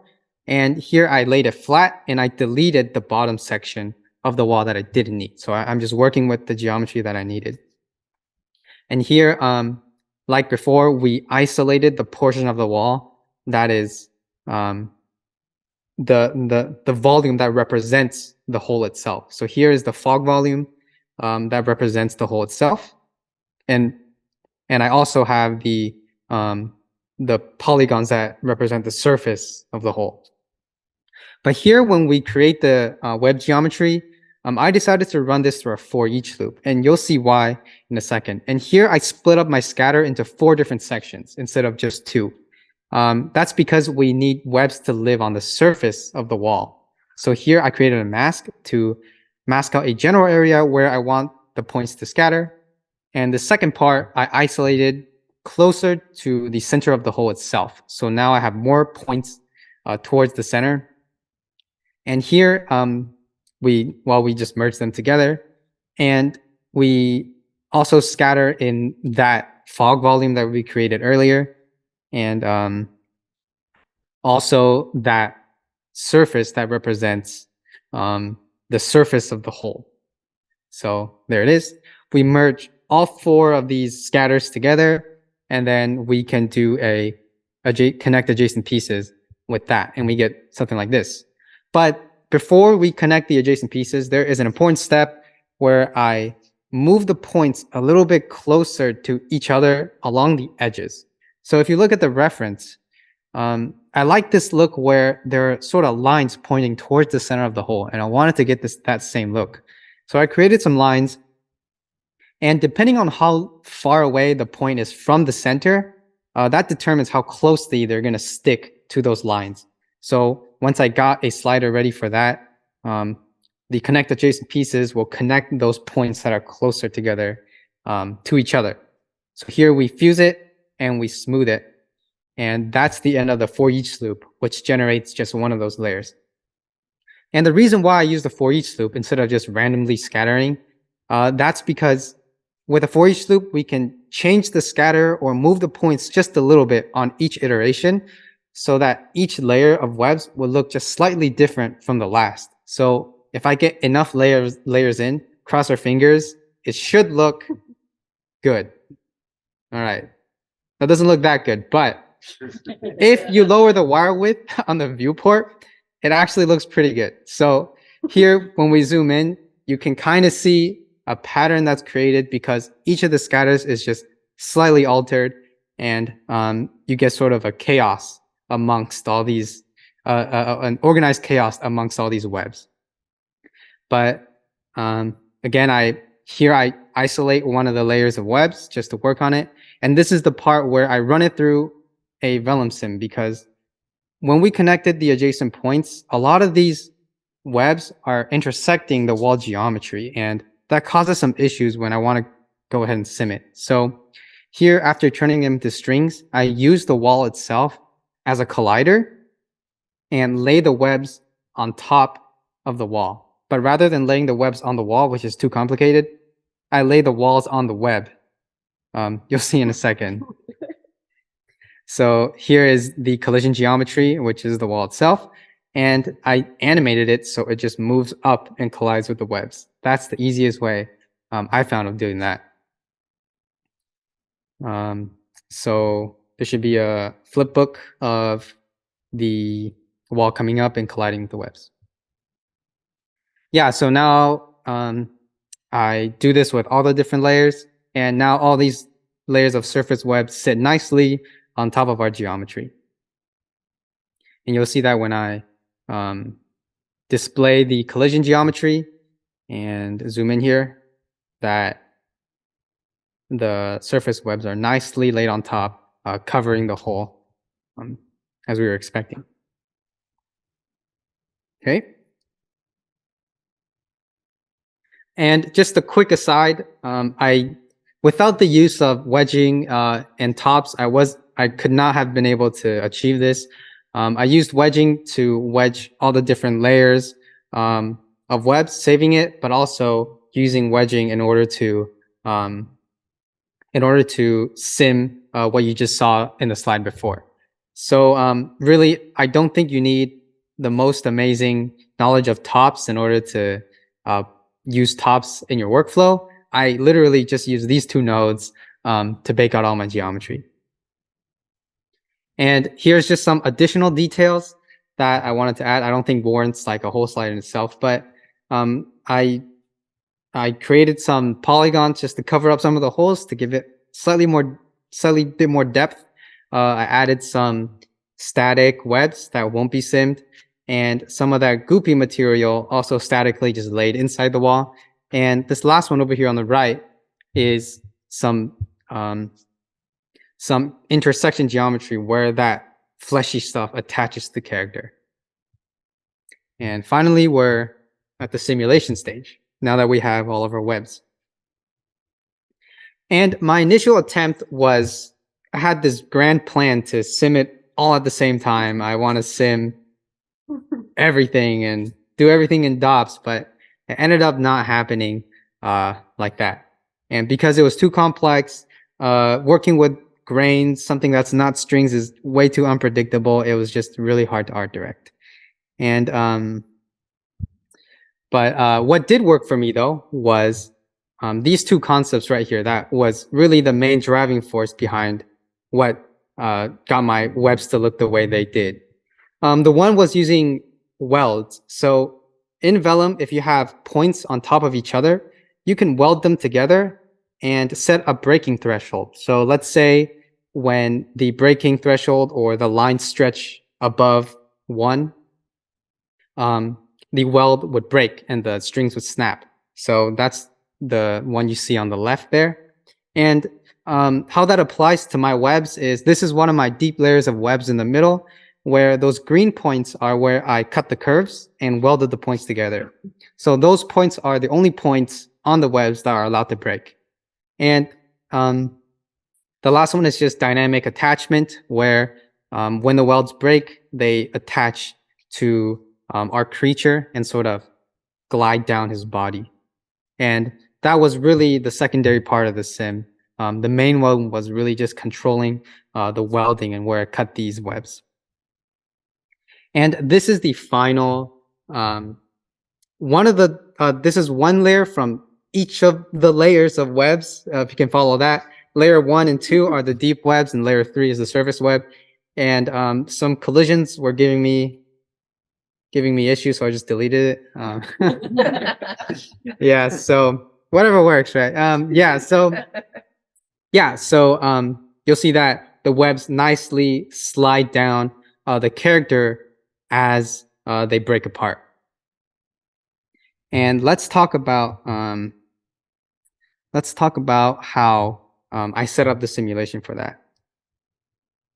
So here, I'll show the simulation I did on the surface webs. So again, I only work with one layer of webs at a time to keep things simple. And Here, I wanted to droop the webs to get an initial state for the webs, I guess. And this is so that, well, webs in real life react to gravity, but so far I haven't used gravity to sim anything. So this is just to get that initial look. So after setting up some attributes, attaching it to the wall, the webs sort of just sag and go slack. And I do that again with every layer. And that is the initial state of one of my webs.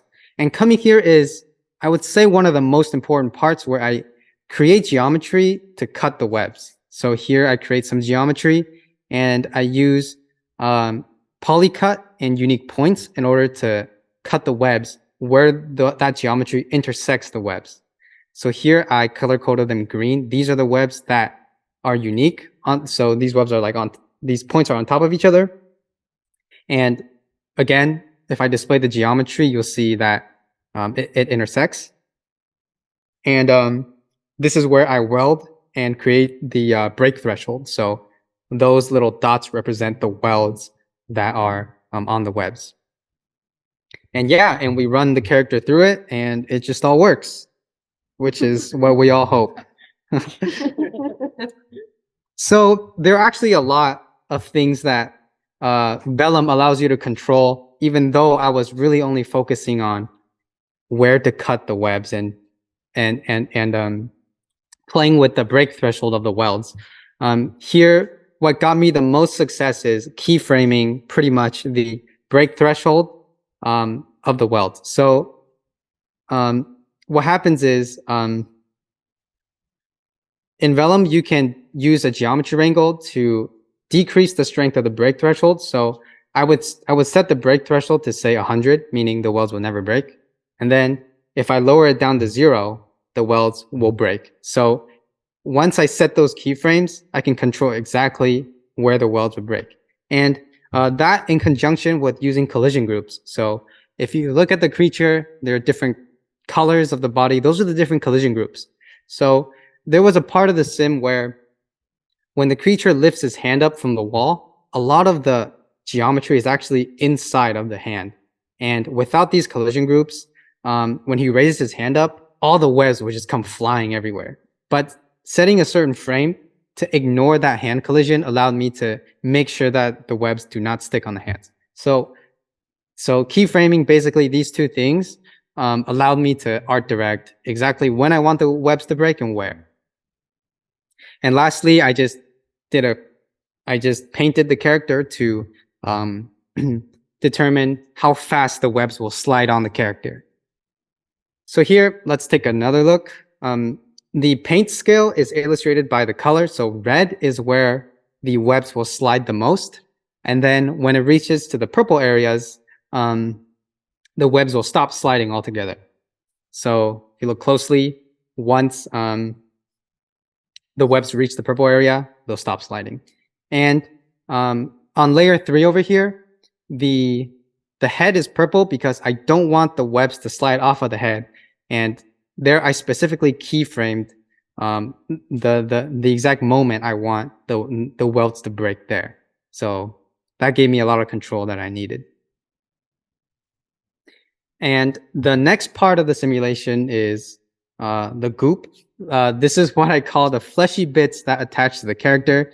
And the challenge with this one was sort of getting where I want these the Y intersections to take place. So take a look here. So in the concept, the character attaches. There's a lot of these fleshy bits attached to the character in specific locations. So here I created a target primitive attribute and just typed the primitive number that I want that string to attach to. So what I literally did was I zoomed in, displayed the primitive number and chose that primitive to be attached to the fleshy bit. And here I merged all of them together.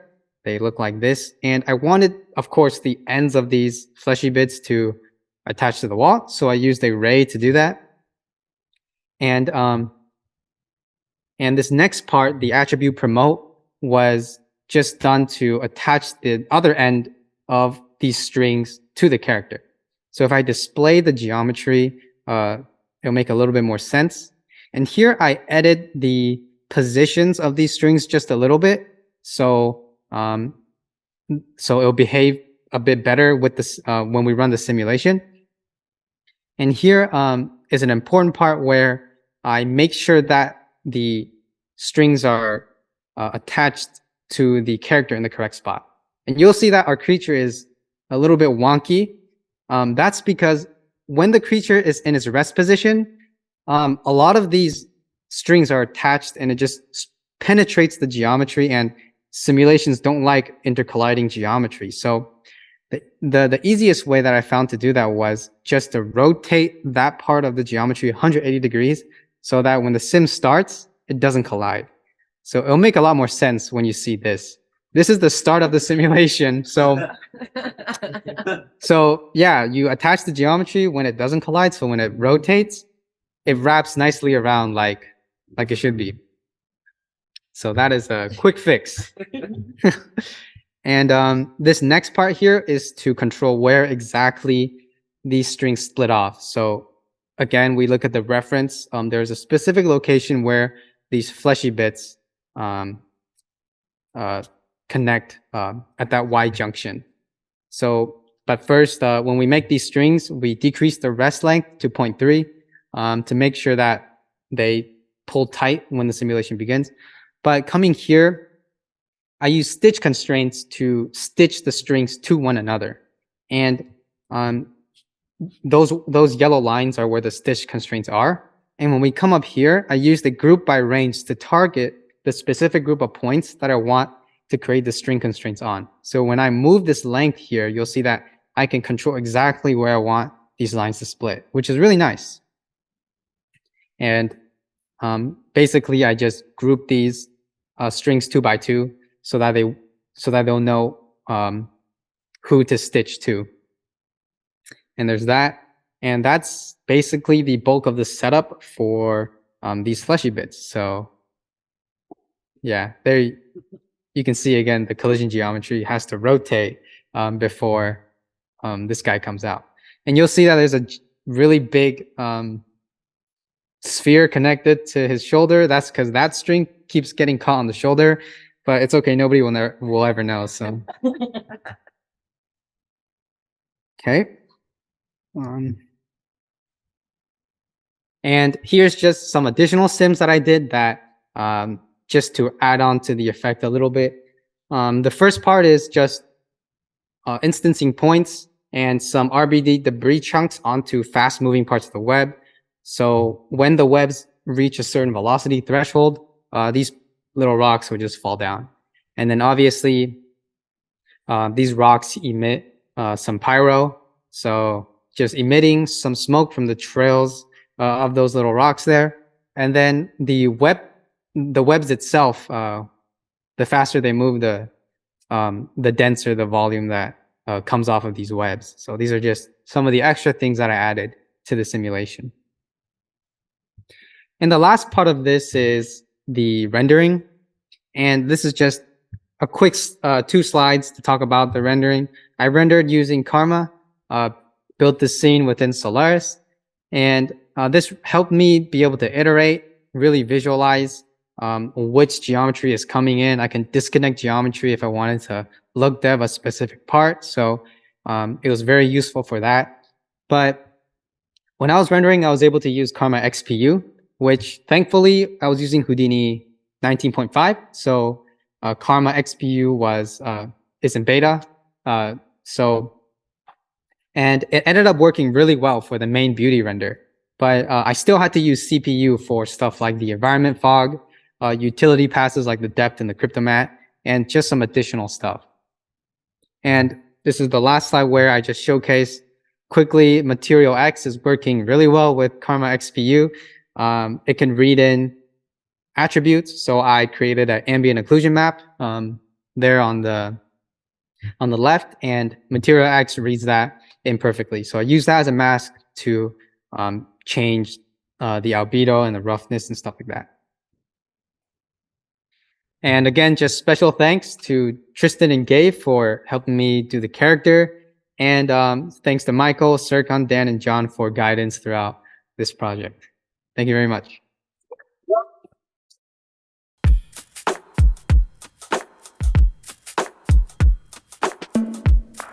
Hi, I'm Paul Lemeshko, a Toronto-based CG artist with experience in the VFX, animation, and game dev industries since 2003. Most recently, I have had the privilege of working with Internship Entertainment, a Canadian company specializing in kids live action, CGI blended, and animation series. When I joined, the studio was in the process of developing an Unreal Engine pipeline for Builder Brothers Dream Factory. This is a 3D fully animated show created in partnership with Scott Brothers Entertainment. My role was to build a set of non-destructive tools using Houdini and Unreal for offline and real-time projects. These tools were specifically designed for procedural terrain generation and hierarchical scattering. They also allowed for manual editing of action areas. The primary objective of these tools was to empower a small team of artists to generate approximately 80% of the environments procedurally, with the remaining 20% being manually created. So the show was set in a variety of locations. With the power of procedural generation and non-destructive nature of the Houdini tools, a handful of artists were able to iterate quickly and achieve the desired look based on the art director's feedback. Here is a quick demonstration of the tools at work, utilizing Quixel Megascans assets within the Unreal Engine. I start by sculpting the terrain, then applying some minor erosion and generating procedural masks with the Houdini tool. These masks define the materials and asset locations.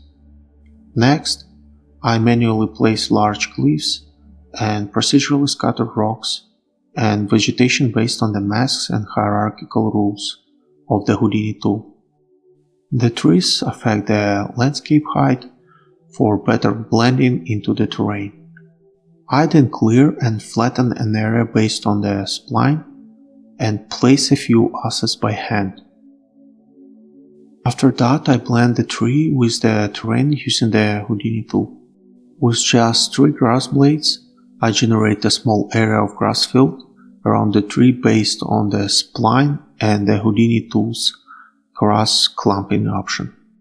This could be an effective solution for hero areas where precision is important to avoid grass penetrating the scene elements. Even with a limited number of assets, I was able to create a rather detailed environment.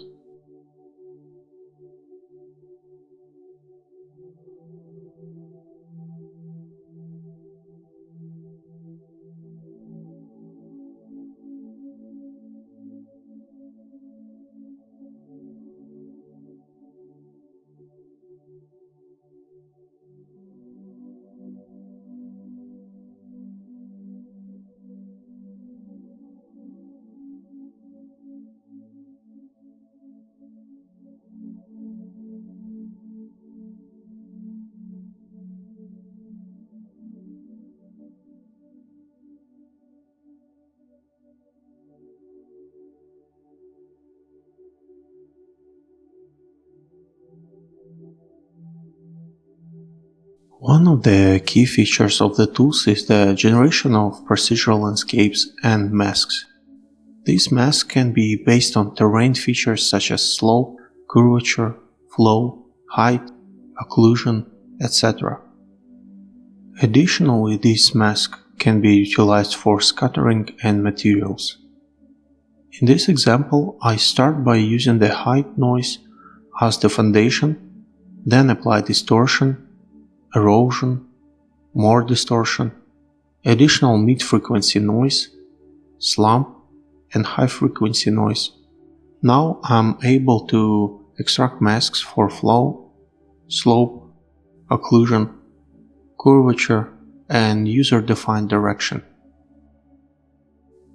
We also have the capability to generate masks and hide data based on splines, spline patches, meshes, images, as well as procedurally and hand-placed assets.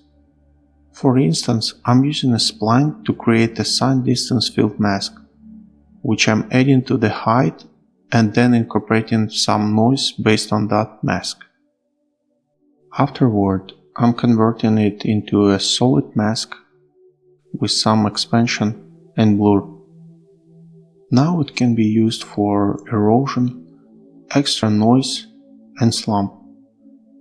The tools enable us to extract as a mesh, and just by duplicating the same mesh, moving, rotating, and scaling, we can achieve more terrain variety. Then we can project the result onto the landscape and modify it further, like adding more details with the Houdini 2 post-processing options. We can also bake it into an image stamp and use it as the hide stamps with different options. Multiple splines in the spline patch mode can be used as a control grid to modify hide data. This could be useful for defining the base shape.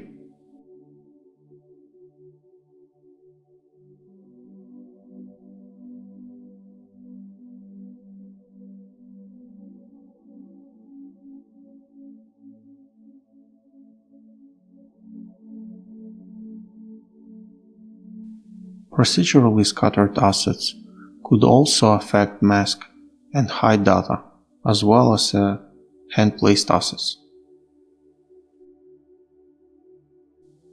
Once we've generated masks and hide data or obtained them from the projection, we can further manipulate them using a variety of operations, blending modes, ramps, and so forth.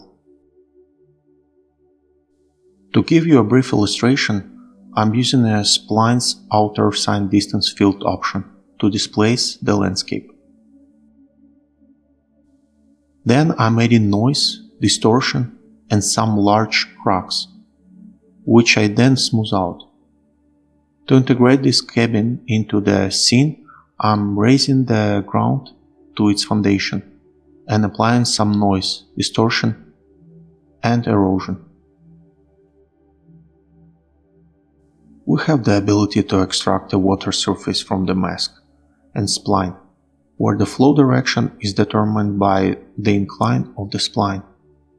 This can be utilized as the flow speed and direction in the water material. As demonstrated in this example, I'm using the splines to displace the waterbed, then adding some details with the post-processing. Then, based on the waterbed mask and spline, we can extract the water surface where the brighter color indicates the flow speed and the UV attribute contains the 2D direction.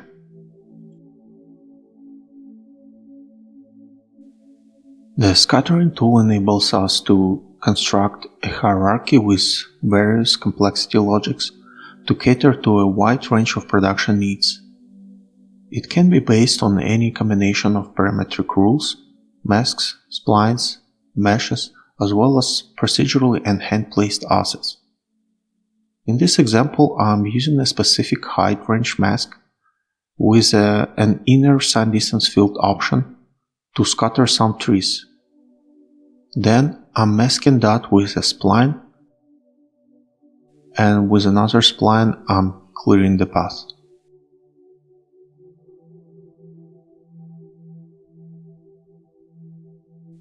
The tools powered by the Houdini engine enable us to bring the non-destructive nature of Houdini into Unreal. This is an invaluable benefit for small team environments and assists directors in iterating on their vision much faster to achieve the desired look. Unreal users don't need to know Houdini. The entire process, including creating hierarchical scattering recipes, can be done without opening Houdini. In our workflow, we only use two tools that can interact with each other in various ways. To work in Unreal, it requires a valid Houdini engine or Houdini license and installation. Also, a Houdini engine for Unreal plugin. It's important to note that we will be utilizing only the free Houdini for Unreal rental license while working in Unreal. This means we have a privilege to use the tools in Unreal without actually using Houdini or Houdini engine license. So what is a Houdini engine? It's a non-graphical Houdini, part of Houdini distro, requires a paid Houdini license or Houdini engine rental license. It's a solution for batch processing and distributing important tasks on the farm. On the other hand, Houdini engine for Unreal, it's a plugin for Unreal Engine, brings procedural power of Houdini to Unreal Engine, comes with Houdini distro and works if Houdini installation exists, and requires a free rental license. Our workflow consists of three main steps: generate or sculpt the landscape height, generate or extract masks for scattering and landscape material, and perform scattering. There are multiple ways to generate landscape with height and masks HDA. We can begin by sculpting the base terrain, or generating noise, projecting meshes, splines, patches, images, and then applying a series of post-processing operations on top.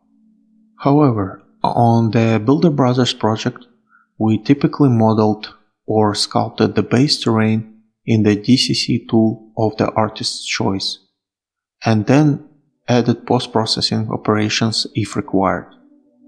Here is an example.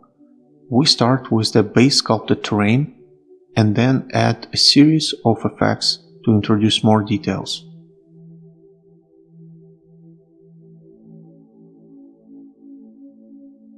After that, we can generate masks based on specific features or noise. These masks can be used later for scattering assets and defining the landscape material layers. For example, an erosion mask could be used for removing or spawning specific assets and applying a material to achieve the desired look. Occlusion could also help to separate wet areas. The slope mask helps to identify cliff or hill areas. Curvature can help to break up the look and add more details. The user-defined direction could help to separate north from south areas where the south would be drier than the north. The height gradient mask could be used to separate high altitude areas from low ones, and used for assigning different materials based on that, or spawn specific assets related to that height. A noise mask could help to get material and asset scattering variety. However, these masks are not that useful without the ability to edit and post-process them. The masks can be further altered by adjusting, combining, or mixing with each other to achieve a desired look. Here is a simple example. I'm projecting the mask from a spline, expanding, blurring, distorting, and subtracting it from the height gradient mask. For each mask and height, we can add as many operations as we need. It works in the similar way to Photoshop Smart Filters. We can stack as many as we need to meet the requirements. We can also apply any mask to the height. The list of operations is extensive to ensure that it doesn't limit the artist's creativity. In Unreal, the mask and height data are stored in the landscape layers. This means that the Enable Edit Layers checkbox must be activated. This is one of the main distinctions when using the tool in Unreal as opposed to Houdini. The landscape layers provide us with an additional option to benefit from Unreal's layering system. Once the terrain and masks are prepared, it's time to populate the landscape with assets using the hierarchical scattering HDA based on our recipe. The HDA is heavily inspired by two presentations: Procedural World Generation of Far Cry 5 from GDC 2018 and Ghost Recon Building Worlds with Houdini from Houdini HIVE. I highly recommend checking them out. The logic of hierarchical scattering is determined by 5 parameters: mask priority, layer ID, order ID, local and global radius. These parameters were sufficient to achieve fairly complex results. The mask priority parameter allows us to determine which asset should spawn when multiple mask areas overlap. In this example, the mask priority for the green asset is set to 0, and for the red asset it's set to 1. As a result, the red asset will appear in the green mask area due to their higher mask priority value. The layer and order ID parameters come into play when we have more than one asset to scatter. These parameters determine whether the assets should use a local or global radius area to resolve overlapping assets. The key difference is that layer ID is used for incoming assets when we chain multiple hierarchical scattering HDAs, and order ID is used for asset variants in the current HDA. By using layer ID or order ID and 2 radius parameters, we can replicate a common natural hierarchy. For instance, the local radius allows us to define a tree canopy radius, and the global radius defines the radius of a trunk, allowing grass or bushes to grow under the canopy.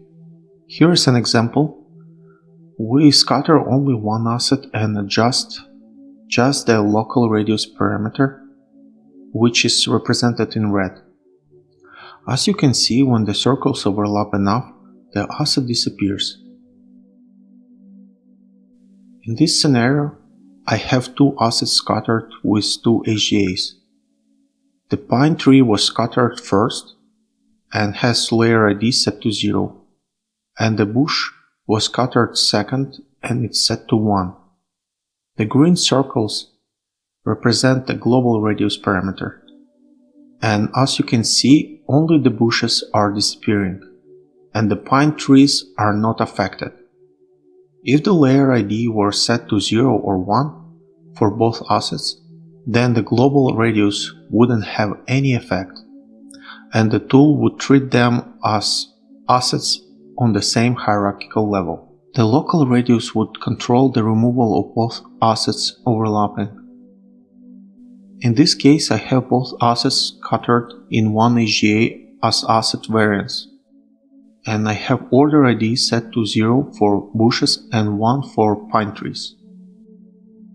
As you can see, the global radius on the bushes is now affecting only the pine trees. The order ID value lets the tool know which asset is higher in the scattering hierarchy level and which is lower. There are other parameters that I'd like to briefly mention. These include coverage or total count of assets to scatter, relax iterations, scale by mask and ramp, random scale between min and max values, density distribution based on mask and ramp,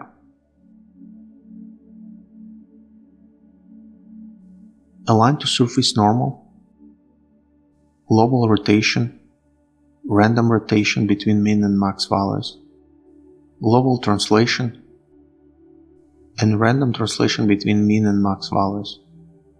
The deformation mask parameters allows us to deform the terrain and offset the assets. also provides the mask for material assignment. Not all assets can be scaled significantly due to the textile density issues that come with scaling, and also, for instance, the shape of a tree changes over its lifespan. The tool allows us to specify as many sizes or ages of the tree as needed. In this example, I'm using 3 different sizes for the pine tree. If we use the size by mask feature, the tool will pick the appropriate size of the tree based on the gradient value of the mask. To avoid the staircasing pattern, we can use the blend sizes parameter. This helps compensate for the lack of intermediate sizes. Additionally, size randomization can help to break up the uniform look. Each size of the asset can have multiple variants. The weight parameter controls the scattering percentage of each variant. In this example, I'm increasing the weight of the dead pine trees, specifically for the largest pine tree size. Here I'm adjusting the weight for the medium-sized dead tree variant. The red color represents the local radius parameter, which is used to remove the largest trees that are too close to each other. The green color represents the global radius for the medium-sized dead tree variant. As you can see, it removes all other sizes of the pine tree along with its variants because the order ID is set to a lower value than the rest. This gives us full control over each variant in the hierarchy. When you are tasked with covering a large area with grass, it's beneficial to use a smaller number of scattered assets for the sake of performance. Typically, we would use large grass clumps for this purpose. However, this method can present some challenges. Large grass clumps may not properly conform to the curvature of the terrain surface. This isn't the issue for long shots where the grass is far from the camera, but it becomes noticeable in close-up shots. Furthermore, large clumps can't follow detailed exclusion masks or assets. For instance, a grass clump might penetrate the rails, making the grass visible outside of the terrain surface plane. A potential solution is to use smaller grass clumps that lean in one direction in high detailed areas. We can also use a sign distance field exclusion mask from the rails to guide the grass away from them. However, this could result in a uniform look. While we could use a noise mask to add some noise-based scale variance, it might still look unappealing. Aligning the grass to the surface normal can help in areas where the surface isn't flat. For better look, we can use cellular noise to affect the scale and direction. We can skip cells with a ramp and randomize values, then blur it to remove sharp edges and add some distortion. With some extra direction blending settings, we can achieve a more interesting look for the grass. Blending with the surface normal direction can also be beneficial.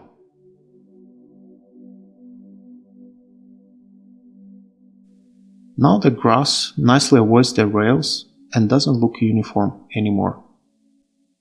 I think this approach provides a more natural and visually pleasing result. Furthermore, the tool enables spline-based scattering. This feature allows us to control various aspects of the asset on the curve. We can adjust the density, spread, and overlap of the assets. We also have control over randomness and ramp-based size of the assets. The results can then be projected on the surface. This includes alignment to the surface normal, as well as random rotation and direction. This level of control provides a high degree of flexibility and precision. It's a powerful tool for creating complex and detailed environments. Alright, that wraps it up. I really hope you found this helpful and learned something new. A big shout out to James Wallace, Matt Bishop, Fiona Wang, and the folks at SideFX for making this presentation happen. Cheers!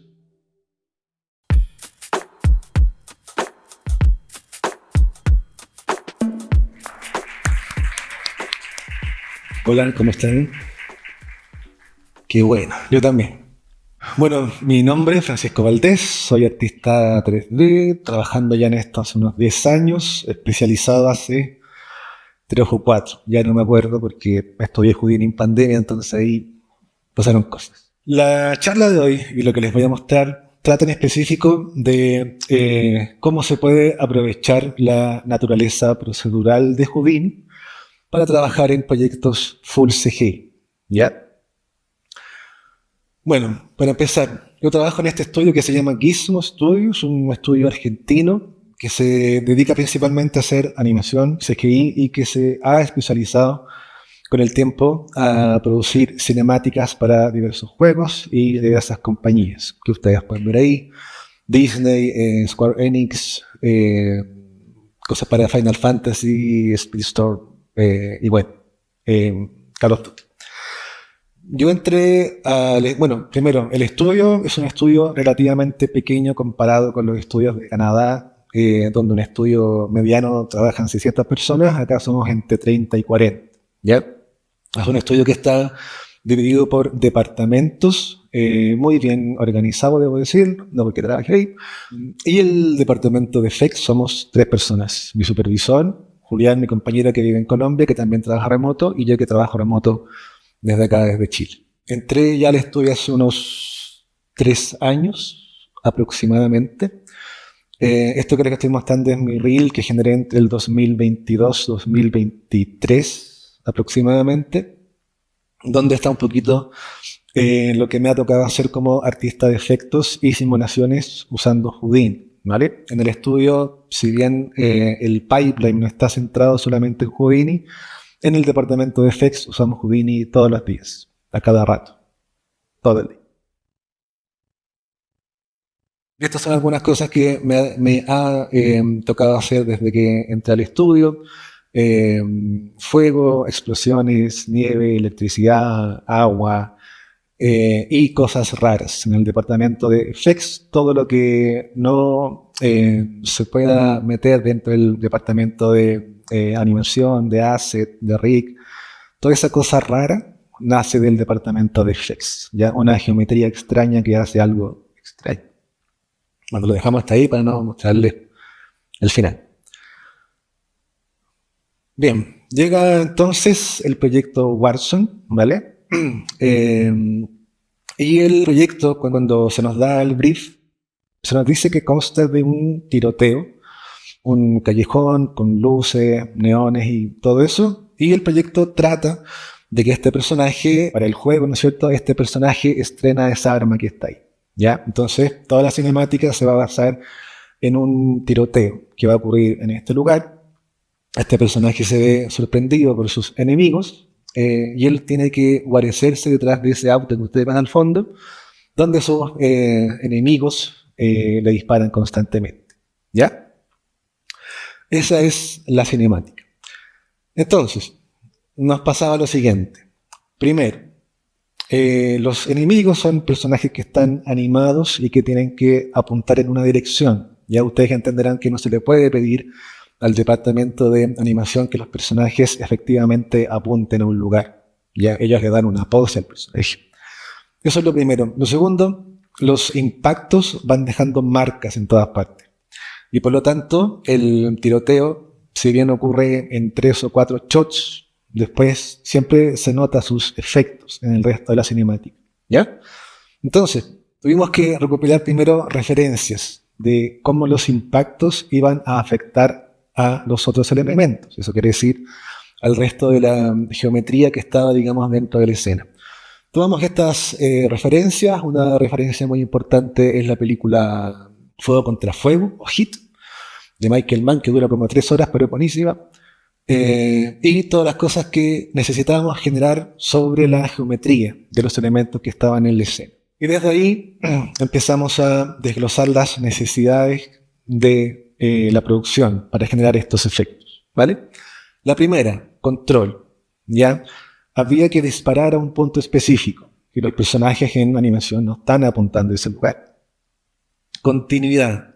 Esto tiene que funcionar para varios shots y además, si se rompió un vidrio, ese vidrio tenía que estar roto siempre igual en la misma parte durante toda la cinemática.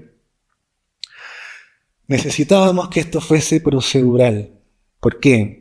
Porque eventualmente iba a caer un disparo sobre una placa de metal, sobre el piso, sobre el vidrio, lo que fuese. Y por lo tanto, ya más o menos teníamos en nuestras mentes que todo esto tenía que generarse de una forma un poquito más automatizada, ¿ya? Y por último, por supuesto, los plazos de entrega, deadlines. Ya los deadlines son los plazos de entrega y eso es lo más importante. Así que bueno, había que meterle manos a la obra. No sé si nos pueden bajar un poquito la luz de la pantalla para que esto se pueda ver un poco mejor. Pero básicamente el sistema está construido y necesita 2 puntos en el espacio 3D, ¿vale? Un punto va a ser la punta del cañón del arma, ¿ya? Yo puedo extraer ese punto y listo. Y el segundo punto es una curva que se proyecta sobre la superficie 3D, la cual yo puedo animar, le puedo entregar la posición de este punto al otro y este punto va apuntando donde yo quiero, ¿vale? Simulación de partículas, donde estamos disparándole partículas a una geometría, ¿vale? Y los puntos rojos son los impactos, ¿ya? Para este caso particular hay una geometría verde, azul y una naranja, que sería metal, vidrio y concreto. Cada una tiene un grupo. Cuando uno de esos puntos hace contacto con esa geometría, automáticamente la partícula sabe que es metal, vidrio, geometría. Eso es proceduralidad. Que yo no haga esa pega, que la haga sola, ¿ya? Empezamos a generar chispas para el metal, pequeños fragmentos para el vidrio y algunos fragmentos más grandes para el concreto. Todo eso junto nos da una primera simulación que es una capa leve, pero que le va a dar cierto nivel de detalle al momento de tener esto en render, ¿vale? Ese es el sistema principal, ¿ya? Que yo puedo disparar partículas sobre una geometría con una curva proyectada que le da, ¿no es cierto?, la dirección y que el sistema me va separando los impactos según el material que yo necesito. Habiendo funcionado eso, empezamos con las partes más densas. Primero, el metal tenía que generar agujeros. Eso es lo que teníamos que hacer, ¿ya? Esto es modelado procedural. Yo, nodo por nodo, voy haciendo cambios en la geometría. Y además, si son 20 impactos, yo puedo tener 20 piezas únicas de estos agujeros. No son la misma pieza. Tienen la misma base, pero tienen un offset de una modificación según el impacto mismo. Si son 20, son 20 piezas únicas, que se distribuyen, ¿no es cierto?, a través de la geometría. A partir de esos agujeritos se construye, por así decirlo, un bloque más grande que eventualmente va a funcionar como una booleana, es decir, va a extraer geometría de la geometría original. Entonces, literalmente estamos agujereando la geometría 3D, ¿ya?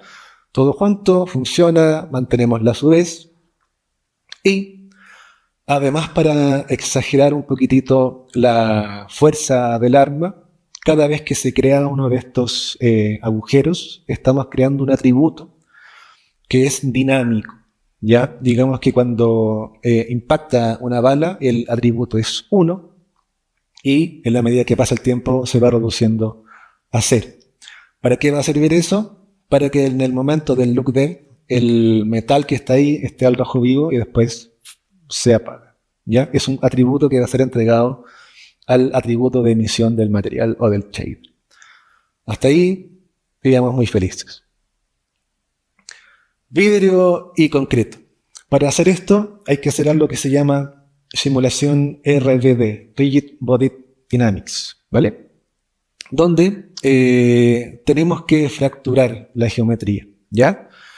Usamos los impactos de la primera simulación para decirle quiero que te fractures en estos puntos. y se fractura como si fuese vidrio. Realizamos una simulación bastante simple y luego, al igual como lo hicimos con el metal, vamos a generar atributos, como los que están ahí, que van a ser después usados en el look depth y en el render para cambiar el roughness y el color del vidrio, ¿vale? De nuevo, todo lo va haciendo el software automático en la medida que yo construya un sistema que funcione de buena forma. Para el concreto, la idea es básicamente la misma. Vamos a tomar estos puntos, van a fracturar el concreto donde yo quiero. Voy a utilizar las herramientas del software que me van a dar la forma. Ahí está la rotura del concreto. Y acá sí la simulación es un poquito más pesada porque básicamente lo que va a pasar es que cada vez que impacto una bala, entre comillas, voy a generar una fuerza que va a empujar estos trozos de geometría hacia afuera. ¿Ya? Ahí está la rotura en baja. Después hay que sumarle un poquitito de detalle interior, qué sé yo, y podemos obtener una mejor simulación. Y por último, en Houdini también se puede hacer una cosa que se llama simulación de pyro. La simulación de pyro se usa básicamente para generar fuego, explosiones, humos, etc. ¿Ya? Pero cualquier material microparticulado, ¿vale? Una cosa muy fina, desde lejos parece humo, ¿ya? Así que usamos la simulación de pyro no para generar fuego ni nada de esas cosas, sino que para generar este material microparticulado para completar el efecto de la rotura del cemento, ¿vale?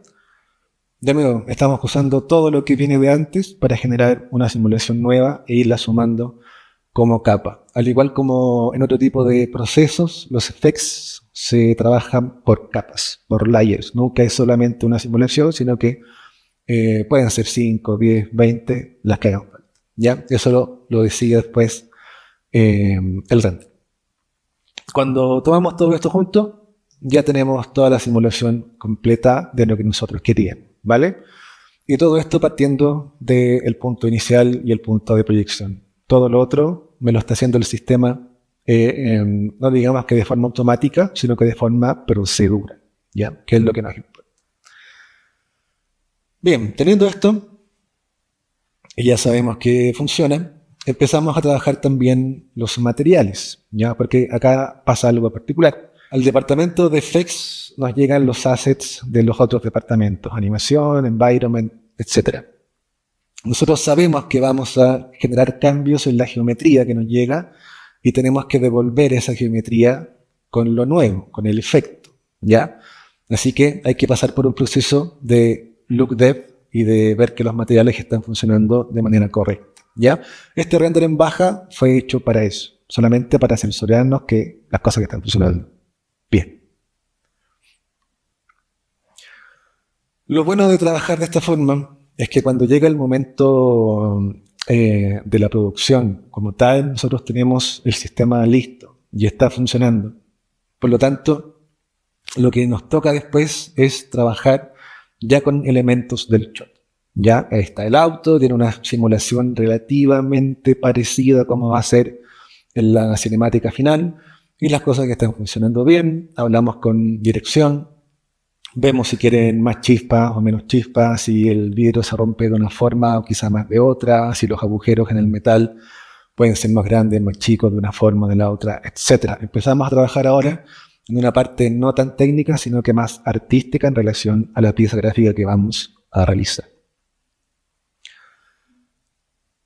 Y ya cuando estamos en el proceso de producción más denso, trabajar también de esta forma nos va a ayudar que cuando llegue este momento nosotros hablamos con dirección y en vez de estar ocupándonos de cosas muy técnicas y de ver cómo podemos resolverlas y arreglarlas, estamos hablando de en qué momento quiero que el vidrio se rompa, dónde tiene que ir la trayectoria de la bala, dónde se van a generar los agujeros. Si hay un cambio de animación, como trabajamos de forma procedural, yo cambio la curva y genero los efectos y ya están porque el sistema está funcionando. Es decir, trabajamos mucho la primera semana o semana y media, y cuando llega el periodo álgido de cualquier producción animada, estamos mucho más relajados porque sabemos que las cosas están funcionando, ¿vale?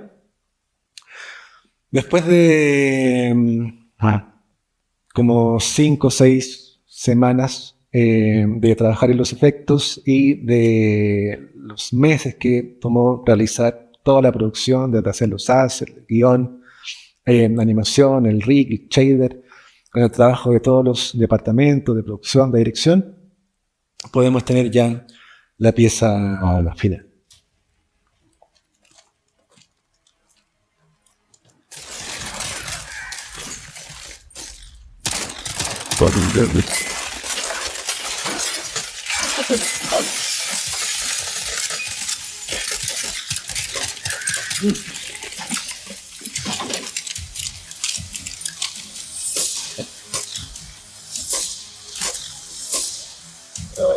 What happened?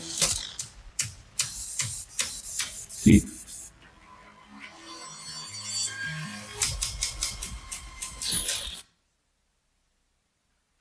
Eso.